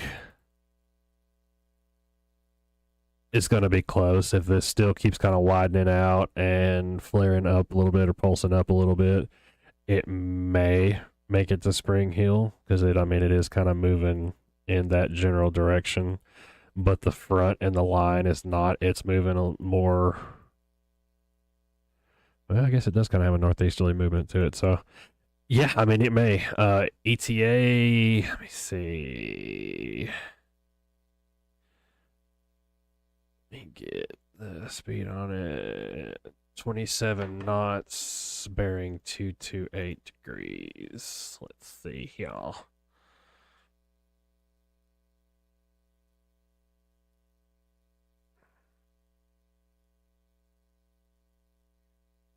So we'll do the center of the storm.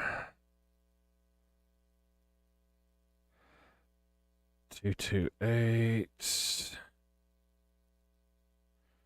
23 knots, I think it said.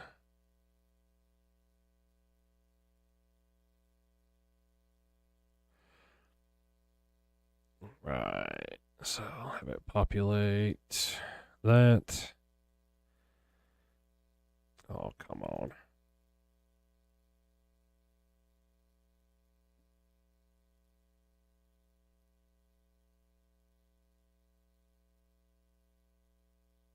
Hold on, it's being difficult with me here.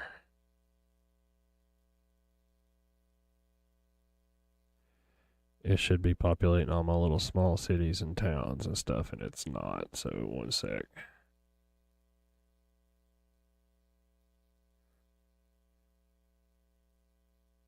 Eight, 23 knots.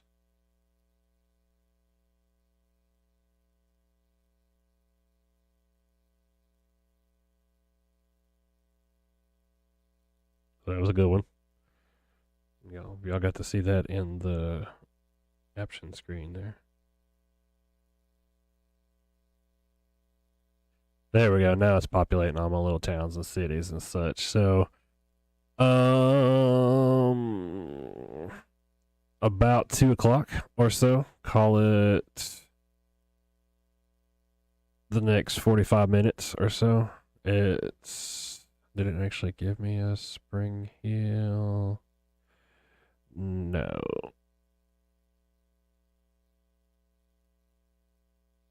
Oh, I forgot y'all can't see this. Let me swap it over to the full screen mode. So just real quick, I have to lose the lightning. Sorry about that. Here is the storm track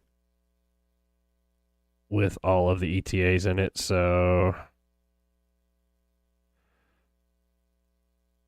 Hampshire, it's pretty much already on top of you. Sawdust about 130. Santa Fe about 146. So you got about maybe 30 minutes before this gets here at the current speed. Carter's Creek about 2 o'clock, and yeah, Spring Hill probably about the same. It's telling me Claiborne about 2:02. Boston Burwood about 10 minutes after, so yeah, it should be about 2 o'clock. To answer your question, Sarah.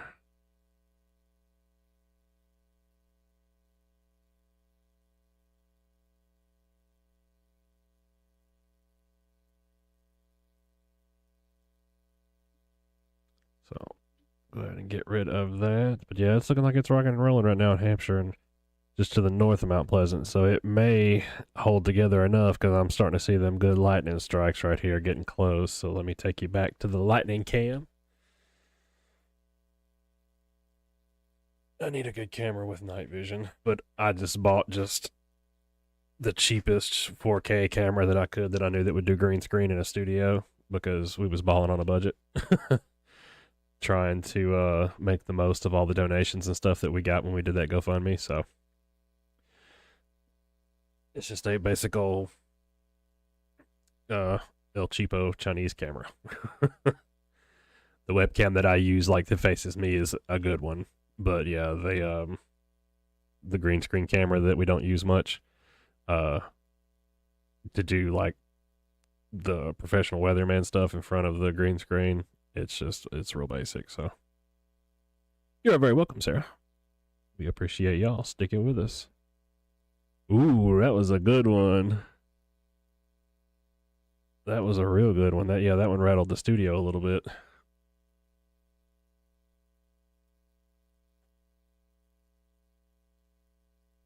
Let me actually, I'm going to turn off my regular mic here and go with the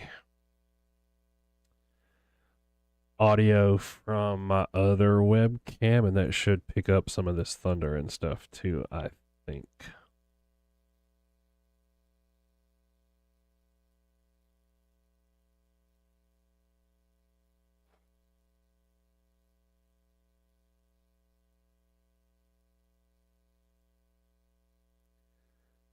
But I'm gonna have to. Yeah, hold on. This call. I'm gonna have to rearrange some stuff here on my end from the broadcast software. So, all right, and the severe thunderstorm warning has expired, so that is good news there. So no longer under that severe thunderstorm warning. So go ahead and drop off our severe weather alert there. Perfect, perfect.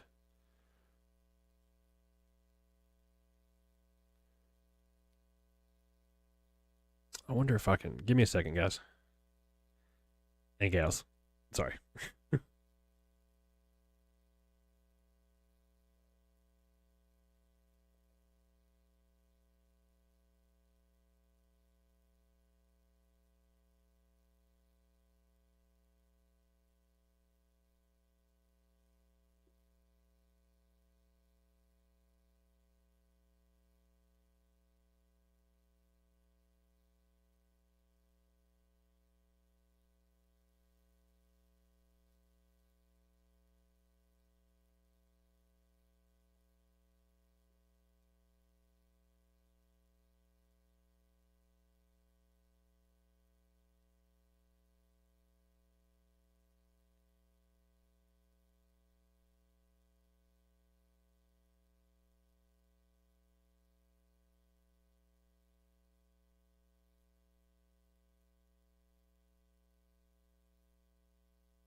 Okay, sorry guys. The central unit cut back on, and it's gonna way uh outdo that really sensitive webcam mic that I've got right there, and it's right outside the window. So,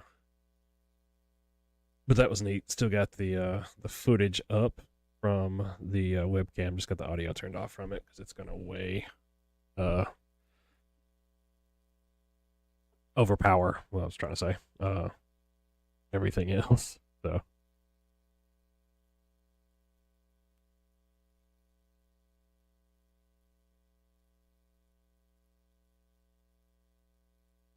Oh, could y'all not hear me? My bad. I was thinking that the webcam mic was turned on because it was showing me like input and stuff into the broadcast software. My bad. I thought y'all could hear me that whole time. Sorry.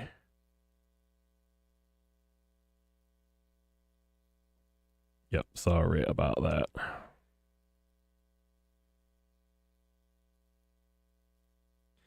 One sec. I'm gonna go recover the webcam though, since it's not gonna exactly work now that the central unit's cut on.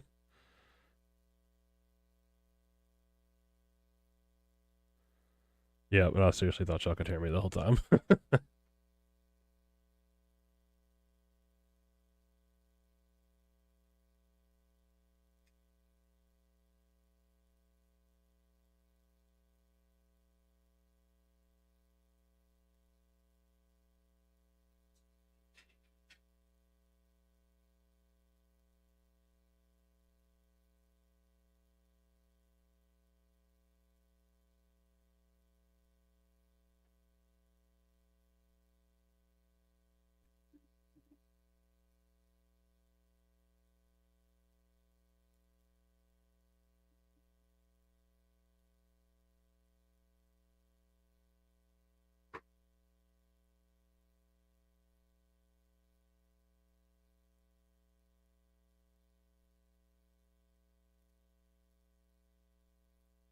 All right. Get the camera back going here. Yeah, it's real dark. Hold on, because I like turned all of the lights off. Trying to get that shot. Ta-da!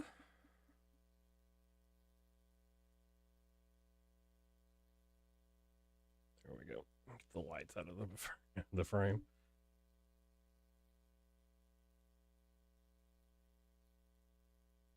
Oops. There we go.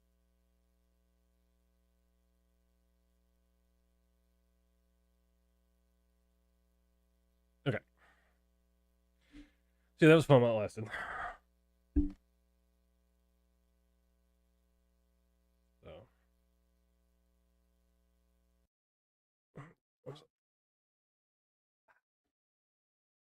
All right. Yeah, this one's fairly safe, I would say. I mean, as much as you can be with a storm. So. That little ribbon right there is interesting, though. This may be the funny one if this keeps it up, so I'm definitely keep an eye on this section of it. Get back to the comment section.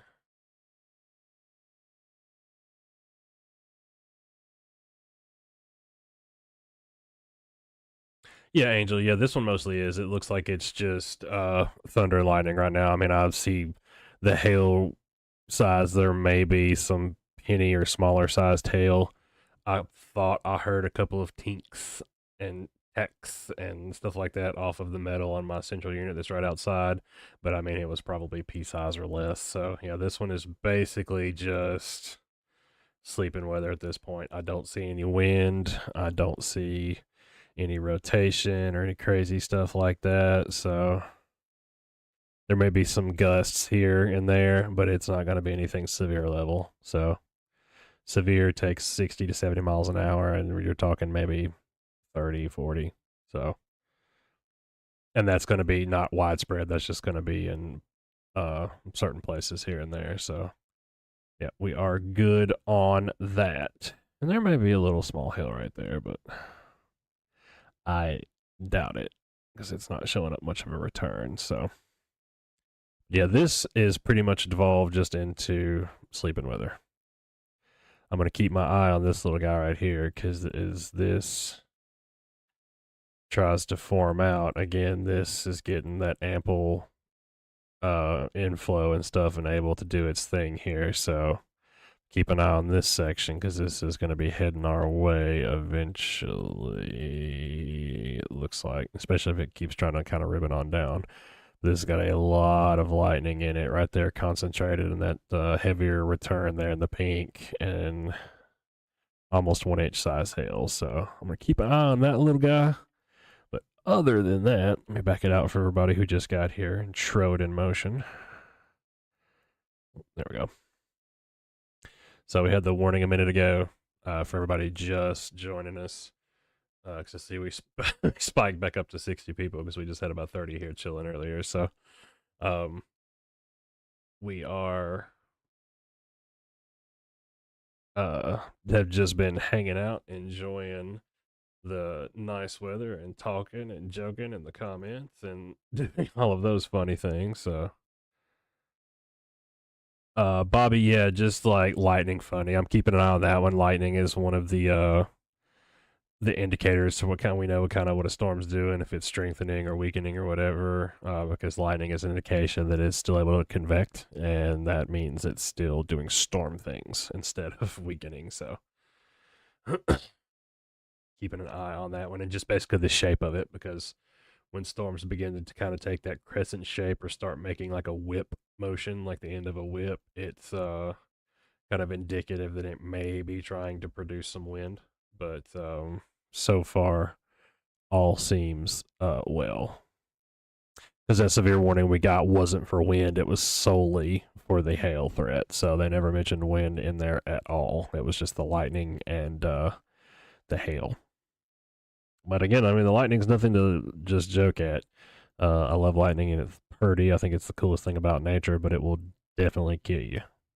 So, and see that last couple of frames right there, where this kind of starts to strengthen up, get more purple right there, and it's kind of curving down like this. That's what's got my attention, and because it's got so much lightning with it. So Hohenwald, you're about to catch it again. Hampshire, Mount Pleasant, you'll probably be catching this soon, because it does look like it's trying to slide this way. Crap, I want it just to the part I want it to. Yeah. See this part right here, it's kind of just nothing, and then it starts strengthening up, and then it kind of starts getting into this band of heavier returns and lightning and stuff. So, but it's kind of going back and forth, because it doesn't look as well organized as that does right there. So it went a couple of scans forward, and now it's kind of a little bit more broken up. So just keeping an eye on it. And same thing going up here in Columbia. So it looks like it wasn't as heavy a minute ago, and now it's kind of strengthened back up right up there around Highway 7, and looks like Darks Mill, Knob Creek. So going out towards Santa Fe area, around that way. So we can take a 3D slice of this one again and have a look-see at it. Yeah, buddy. So topping out at about 45,000 feet. Let's look at that hail koa. Yeah, it's in there. Not too impressive, but let's see. Yeah, maybe a little bit in there. So it's definitely got some heavy rain for sure. So, oh, it's not the one I want. There we go. So you can kind of see just again the puffy cloud shape there at the top, recognizable and all funny and familiar like, and then you got that heavier band of rain / maybe some hail right in there. So pretty cool. Have a look at this one as well, same manner. So you can kind of see, this is the way you're normally used to looking at it, but when you pop it out like it's in real life, that's how it looks.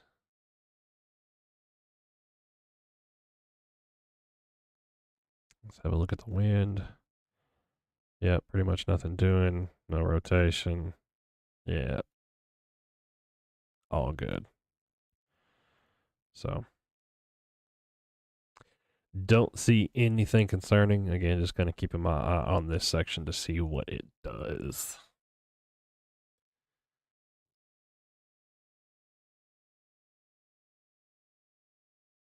What do I mean by funny? Like when a cannibal eats a clown. Says it tastes kind of funny. I'll be here all night. But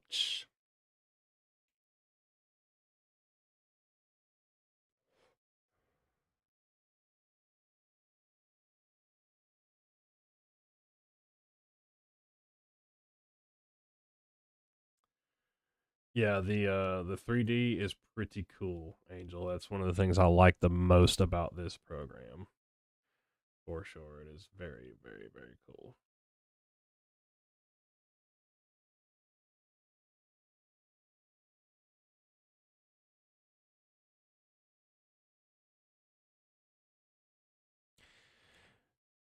Yeah, the Thunder was doing good here for a little while, and then it just kind of got caught a side swipe there because I'm right there, and it kind of just boop right around me.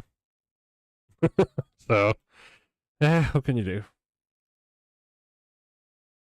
Sit here and talk to you fine folks. But yeah, it was definitely a house rumbling thunder. There's some pretty good stuff. Why is the video like frozen on Facebook or something? Because it's still showing me like the stuff I did 10 minutes ago. Is it that far behind in the lag? Good God.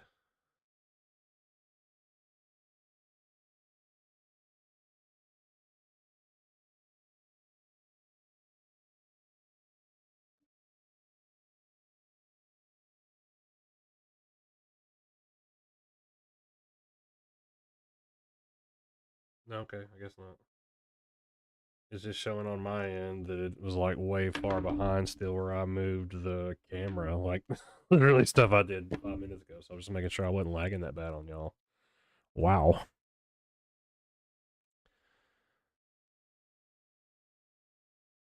Because that would have definitely been a sucky thing to do.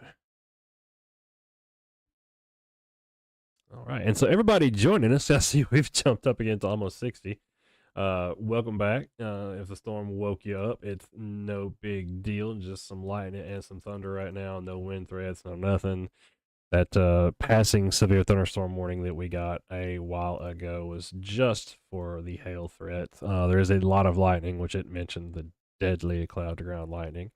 And that's no joke. It's pretty, but it'll kill you. So don't try to pet it.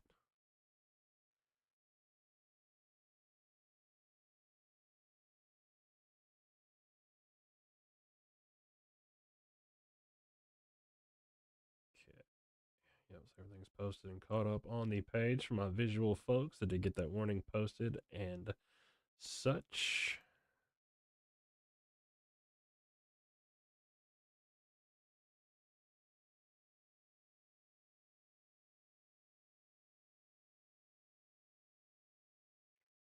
All right. But yeah, pretty much just some sleeping weather. Again, if you're just now joining us, the main line of things is almost here.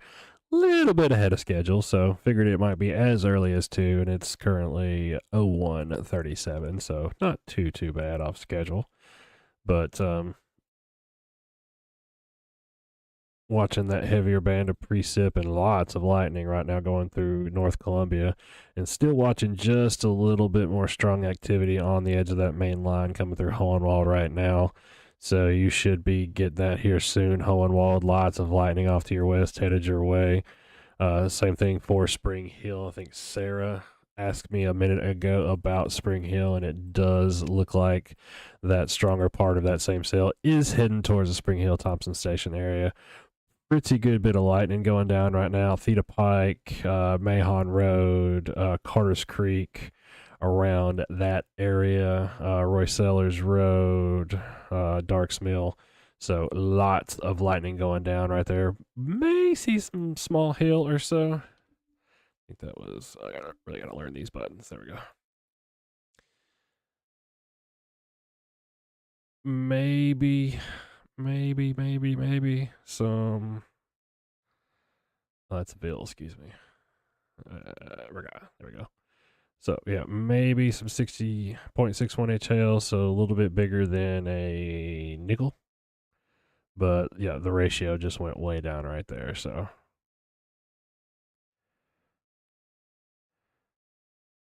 see a little dropout in correlation coefficient though right there where that is. So there may be some small hail to that. Maybe. So and again, correlation coefficient is just the measurement of how similar the hydrometeors are to each other. Hydrometeors is just a big fancy way of saying stuff that falls from the sky. So rain, snow, sleet, whatever. But it's also a good way for us to detect tornado debris signatures. We were looking for those. So good stuff. And then the hail detection all just comes from an algorithm that's built into the program. Takes up a lot of things into consideration, and I won't bore you with details. Yeah, and the rain's loud enough at times with these downpours, Rebecca, that yeah, it may sound like it's windy because it's so heavy when this rain's coming down. It's torrential. I think my power just flashed a little bit there as well too. So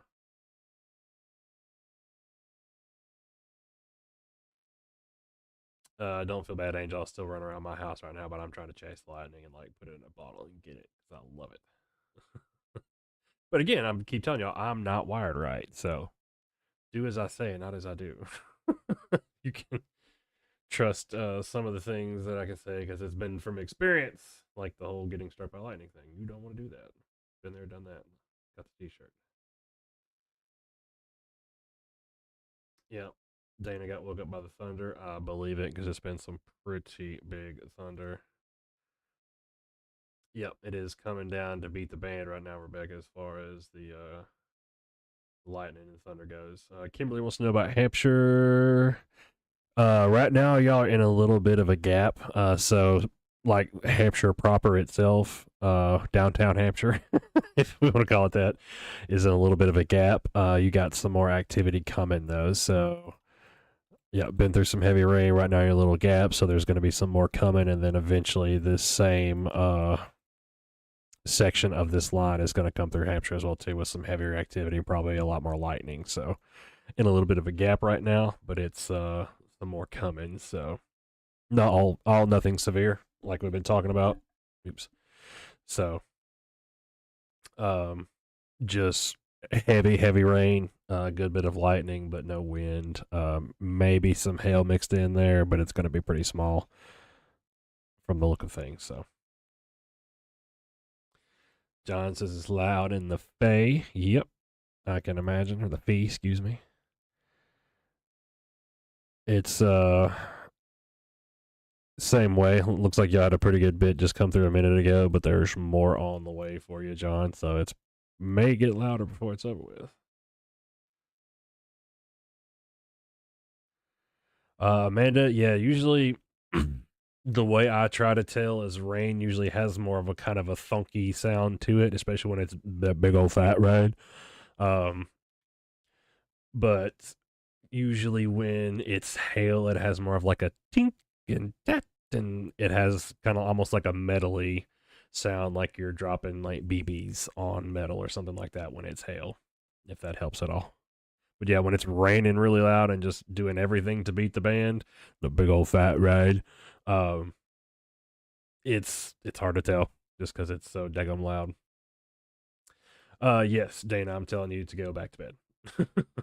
It's all good. It is definitely that good sleep and rain. But again, as I always say, I'm obligated. Have a way to get your warnings. So if for some reason this does pop up again and we get a severe thunderstorm warning or whatever, make sure you got your NOAA radio or your phone with an app or something like that. Yeah, we definitely do need the rain though. I think even after all that rain we got last time, I want to say that I saw the drought forecast and we were still, I think, in like the edge of a moderate drought even with all that rain. So that's the bad part about it. When you get torrential rain like this, the ground can only soak up so much, and then it becomes like a sponge, at the top, kind of couple of layers of it, and the rest of it just runs off because it doesn't have time to absorb it all. So it's kind of it's a catch-22 when it rains like this. We need like a good, persistent rain or some off and on rains instead of just all of this, the big old fat rain.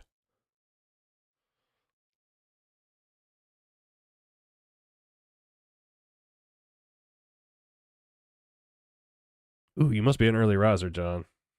So I don't think I would want to. Well, I mean, I can't sleep half the time anyway, and I get up at all kinds of odd hours just doing this. But I wouldn't want to get up and stay up at 2. Kids do that enough anyway.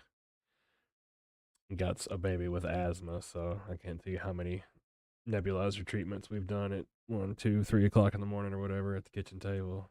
So, but that's just what good daddies is for and good mamas. So that's only do it when I have to. That's what I'm saying.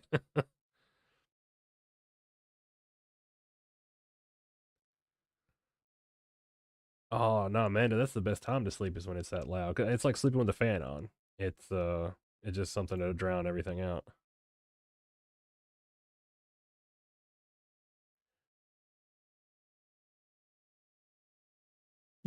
Yeah, Angel. Yeah, that's definitely what I was going for was Forest.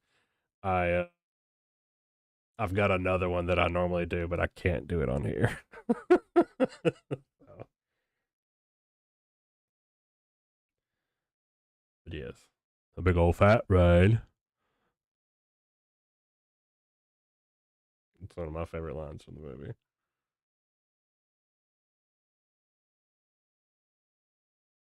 I have to, like we were talking about earlier, I have to suppress my my inner how I normally am. We'll call it when I'm on here because I normally speak like a sailor to begin with, and I yeah, I have to tone myself down and make sure I really actually have a filter between my brain and my mouth to make sure that it's okay before it comes out. But yeah, if you ever met me in person or like, which that's why I don't let anybody on here follow like my personal Facebook like ever. There may be like a couple of people that I've actually like gotten to know that know how I am. But if you followed me on my personal Facebook and knew how I really was, you probably wouldn't trust me to do the weather or anything else. So yeah,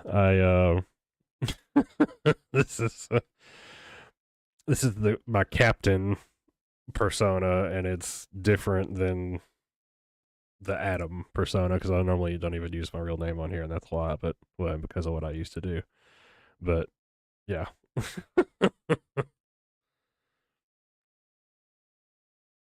Ian got a bit of hail off Williamsport Pike. That's awesome. I imagine it was probably small, M pea sized or less or so.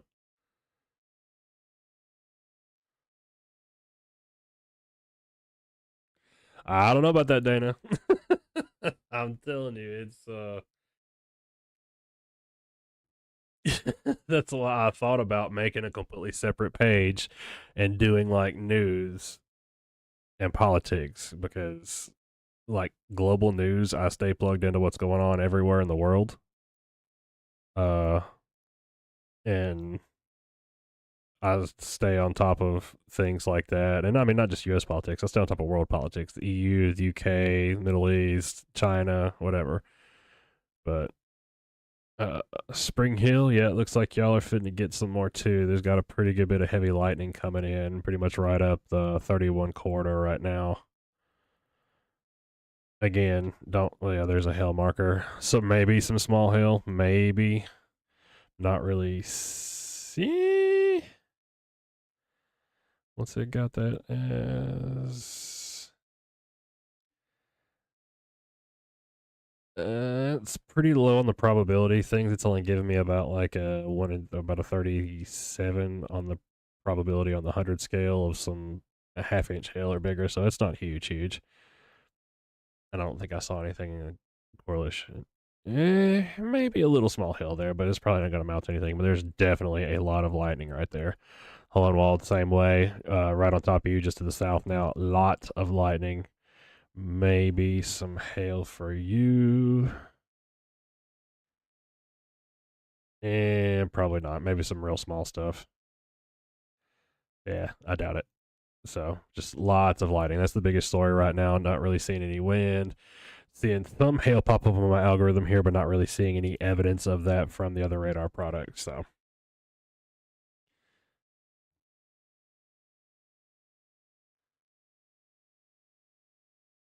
But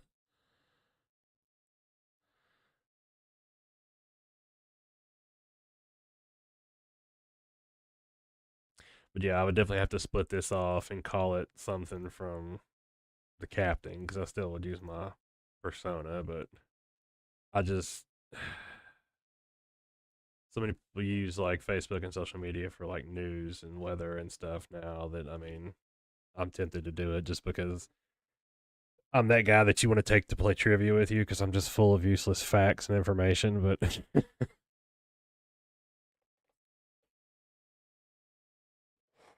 it's it's definitely would have to be a separate venture from the weather page,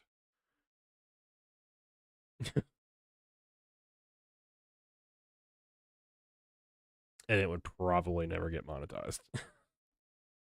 I mean, it's just because I hate when like you go and watch a YouTube video and it's a documentary about history or something like that, and they've got the ugly things or the gory things or the stuff like that blurred out. I mean, I understand you don't want to show it to kids. You need to sign in with your adult account, all that other stuff, but history's history, and to blur it, to dull it, to whatever is just not. Don't agree with that. So, good, bad, ugly. Ooh, got another little power flicker here. I don't know if y'all could see that from the camera or not. Dana, I've got carrot weather.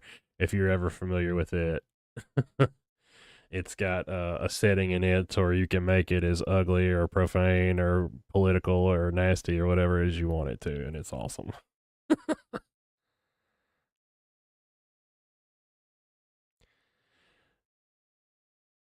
Yep, we're having a good night, Andrew. Glad you popped in. I figured it would wake up a lot of people as it came through, so I stayed on, stayed up with you. But again, it's nothing severe, so I would definitely go on back to sleep if you were asleep or you want to get that good sleeping rain, because it is definitely that at the moment. So we got that brief warning, and it looks like other than that, everything is pretty chill. Other than Spring Hill, man, Spring Hill's getting a buttload of lightning up there right now.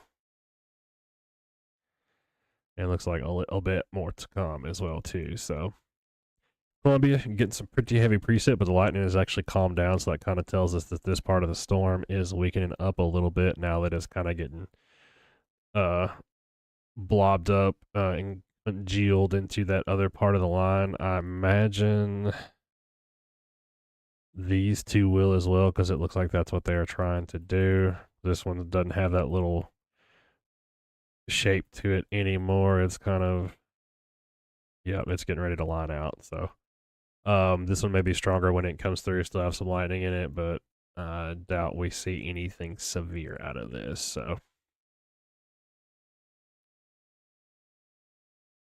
yep, you are very welcome, Natalie. This is a labor of love. We love what we do, and that's why it's what we do.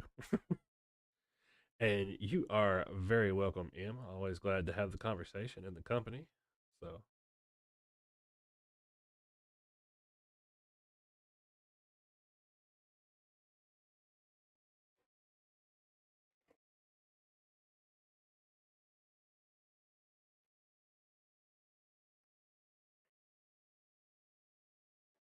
yep, and same goes for you, Thompson Station. Looks like you are getting into the edge of that severe, or not the severe, the heavier precipitation as well.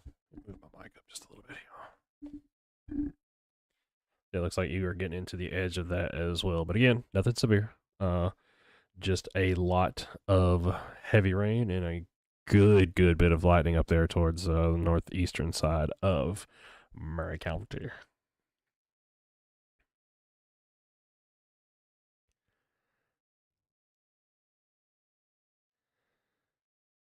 Yep, always glad to help, Angel. If the meteorology doesn't do it, we can do the comic relief and just sit here and cut jokes and BS like we have been for the last couple of hours. So I'm glad to do it. Pretty sure I could do both in my sleep. Been a wiseacre for so long and been doing the weather for so long. I think I can do both in my sleep. So Always, always, always glad to help.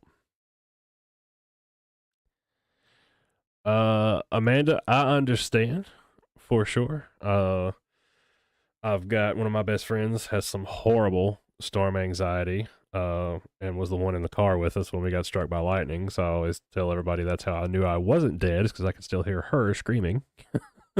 So, I completely understand.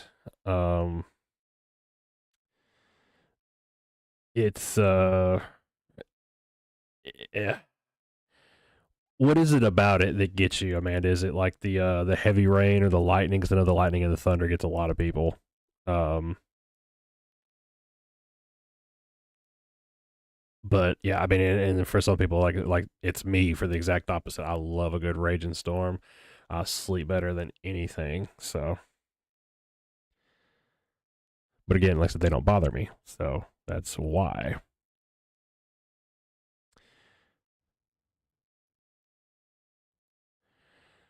Yep, exactly, Andrew. Yep, this is a great thunderstorm for sleeping. No tornadoes, no nothing else to worry about. Just a good old, big old fat rain thunderstorm.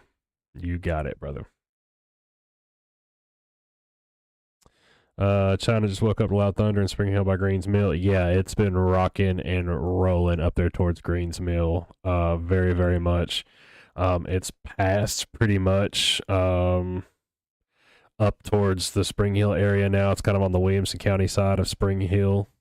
So getting on to around I-65, John Lund, 396, so Saturn Parkway, Port Royal. It's kind of over in that area now. So it's mostly past Spring Hill, but I don't doubt that you're still hearing the reports from that thunder, because I'm getting a couple here now. I just saw these and heard these a second ago, and I'm actually kind of. Yep, I can hear it picking up now. So I was about to say I'm actually kind of getting back into a heavier band of precip here in Sunnyside. So, like I said, the lightning, it's funny. It doesn't even have to be near the storm, because these are kind of on the southern edge of where the storm isn't. So it can be funny like that. But Hampshire, same way. Looks like you're about to get some more heavy precip and a good bit of clustered lightning there. Hohenwald, yours just cleared out, so it's probably going to be coming through. What is that? It's not Kimmins. It's up there.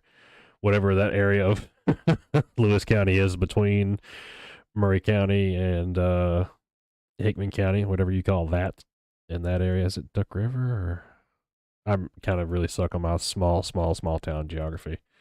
But other than Murray County, I mean, I know little spots here and there, but fixing to get a little bit more on the Hampshire side of things.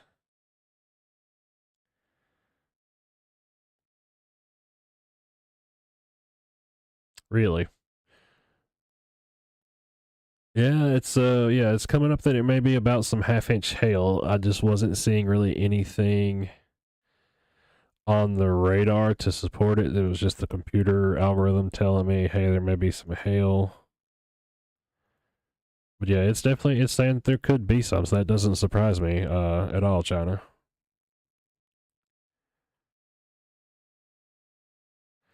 Yeah, I can definitely understand the not having any control in tornadoes part.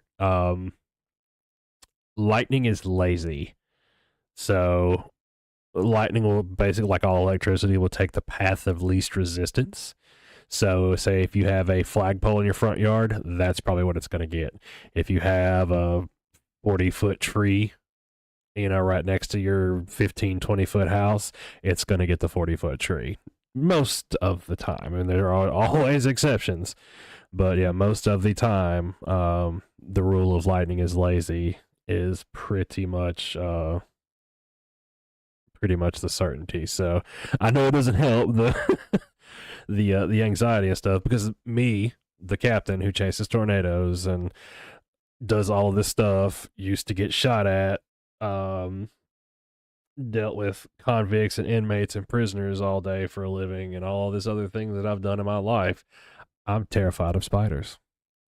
So I get it. My wife's like, that little spider's like this big and you're 6 foot, 200 pounds. Look, I'm already at a disadvantage, bro. It's got 8 legs and 8 eyes, and I've only got 2 and 2. I just, again, I feel at a disadvantage right off the rip. So I get it. It's one of those not necessarily irrational fears, because lightning is definitely some stuff to respect, to be afraid of or whatever, but I get it. So, but like I said, more than likely it probably won't crash through the roof. Now, a meteor or falling spy satellite or something like that, yeah, it's possible. Unlikely, but possible.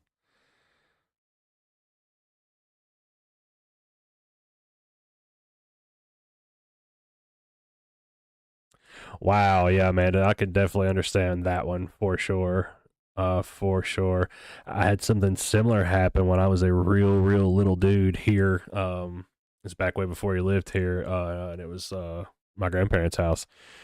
There was a big, like big old oak tree, like good 3-4 foot diameter at the bottom, like big old oak tree, probably been there 50 years, right across the street from our house. And it was coming a big raging storm like this one night, and lightning hit that thing, and I mean it split it right down the middle and pretty much just blew the tree up. But I was sleeping actually with Bobby. I was like 4. We were over here visiting my grandparents overnight for something, I don't even remember what.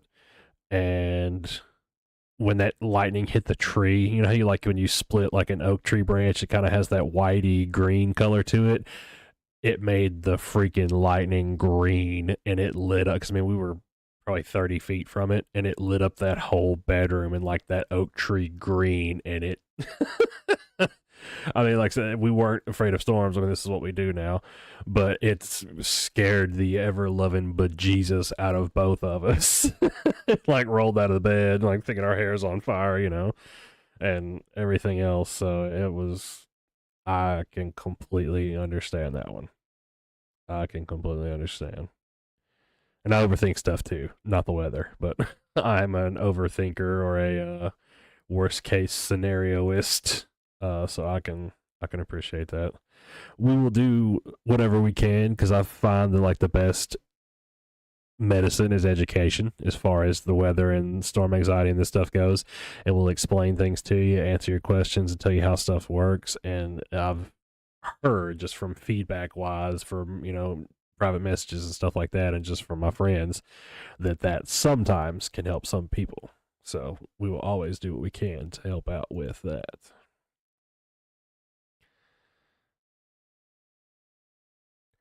Yes, lightning is definitely beautiful.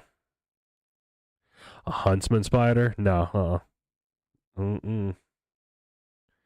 Thing would have been a greasy spot on the bottom of a Nike. For sure. Not gonna happen.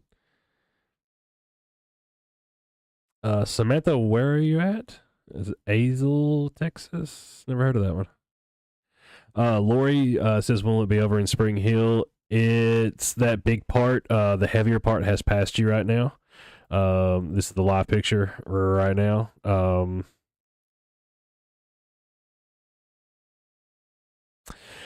And it looks like there is a little bit more sliding in from the south as far as the lightning goes in the heavier precip, but it's probably, this is the main line coming through, and this is going to be like the extent of the heavy stuff or anything that could be severe. Nothing is right now, but it's going to rain and maybe thunder and storm throughout the night. So this is like the main line that we've been talking about as far as that goes. But according to the models, it could go until daylight, 8 o'clock, something like that. So as far as the rain goes, maybe some thunder here and there.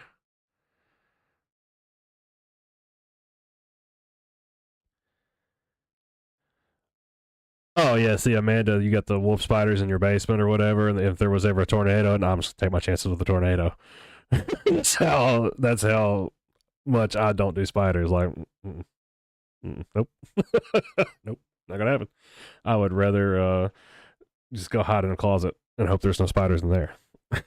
It's like, it's one of those things, like you go out with your buddies in your younger ages and go to like a field party or something like that, and you're walking through the woods and something just like tickles your neck, or you walk into like something else. It ain't even got to be a spider web, but a bug flies on you or touches you or something like that. The first thing that automatically goes through my mind is spider, and I and like getting burned by the invisible fire like Ricky Bobby. So yeah, it's speaking of, when I was in high school, I had that happen. So we was cleaning or helping the buddy of mine move stuff out of their garage or something, and they had their water heater on a pedestal. I reached under the pedestal, and one of those big wolf spiders ran up my arm. I was almost in and I ran out of the garage and just started freaking out. It was almost in my birthday suit by the time I got to the street. Just because, it was, yeah, like the Ricky Bobby, the invisible flames. So yeah, it's, I don't do spiders.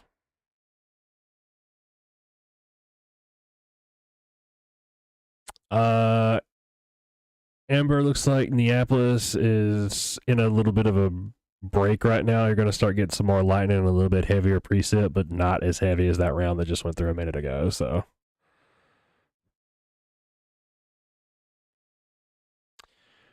for sure, yeah, because that stuff's heavy. It looks like it's, yeah, up there between Thompson Station and College Grove and still rocking it with the lightning. So, pretty heavy. I'm going to pop this back in motion for you all again, just so you can kind of see what's going on in the general flow of things. But it looks like our main line has arrived almost on time. So right within the window anyway. So about between 2 and 3, and it looks like it's right about, yes, 2:05. So that's not too bad.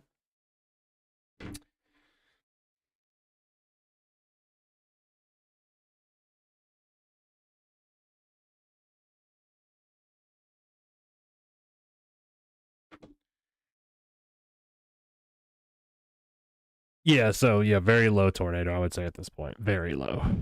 I will never say zero, just because that's me and I'm wired or whatever. But yeah, I would say very low to low tornado threat right now.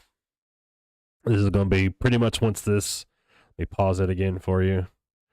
Once this kind of more brightly colored stripe with a higher higher precip that's indicated by that higher reflectivity here. Once it comes through, that should be about it, because all this green and orange stuff is just kind of heavy rain and sleeping weather. So, and I don't think anything's going to come of this because there hasn't been any wind with any of this.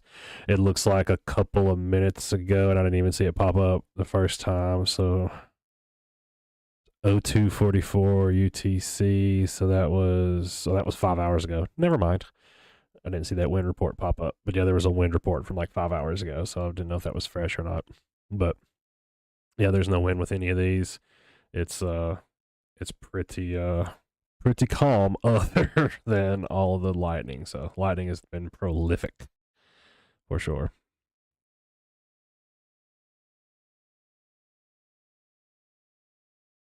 Yep, you are very, very welcome, Rebecca. Like I said, this is what we do, and it's because we love doing it. So you are very welcome. Go to sleep. Have a good night. Enjoy that sleep and rain, and we'll still be here for the next time.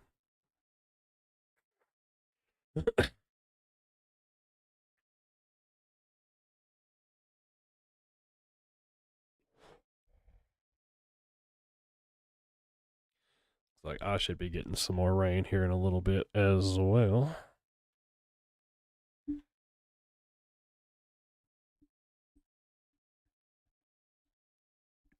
Microphones so many different ways tonight. I gotta make sure I'm still talking into the right part of it.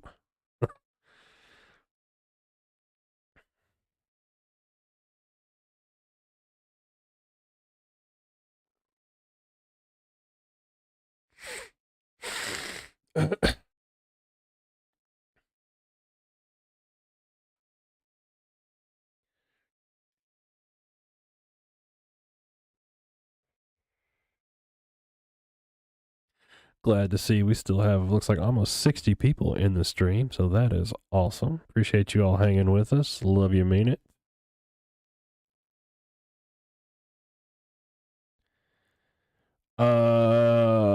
Summertown. Sophia asked about Summertown. Yeah, it looks like, I mean, you've got probably some more heavier stuff coming in because this stuff that's over here in Wayne County right now is going to eventually slide your way. I'll kind of put the radar in motion a little bit there. So this stuff, yeah, is probably going to eventually slide up through Summertown, but it's just really heavy rain.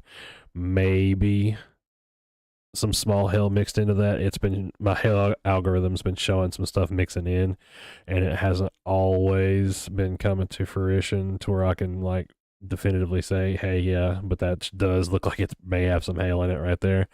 But again, it's still a decent bit away from y'all, so it's just gonna be pretty much just some heavy rain and lightning and thunder going on from this point on. So I don't see any wind any of these. The severe thunderstorm warning that we had earlier was just based solely on the hail. There was no wind with it. Don't see any of the storms trying to rotate. It's just pretty much just heavy rain, a good bit of lightning at times. Like up here towards Williamson County right now, that cell, that blob of the cell is still putting down some pretty heavy lightning like some of these other ones are. But I mean, it's just that. There's nothing else really to it. So yeah, I would definitely feel safe going back to bed. But like I always tell everybody, just make sure if there was a warning issued that you have a way to get it. NOAA radio, phone volume turned all the way up, and like an app on your phone or something that can alert you to stuff like that. So, but other than that, yeah, I would totally go back to bed. It's all good.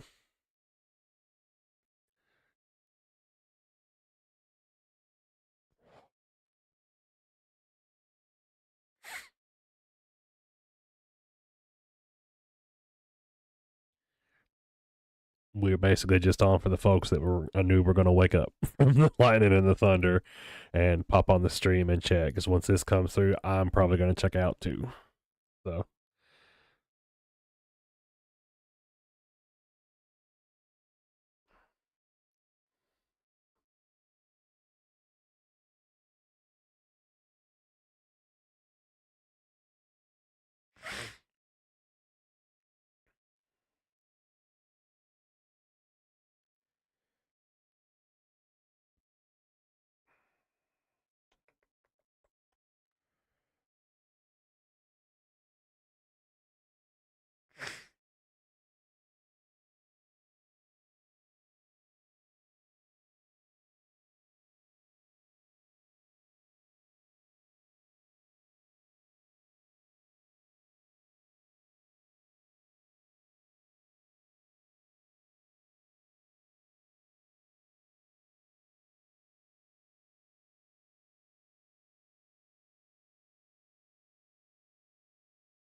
Uh,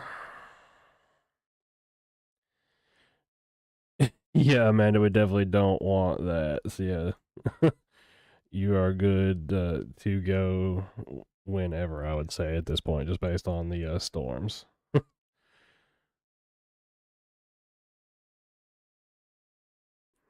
Customers, I see a new side. Yep, I understand. I am one of those cranky people when I don't get enough sleep either. Angel, yes, I get terrible. I mean, I've got just horrible sinuses anyway. I'm actually about to, and I tried to schedule it after a meal day. So during some of this and between some of our appearances that we've now got scheduled, I'm probably going to have sinus surgery here in about a month. Because I've got a big freaking, I forgot what she called it, but it's basically like a big, gigantic, benign tumor in my sinuses, they think. And whenever the barometric pressure changes, I always get sinus headaches. I can feel it in my face. So, yeah. Yep, Sarah, yep, 100%. You're definitely not alone in that. I can feel it as soon as the pressure starts changing. 100%.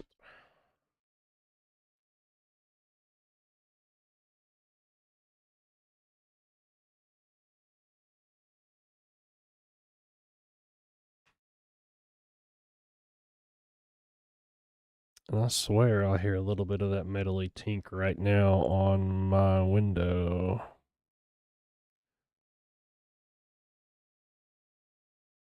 It might be light rain, but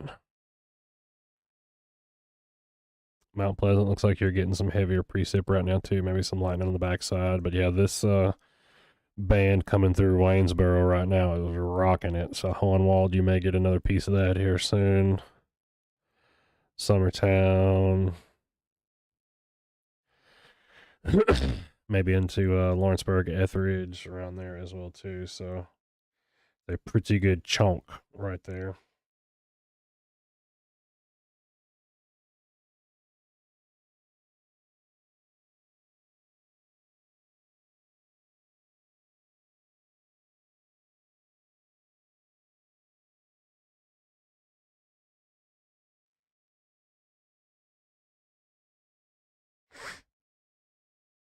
But yeah, if you are just joining us, we are live severe weather marathoning it here tonight with you all. It's like we're just past the 5.5 hour mark, and we are still going strong. So glad you all could join us. See, we still got almost 50 people in the broadcast, so that is awesome. We just been talking about the weather, breaking in when we need to with the serious stuff, and talking about non-serious stuff in the interim. So glad to have you all. For the ones that have stayed with us the whole time, really appreciate you. Everybody like, share, all that fun stuff helps us with the algorithm. Bring a buddy, tell a friend, tag somebody, whoever, whatever. Glad to have you. Again, if you got questions, as always, throw them in the comment and we will talk about them, answer them, whatever else.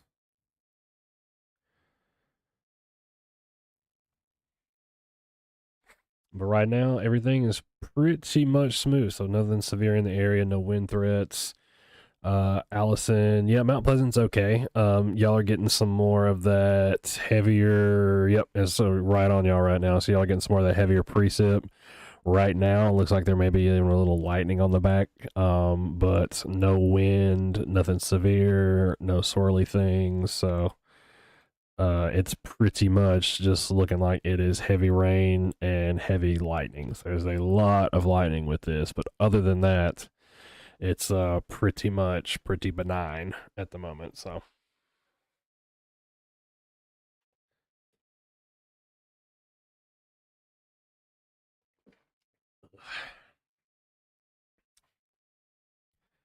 all right, give me just a second, y'all, because my drink has runneth dry. So I will be right back.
All right. Definitely needed that because I've had like a frog in my throat or something all night too. So definitely had to refill my drink. So, Summer's got power out in Mount Pleasant. Oh no, that's no good.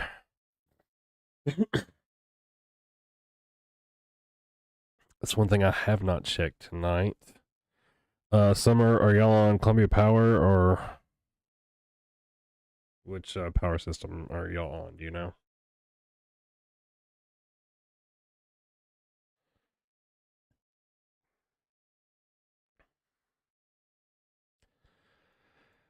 Yeah, so it looks like there's a pretty good power outage too that Columbia Power is reporting up towards Spring Hill right now. Got about, I'd say, in predicted outage. I don't know what the difference is with these things. It's looking like there are some outages potentially up towards Spring Hill, right on just on this side of Murray County, it looks like. But other than that, that's not too bad, actually. Better than I thought it would be. So, as far as the power outages go, I'll show you this real quick. And that's, again, I don't know why it's saying predicted or whatever, but this is what it's showing for Columbia Power at the moment. So, all in all, not too bad because I don't think those 200 up there are actual outages. So, again, I don't know exactly what the predicted outage means. Either it's out or it's not. Seems like to me, but what do I know? I'm not a power guy. So, just the weather guy.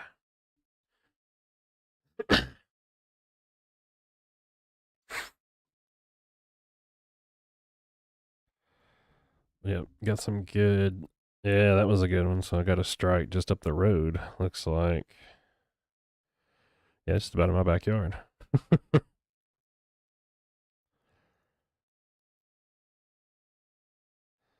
How far away was that?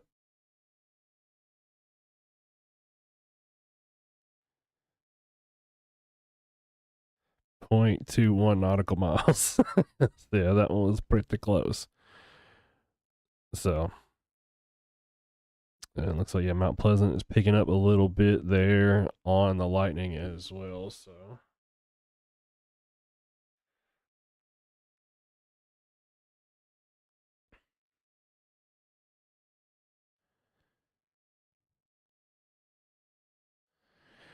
bitter apricot seeds. I did not know that, Leanne. I actually um, dodged a bullet a while back. I'll probably have to move the mic around here a little bit. I had, yeah, you can't really see it, but I've got a pretty gnarly scar right here through my forearm. I had stage 3B melanoma and dodged a really big bullet with that. And they were actually able to surgically resect it, and I didn't have to do any of that other really yucky cancer treatment stuff. So I'm very thankful for that because that was not that long ago. It was over the summer last year. So, but that is interesting. I'll have to look into that. Thank you.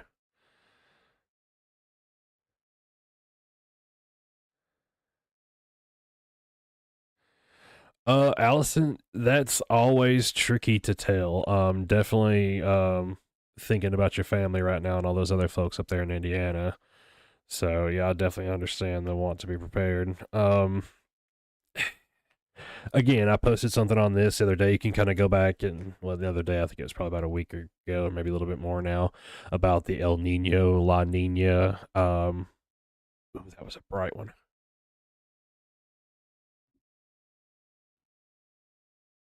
That one was pretty close. Sorry. I posted something the other day about the El Nino, La Nina, atmospheric, oceanic phenomena systems, whatever you want to call them. And normally, historically, whenever we have a pretty strong El Nino in place, it tends to lead to a pretty wild spring a lot of times. And then again, later on in the end of summer to the fall, a pretty wild hurricane system. So, one of the strongest El Nino La Nina combinations that we had ever was in the summer of 97, 98. And all that spring, we just had tornadoes after severe weather after severe weather after tornadoes. And it was one of the craziest springs on record. So, I mean, it's not always like that, it seems, but a lot of times when we have that system in place, it tends to be pretty crazy. Funnily enough, this year, coming into I think January is from when the report that I shared was, we had a pretty strong El Nino that they were watching on it turning into La Nina conditions. So I'll have to go back and look at that to be sure. But again, I mean, it's doesn't always work that way, but sometimes it seems like when both of them line up, we end up with crazy conditions. So could be coincidence, could be something to it. So, um, I mean, I've seen it start off crazy and then just be completely dry. I've seen it be dry for a couple of years straight. Like I remember,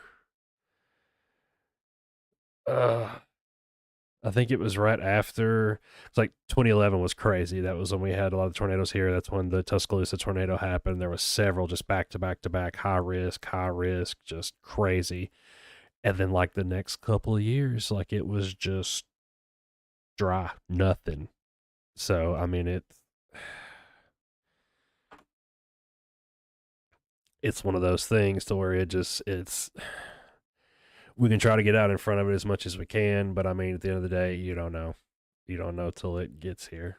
So, like I said, I can look at the models and kind of interpret that and try to see the patterns and everything. But this right here with the radar, I mean, that's when you know is when it gets here. So, I hate to be so kind of vague and then loop you back around to, and I don't know still after throwing all that at you, but I mean, that's what it is. Never hurts to be prepared, though.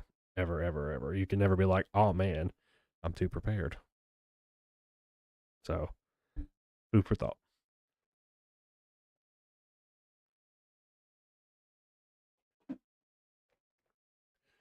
But that is definitely a good question, Allison. And again, tell your family that the Weather Down in MuleTown crew is thinking about them for sure. And you are very, very welcome. It's pretty rough up there today because I was watching it. We weren't live or anything like that, and I wasn't posting anything really. I did make a a real brief post about, hey, this is what a tornado warning looks like, and this is what a tornado emergency, the confirmed tornado looks like. Just in the event we ever do have some crazy stuff, and I am going to get a new legend made, a new logo made for the radar up here in the top left. But it was I could tell. I mean, I wasn't really on Twitter at the moment looking for all the storm chaser videos and the videos and pictures people always inevitably send in, but I could just look at the radar and just know what I know and could tell from the tornado debris signatures and how strong the rotation was and how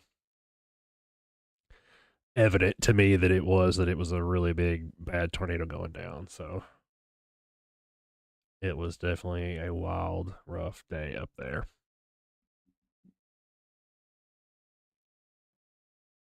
Posted a picture on Twitter earlier on the page, on the main page log. It'll link you to Twitter, but it was a house that was pretty much destroyed. It looked like on like 3 out of its 4 sides, but was still standing. It's crazy. And then ended up seeing some of the videos after the fact. I mean, big old stovepipe, wedge tornadoes and stuff like that. Just, I hate it. I mean, I love what we do. I love chasing the things, but ideally, we want them to all be out in the middle of a field, not hurting anybody. Just because they're cool. It's part of nature. I mean, most people who've never seen a tornado is like, oh man, if I ever saw a tornado the first time, I'd probably do this or that or do this or that. And I was like, no, you won't. For the first few seconds, you're just kind of like, and just dumbstruck because I mean, it's awe inspiring. It's, Again, like I said, I'm not wired right. So, but it's nature is an amazing thing. Reminds you a lot that you are not in control.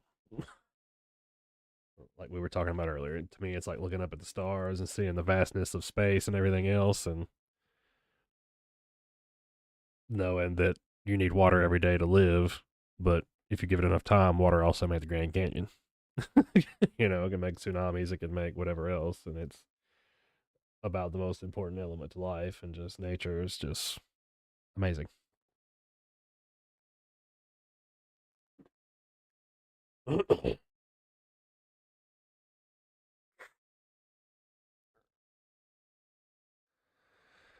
Yes, that is very true. So yeah, so if we have like a planned enough event, or like we're telling you, hey, like we've got a high risk scenario for tomorrow, it's going to be like some of that Tuscaloosa 2011 stuff.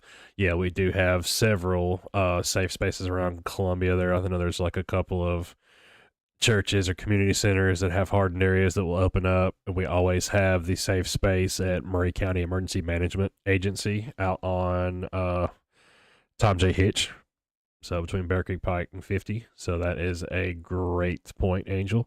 So if we know something big and organized is coming, you can definitely head out there. As soon as they open up the space, they usually post it on Facebook, or we've asked them a couple times and say, hey, yeah, we're going to open it up at this. And we always pass that along to you all as well. As the captain, I will always be at the helm here doing my thing.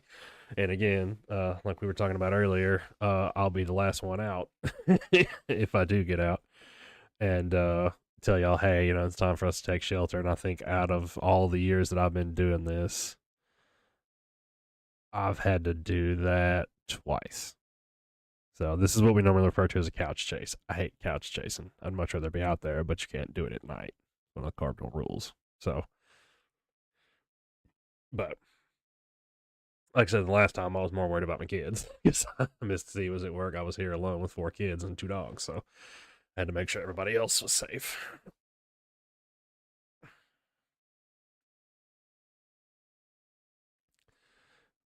But yeah, the captain will be at the helm. Fear not. If it's storming and it's bad and it's crazy, this is right where I'm going to be at this desk as long as need be until literally like the walls start coming down around me. I mean, if I'm here alone by myself, my kids are here, you know, it's a different story. I got to take care of them in Mississippi first, but my responsibility to, and that's what I view it as a responsibility to 16,800 and something of y'all is the next most important thing to me after my family.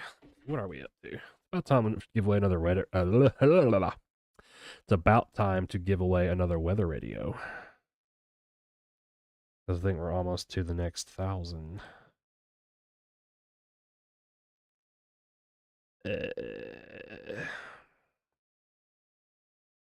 Oh, so close.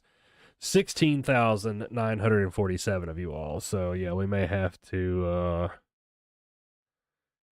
give away a radio here in a little bit, and then we may see if we can give away another radio. It may be like another goodie basket or something like that if we can get to 7, or if we can get to 18. How about that?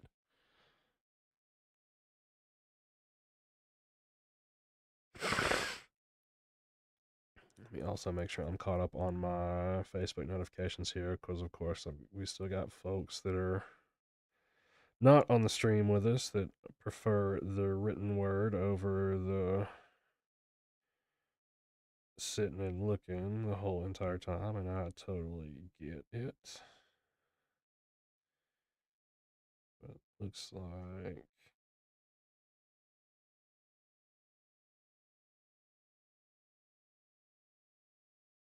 yep, looks like caught up.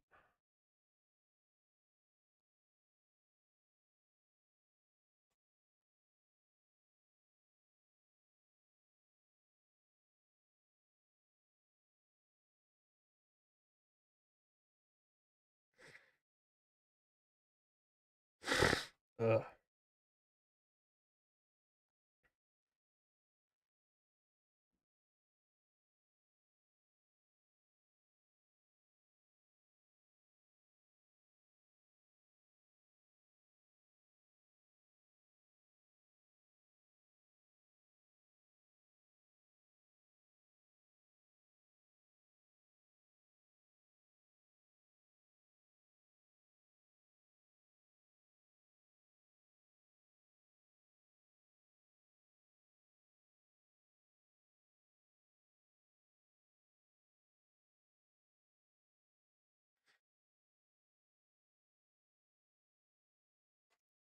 Looks like we've gotten about 13 or 14 new followers just today, and that's awesome, y'all. And that's strictly due to you all sharing and liking the stuff and interacting with it, helping us out with the algorithm, telling your family and your friends, and I love it.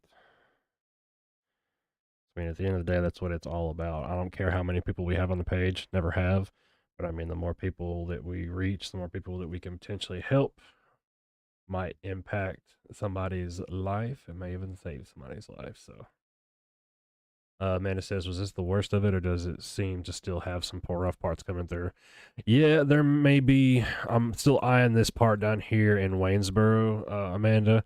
It's showing a hail signature, a pretty good one, about an inch hail, and then a lot of lightning right there coming through the Wayne and Lawrence County lines right now. Hohenwald's got a little bit of more heavier activity and some lightning and stuff, and there's some more lightning that's popped up to the north of Culleoka, kind of so southeast of Columbia, between Highway 50, Culleoka, and the interstate right there. But this is pretty much the main last thing I'm watching. So once this goes through, I'm gonna probably call it a quits for the night. That's about the last thing that I see. And I mean, and it's not really anything that's overly threatening looking. It's just about the only thing that maybe has any potential left to be threatening, because if the 1 inch hail is kind of really there, that's enough for the warning. So,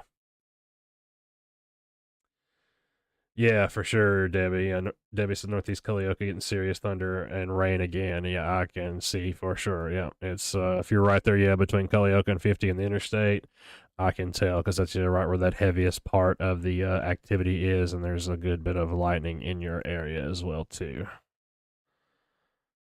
and more on the way. Like I was just saying with Amanda's question. So again, nothing overly threatening, but it's the only thing really with any potential to be threatening.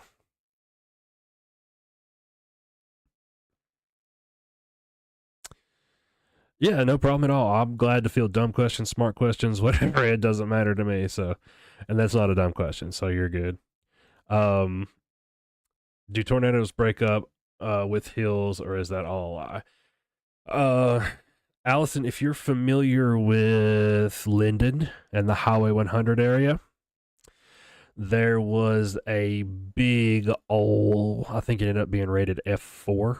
It was back before the EF system, and I think it was an F4 that came through there, and you can still go and see off of Highway 100. I'd have to remember exactly where it's at. But there is a bridge right off of that's on Highway 100, I think, right there. And there's two hills that kind of span either side of it or whatever. And that tornado ended up coming through there, and it went up the hill, down the hill, across the valley, and kept going. So, I mean, weaker tornadoes, yes, because the if it's a big enough hill or big enough valley or whatever like that, it's gonna mess with the like the wind shear that it needs to kind of sustain itself. But I mean, if it's a big enough, strong enough tornado, it's not really gonna matter. It's gonna have to take a really, really big hill. Because there used to be a myth that for the same reason, tornadoes wouldn't strike large metropolitan areas like downtown Nashville. Till it did. So that 98 tornado is actually like a case study for meteorologists, because that was one of the very first well-known, well-documented tornado incidents in a large metropolitan area. And I think right after that, KC, Missouri got one.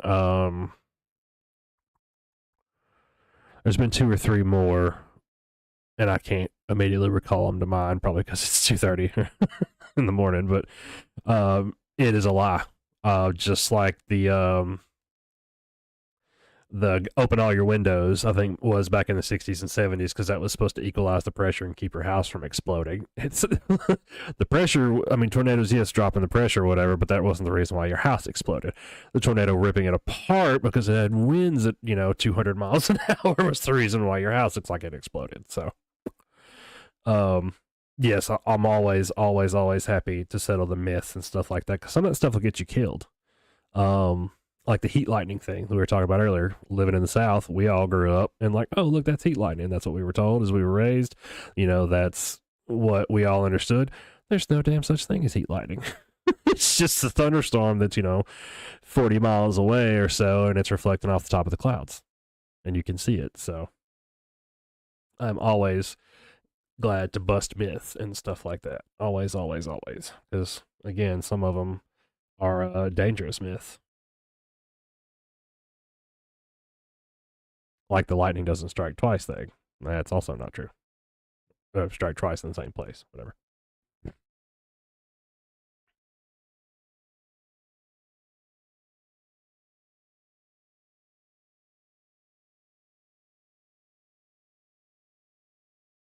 Yep, and some of those, like Angel said, are so prolific that everybody's heard them, and it's like, oh, my Uncle Billy Bob told me blah blah blah blah blah when I was 7, and you never questioned it or thought about it from them, because Uncle Billy Bob told you, and a lot of those, are very pervasive,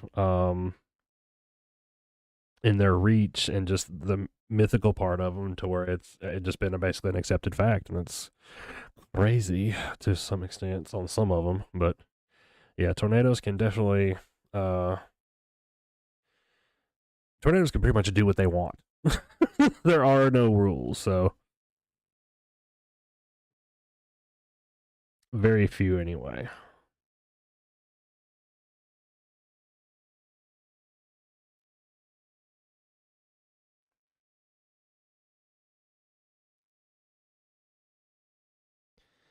That's awesome, y'all.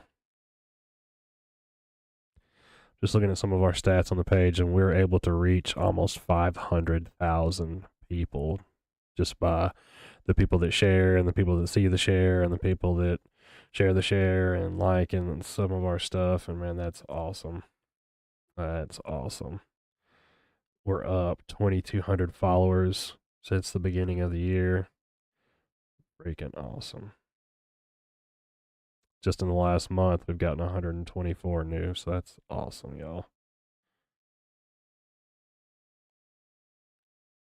Our engagement, just the people that are liking, sharing, looking, and everything else, is 420,000 people. Just awesome. That just blows my mind, y'all. We started this as a hobby, kind of to help my mom, stuff like that. Everybody would always text us and ask us, hey, what's the weather going to do? And this was always just easier.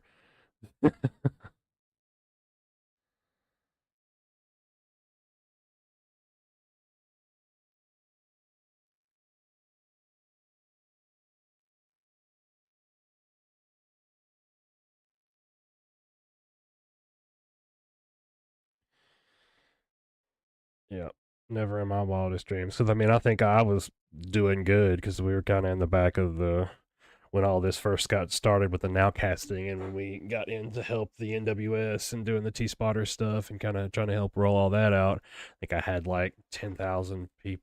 No, I didn't think I had that many. I think I had like 8,000 people maybe on my Bad Karma page when it got shut down.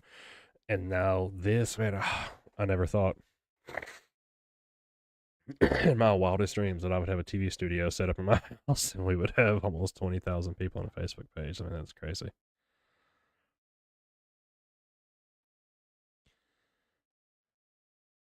Yeah, Angel, you're exactly right, and that's another reason why we do this. Talking about how they never show the small towns like Columbia or Murray County and stuff like that. Yeah, we would have an active tornado warning, and they'd be like, yeah, talking about Nashville or Clarksville or Brentwood or something like that in the bigger cities, and I'm just like, do us peasants not matter to ye? So, yeah, that is another reason why we do this, and just because you can't talk to the channel 2 weather lady or whatever, well, she's on the air, and you can talk to us, you can ask us questions, we'll stop and answer. That's why we do what we do. Part of the reason. You got it, Angel. You got it. Yep. Welcome back, Erica. Still not severe. The only thing that's kind of remotely still that I'm looking at is down here in that part of Lawrenceburg. Lots of lightning and that heavier band of sail, and maybe some up to 1 inch of hail. That could possibly get warned just because of the hail size. But again, that's just the algorithm telling me that the hail is there. and it's saying 82% sure it's there. So I mean, there may be something to that hail. So we may catch a warning off this one as well, and it's kind of moving that northeast into Murray County. So don't know if it'll get Columbia or exactly where you live, but it's probably going to be moving into Murray County within the next hour, give or take. So yeah, you are very welcome. There's nothing else I would rather be doing, not even sleeping right now, just because I'm a nerd and I like this stuff so much. So, but you are very welcome, and we appreciate you joining us. Every little bit, and every little viewer, and every little like, and every little comment, and everything else helps us out with the algorithm. So, we appreciate you coming by to see us. And that's why we're still on, because I know there will be a lot of folks that just woke up randomly because they heard the thunder, and that way they can pop in and say, hey, what's up? And I'll be like, what up?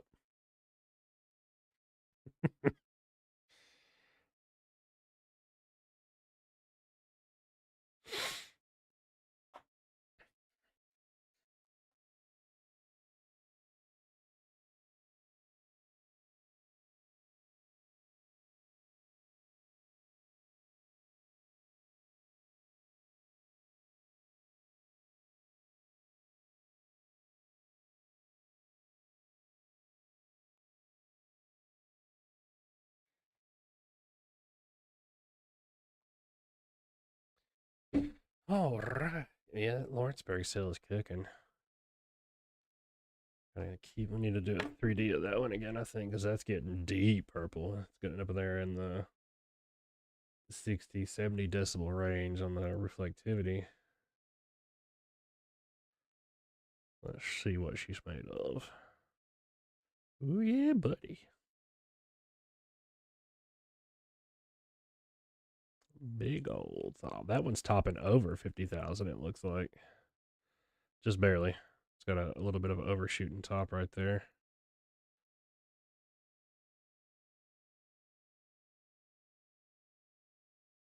Let's see what we got.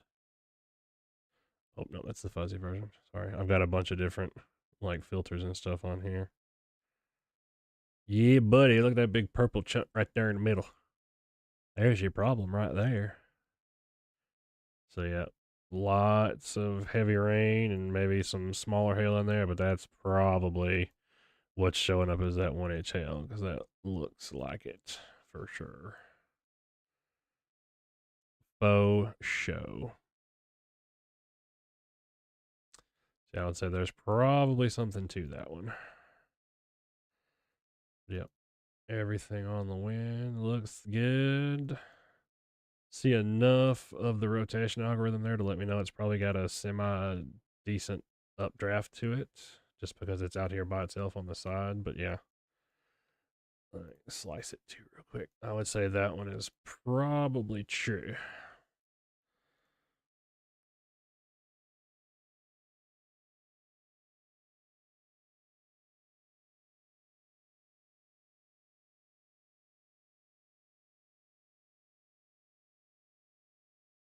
Yep, the top of that hill core is going up to 30,000 feet.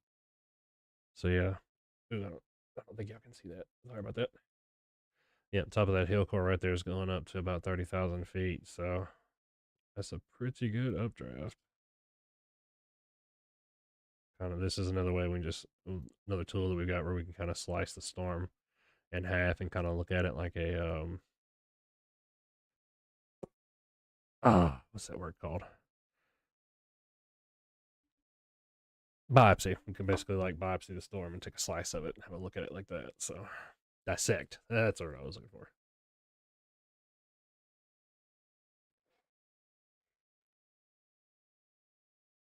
Yep, Etheridge looks like it's coming up on you here in a bit. Summertown as well. Looks like it's probably going to go right between y'all. So Mount Pleasant, you may catch the side of this one. Yeah, I think this one's probably going to mosey up into Murray County. I just don't know exactly where yet because it's got a little bit of a slide to it as well as that northeastern movement. So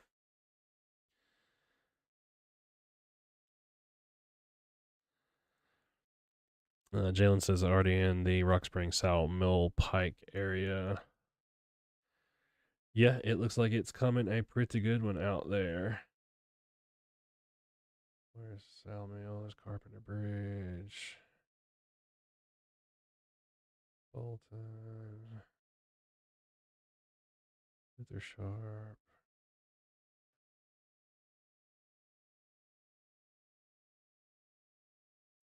Yeah, there's Sal Mill.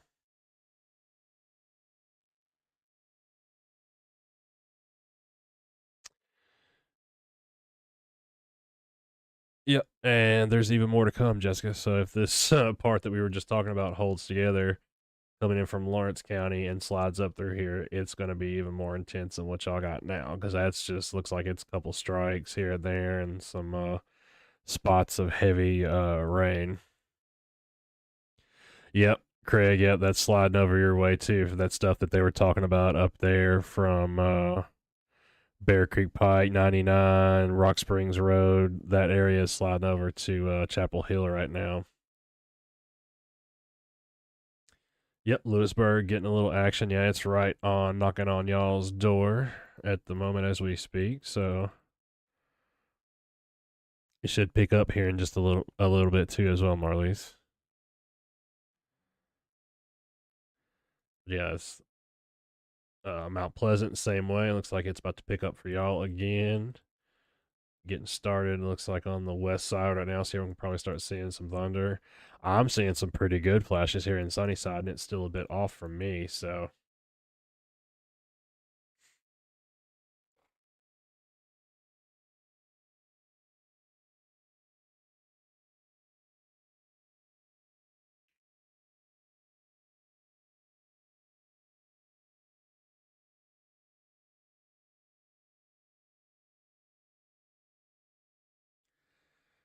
I wonder if I can afford to shut this light off. Nope, not really.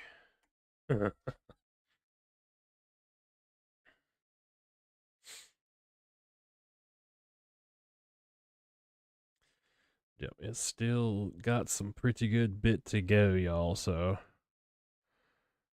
if this ends up holding together, because I mean it's looking like it's still rocking and rolling. It's been holding together just fine so far from Wayne County on in. So if it keeps holding together and keeps getting strong, it may just make it to Murray County, and that is a lot of lightning. So I'd say as far as the severe threats, that would be the only thing to worry about right now. If this hail turns out to be true, which it's backed off from what it was showing like a little bit over an inch, and now it's a little under 3/4 inch. So, um,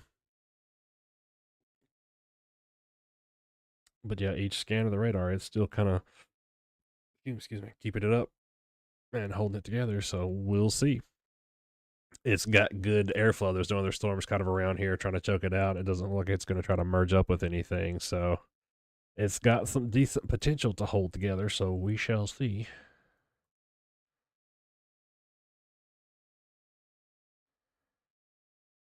Oh, getting a little inflow into it too. Interesting.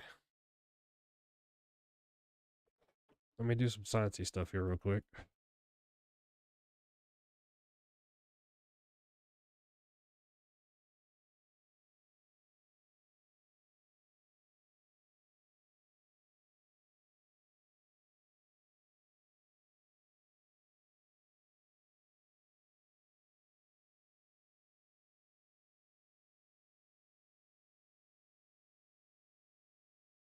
Yeah, I think all that's inflow. It's not tight enough to be rotation or anything. So yeah, the red that you're seeing here is wind that's going towards the radar sites, measuring about 43 miles an hour. The green that you're seeing here is wind that's going away from the radar site. It's topping out at about maybe 15 or 20 miles an hour. So I think that's just going to be the radar seeing that as inflow. So it doesn't look like it's any kind of rotation or anything to me. So it's just that air getting sucked into the side of the storm.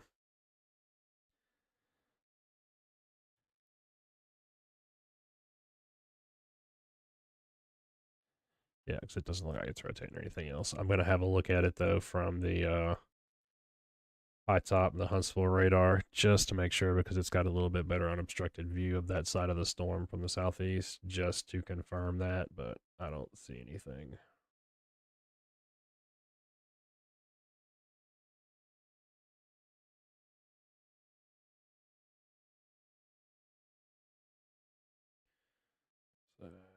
It's 38 knots, bearing 245 degrees.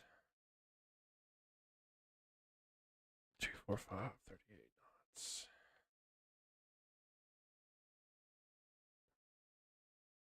Yeah, I don't think that's anything to that.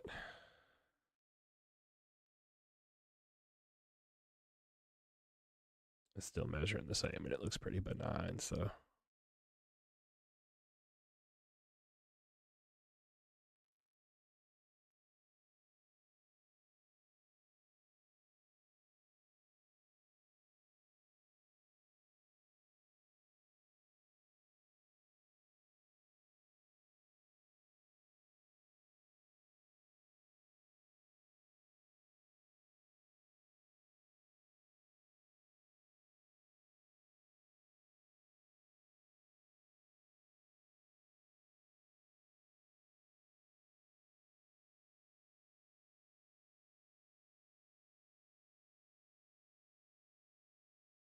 Yeah, I don't see anything. So I'll show you this here real quick too.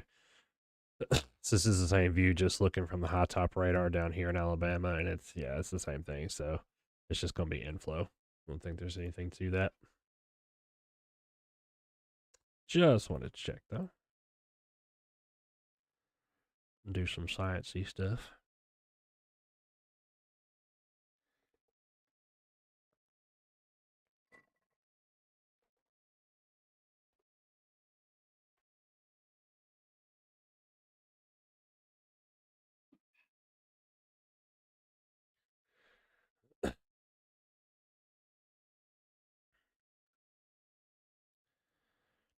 Really, Marlies, much worse than before, huh?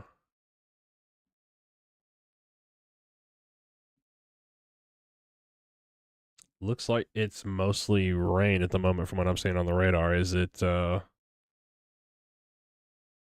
lot of lightning that you're seeing? Because I mean, my lightning has been kind of funny tonight, so I mean, it may be lagging or not working exactly right. It looks like Chapel Hill's getting the worst of it right now, though, in Marshall County.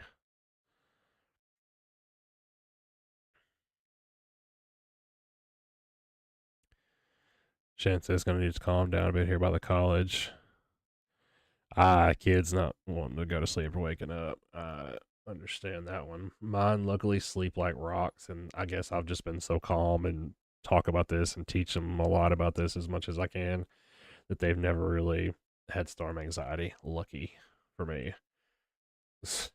My little dude's got anxiety about everything else, but not storms, luckily. So, yeah, but yeah, if you're over there by the college, you're over there by Boppy's. That's where she is at right now. And unfortunately, it's probably actually about to pick up a little bit. So, I hate to be the bearer of bad news there. So, there's some heavier stuff coming pretty much straight up 43 for y'all right there from Mount Pleasant. More lightning, a little bit heavier rain. And there's some even heavier stuff, again, coming kind of up 43 from Lawrenceburg. So, I hate to be the bearer of bad news. Yeah, sorry. But there's more to it. But again, it's all under severe levels. I mean, I know that's hard to explain to a kid because all they see is, the really hard rain and thunder and lightning, and it's scary, but that's literally all it is to it. It's going to be a lot of lightning, like a lot, a lot. So you can kind of see, I'll zoom you back in. So y'all are right, roughly around in,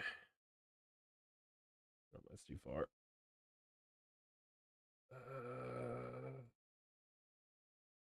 Casey, let me follow y'all out a little bit here.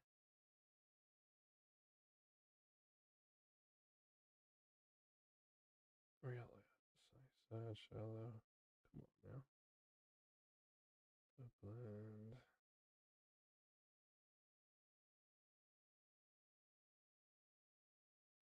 Yeah, here we go. So there's the college right around there. There's Rutherford Lane. So y'all should be right in here.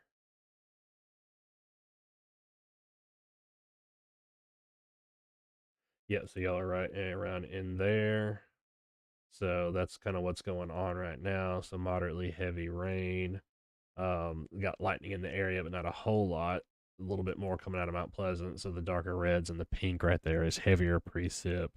And then this is what's kind of coming through uh our air, coming through our way here in just a minute. It may not all hold together, especially not at this strength or whatever, but it's a lot more density of the lightning and a lot more um pink, purple, heavier precip as well too. So it's more coming basically. So heavier stuff, but again, nothing severe. We may possibly see some hail, and they may issue another warning. So if you got a weather radio or a phone or something like that, it may go off and kind of rattle them a little bit. But it's literally going to be just because of the hail. I don't see any wind. There's no rotation, nothing else. So no, that's hard to explain to the kiddos, especially the little ones. But y'all should be good. It's just going to be noisy for a while. But we'll be right here with you.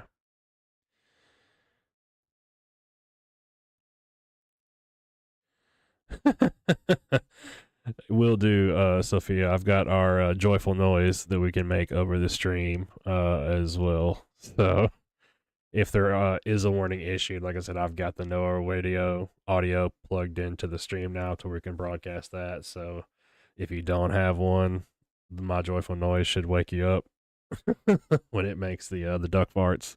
The those are called duck farts. If you didn't know.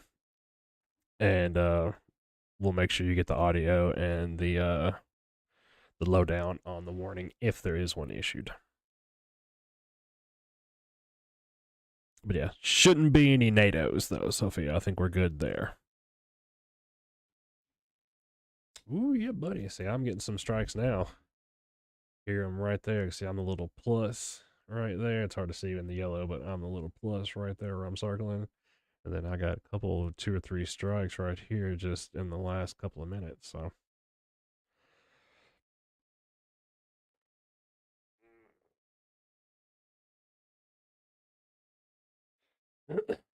Emily says constant thunder and lightning in Summertown. I can believe it. It's coming a good one down there in Summertown, and it's probably a little bit more on the way too, Emily from the south. So nothing severe or scurry, but it's going to be a lot of noise for sure. It's probably going to get even more constant. Now, it's one of the things we were looking at because when I ran that last model run and looked at some of the lightning densities, it was some pretty heavy stuff showing on the models, so it's looking like it's pretty close to being true. So, not a big surprise there.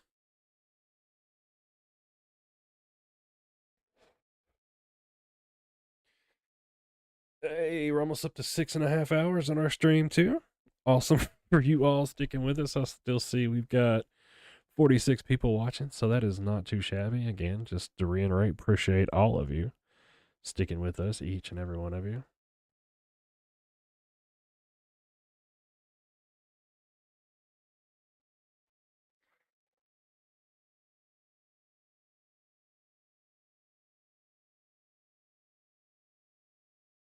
Yeah, I bet. I'm sitting here looking at blackout curtains, Emily, and I can still see the flashes coming through like the little tops or whatever, and it's got stars in it from when this was uh the kids curtains and stuff, and yeah, I can see the flashes coming through the blackout curtains, so I can imagine. And I'm not even to the good stuff. Y'all are down there in the thick of it right now, and I'm just kind of on the edge of it, so I can't imagine. But my kids, I think, could sleep through the end of the world, so luckily I don't have to worry about them waking up, I don't think, so. Unless somebody's got to go potty and then decides they need daddy because they don't want to go back to sleep, not because it's storming. So they figure out I'm up, they're going to want daddy, so.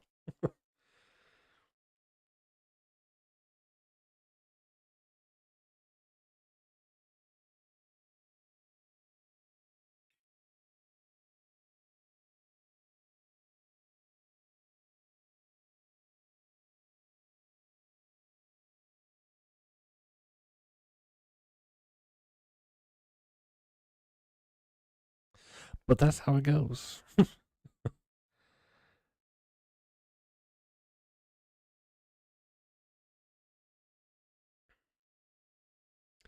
Yeah, so far it's looking like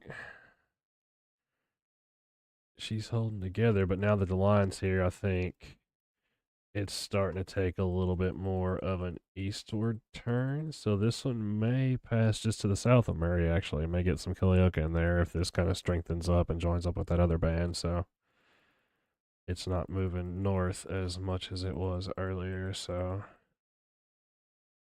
yeah, I think this one's actually going to miss Murray.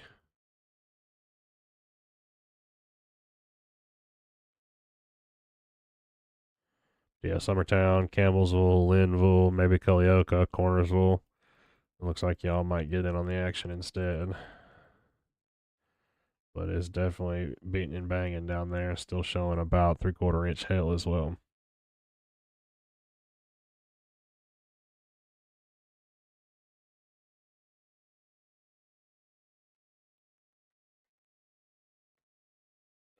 I'm gonna take a quick commercial break, y'all. So I'll be right back with y'all in just a second. All right.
All right, everybody, we're right back here with you, live, continuing severe weather marathon coverage at this point. So here down on live, weather down in MuleTown, as always, you know who.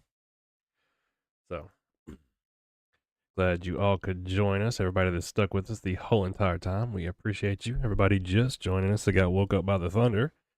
Not much going on, so basically just loud at the moment. So um about the only thing I've been watching is this area down here in Giles County now, but it does look like it is going to stay well clear of Murray County and MuleTown area. So that was about the only area of concern that I see, but it does look like it is weakening down just a little bit. Lightning still to beat the band down in Lawrence and Giles counties. Little bit of a stripe sneaking up into the Culleoka area right now. But other than that, things should be calming down here in MuleTown here in a little while. Spring Hill, you should be getting calmer as well now. Maybe a little bit of that heavier activity that's in western or eastern side of Columbia right now that's heading up your way, but that should be about it. We're getting into that heavy sleeping rain portion of things right now, so nothing severe out there, no wind threats. Only thing we've been looking at is just that prolific lightning. So lots and lots of lightning out there. Had a couple of reports of hail and caught that severe thunderstorm warning a couple hours ago just based on the hail, but nothing else severe out there, nothing else warned at the moment. Having a look now at the Memphis radar, but I imagine that it's just going to be that heavy sleeping rain. Yep. So pretty much everything's blobbed out in West Tennessee down to those lower returns from the radar like we want to see. So nothing severe, just pretty much heavy rain for the rest of the night at this point. So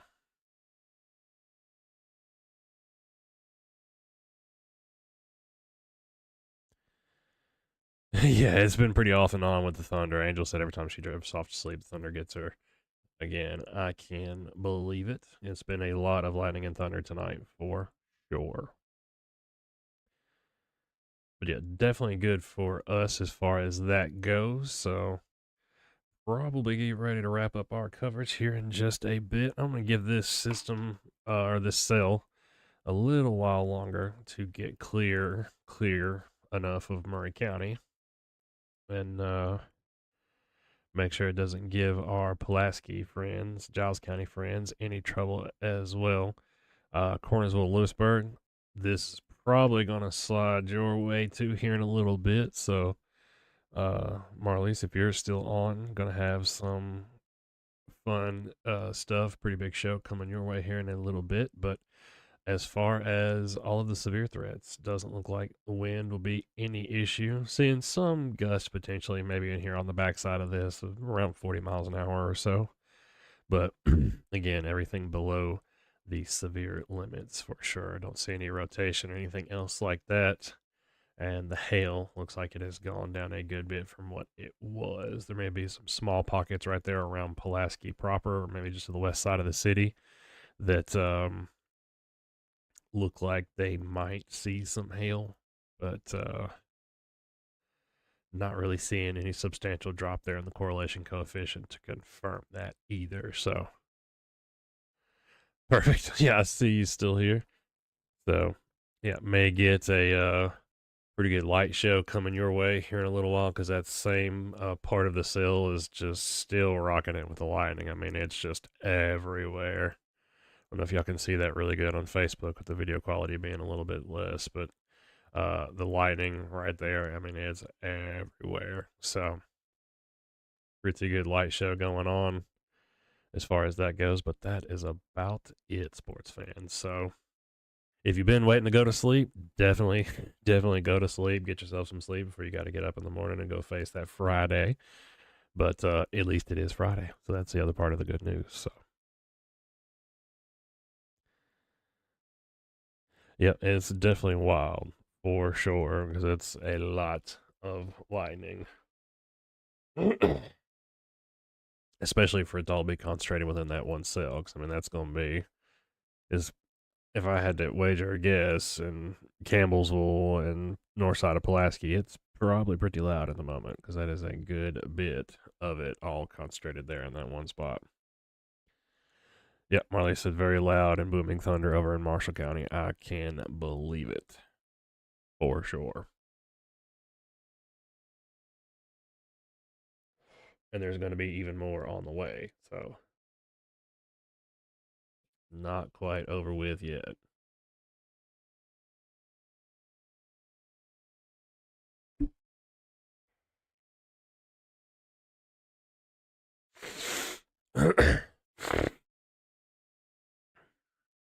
You are very welcome, Angel, and you have a good night as well.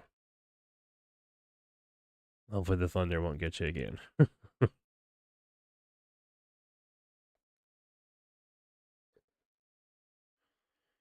Right. And I'm just going to be doing some Captain E sciencey stuff here for a minute. So, again, I've got the chat opened up here right on the desk. I'm going to be right here at the weather desk. If y'all have any questions, comments, concerns, admissions of guilt, spontaneous utterances, or otherwise. So, I'm just going to be looking at some of the things that helps me do what I do. So, if it looks like I'm staring off into space or thinking really hard, it's because I am. So, just doing some things here in the background while I wait on this last cell to pass through.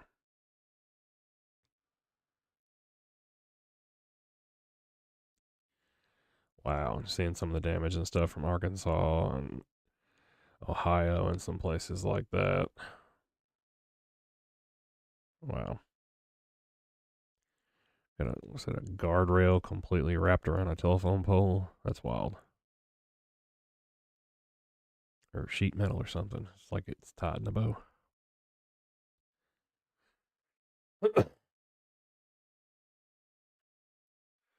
Hmm. Logan County, Ohio has declared a mass casualty incident. Man, that's a big tornado.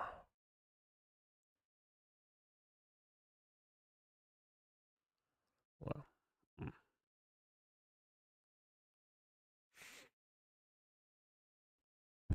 Oops. Sorry.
Hope y'all didn't hear that. Sorry about that.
Wow.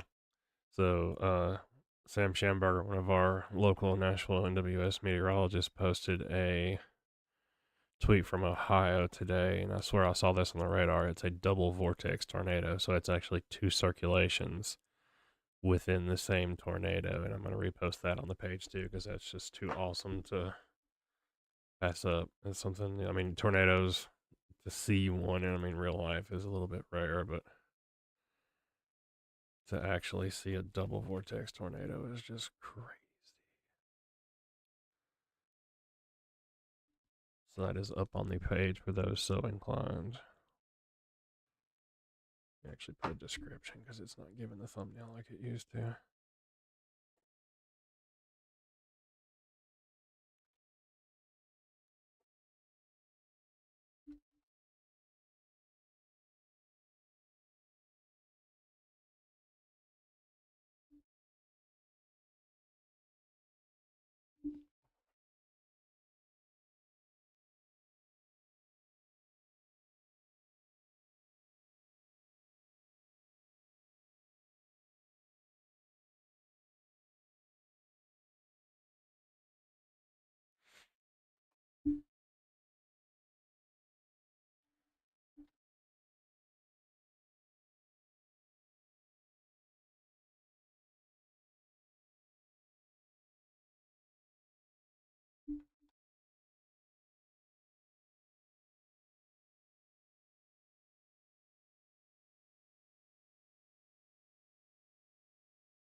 And it looks like another tornado it's showing. This got horizontal vertices in it as well too, which is pretty rare.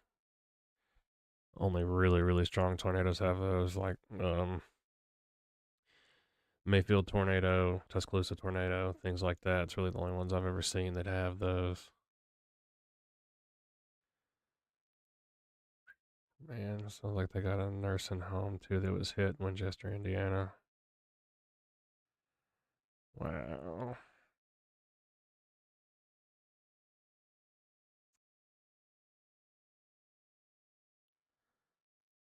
What? Oh man, talk about a nightmare. Being a nurse is a hard job, but I couldn't imagine having to do that.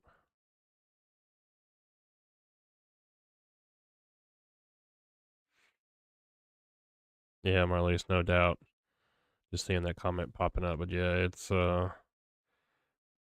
getting going pretty good right now, just to the west of Cornersville. And Pulaski looks like, yeah, they're getting it too pretty good right now, as far as the lightning and the precip goes. Yeah, that's a lot of lightning for sure. That's not impossible, but definitely uncommon just for that much lightning and just pretty much one spot. I mean, I know it's all county, but that's pretty intense. You are correct.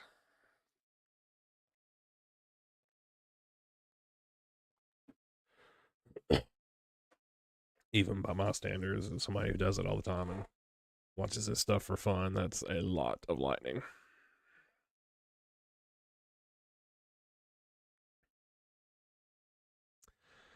Nope, no NATOs, Erica. Luckily, I'd say that that threat is pretty much as low as it's gonna be for tonight. So,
Latoya, it's pretty much on the way out of Columbia, just depending on wherever you live. There's still some, looks like lightning and pretty heavy precip over towards Culleoka and the eastern side of Murray County right now. But as far as MuleTown, we're on the downhill slide. There may be some more heavy rain coming back towards the west, but it's all just sleeping rain pretty much for Murray. I'm just basically watching this area right down here in Giles County right now. So Pulaski, Linville, into Marshall County, over Cornersville, Lewisburg, just basically checking them out. I don't think it's going to do anything. There's not really a tornado threat or anything, not really even seeing any wind. There may be some gusty winds. Yeah, Lewisburg definitely rocking right now, and it's probably going to get a little bit more rocky here in a little bit once this. Let me pop it in motion here a little bit. So, yeah, once this pink stuff that's got all this light in it starts creeping more towards Lewisburg and Cornersville, because it's just knocking on Cornersville's door right now and slamming them pretty good. So, yep, that's what I'm hearing. Yep, Kim really says Lewisburg's rocking too, and I can believe it. And it's probably a little bit more on the way. So, but after that, yeah, I mean, it's pretty much it's just heavy sleeping rain. So I'm just kind of watching this to make sure none of this goes nuts. Don't get any warnings off of the hail or anything like that. So yeah, y'all should be good, Kimberly. It's like I said, it's basically just really heavy rain and some pretty heavy lightning, but as it's kind of starting to merge with this other stuff down here, and it's kind of joining up with this stuff that's coming up from Alabama. You see it kind of coming into frame down there at the bottom. It's going to eventually start choking it out, because the only reason it's been able to maintain all this lightning and stuff is because it's kind of been right here on the tail end of everything, and it's got that open southeast side where it can get the fuel and the wind and everything and inflow into it. But it's should be chugging down basically here in just a little while. Could say how long, because I mean it's a pretty good rocking storm cell, but right now it's still rocking, but it's slowly trying to get a little bit less intense, it looks like. But I mean, it could always pulse back up and down. That's kind of what they do. So sometimes anyway. So keeping an eye on it for you. But as far as wind threat, tornado threat, anything like that, other than some hail, y'all are good. So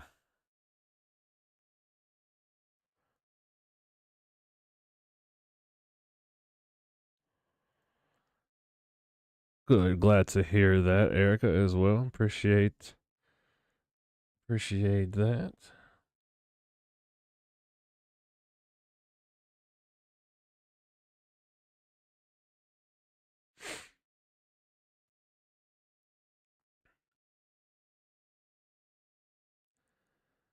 Yep, you're very welcome, Kimberly. Yep, and you as well, Latoya. We appreciate you joining us on the stream. Brooklyn says it's rough in Pulaski. Yeah, buddy. I can believe it. Can't talk. It should be passing here in just a little bit. Looks like the worst of it is moving towards y'all's east right now, so it's kind of moving away from you. Um, there may be a little bit more on the back end, just depending on where you live in Giles County, Pulaski, or whatever. That's coming there out of Lawrence County, but it should be slacking up for you here in just a little bit. Alyssa, anything new? Hohenwald? Not really. So y'all are pretty much just in that heavy sleep and rain type stuff now, so y'all should be good to go. You can go back to sleep and sleep sound as a pound. You'll be fine, I think.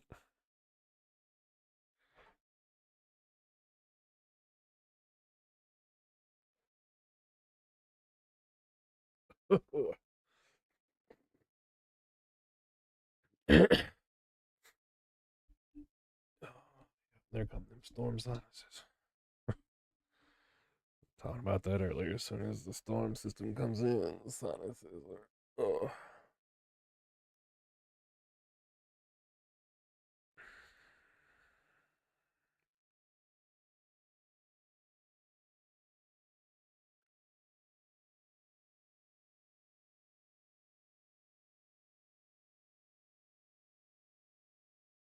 Yep, it definitely be like that sometimes. My whole fam is knocked out as well, Alyssa. So I feel you there. I feel you. Yeah, and we appreciate you as well. Appreciate you joining us on the stream.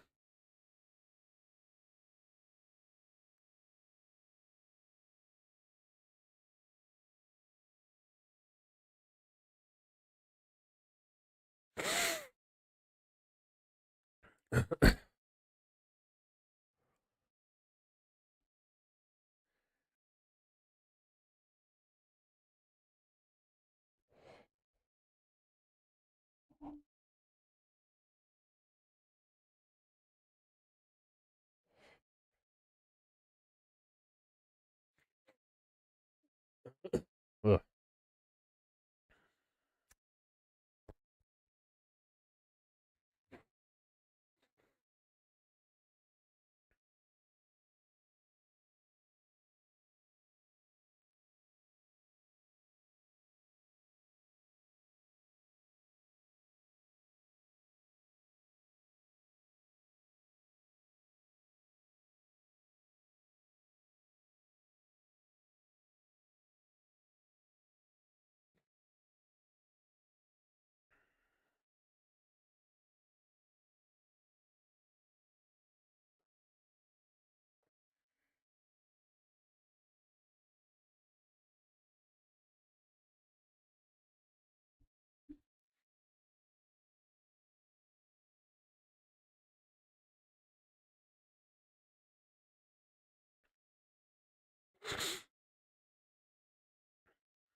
Chastity, yeah, Mooresville, y'all should be good. You may still hear some lightning and thunder, throughout the next little bit, but for the majority of it, yeah, it's good. Y'all mostly passed all that now. Looks like there's a couple stray lightning strikes up there in that area towards the county line, but yeah, it's just heavy sleeping rain.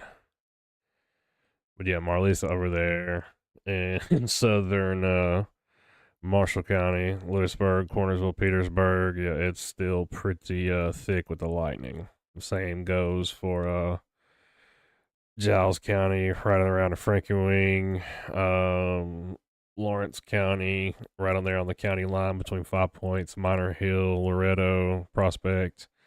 Around there is still pretty heavy with the lightning as well. Yeah, I can believe that every second she's saying so.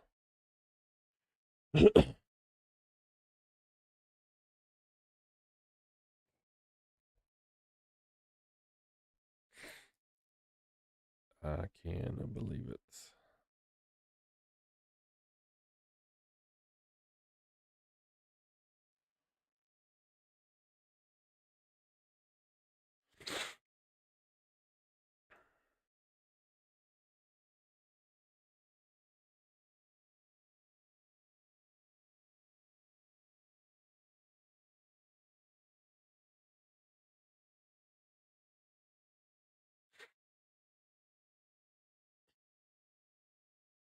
But luckily, that is about all it is. It's just that heavy lightning is not seeing any wind. There may be some gusty parts here and there. Looks like on the edge of this, maybe some 30s, maybe up to some 40 in some places, but everything else is looking pretty good as far as all the wind goes.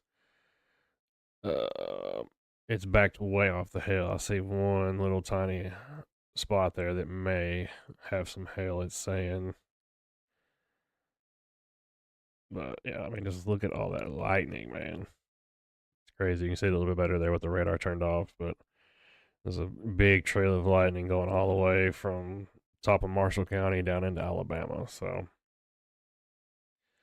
some pretty crazy lightning for sure.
Yep, folks. So I think that's probably gonna be getting to the about it point because Facebook will kick me off here in just a minute too because we've been going for a little bit over 7 hours now, and the max that they will let you run a stream is 8. So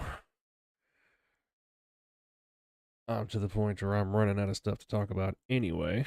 It's getting to be almost 4 o'clock, so hope everybody enjoyed the stream. Maybe we can make some of that storm anxiety and stuff like that a little bit better.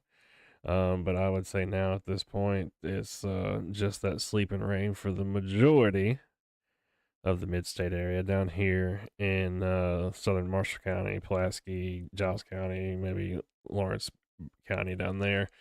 Still got some pretty intense lightning going down, but that is literally about it. So, tornado threats extremely low, I would say at this point, never zero. Again, just to recap. But other than that, I think that's about it. So, don't anticipate anything else coming through. It looks like it's going to be just a bunch of rain. So, what I was doing here just now was looking at some of the models,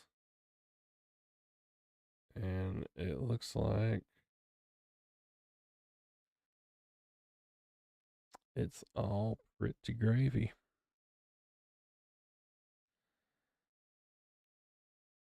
So I'm just going to be, yeah, there may be some pretty much look like some heavy rain throughout the rest of the night. Maybe some showers lingering on into the day, but all of this looks like it should clear off about 7 or 8 a.m. So may have to send the kids out with an umbrella or something like that. Make sure they're ready for the rain if they got to ride the bus or go in the car rider line or whatever. But other than that, folks, I think that's going to be about it for me. So glad you all got to come and we got to see y'all and talk to y'all, especially those that hung with us in the chat that we was just kicking it with all night, talking about whatever. So glad to do it. Like I said, the labor of love. This is what we do, and why we do it is because of you all, folks. So appreciate that, each and every one of you. So hope y'all had as much fun as we did. And yeah, that's about all I got, folks. So hope y'all have a great rest of your night. As always, this has been your captain speaking, and that is about that.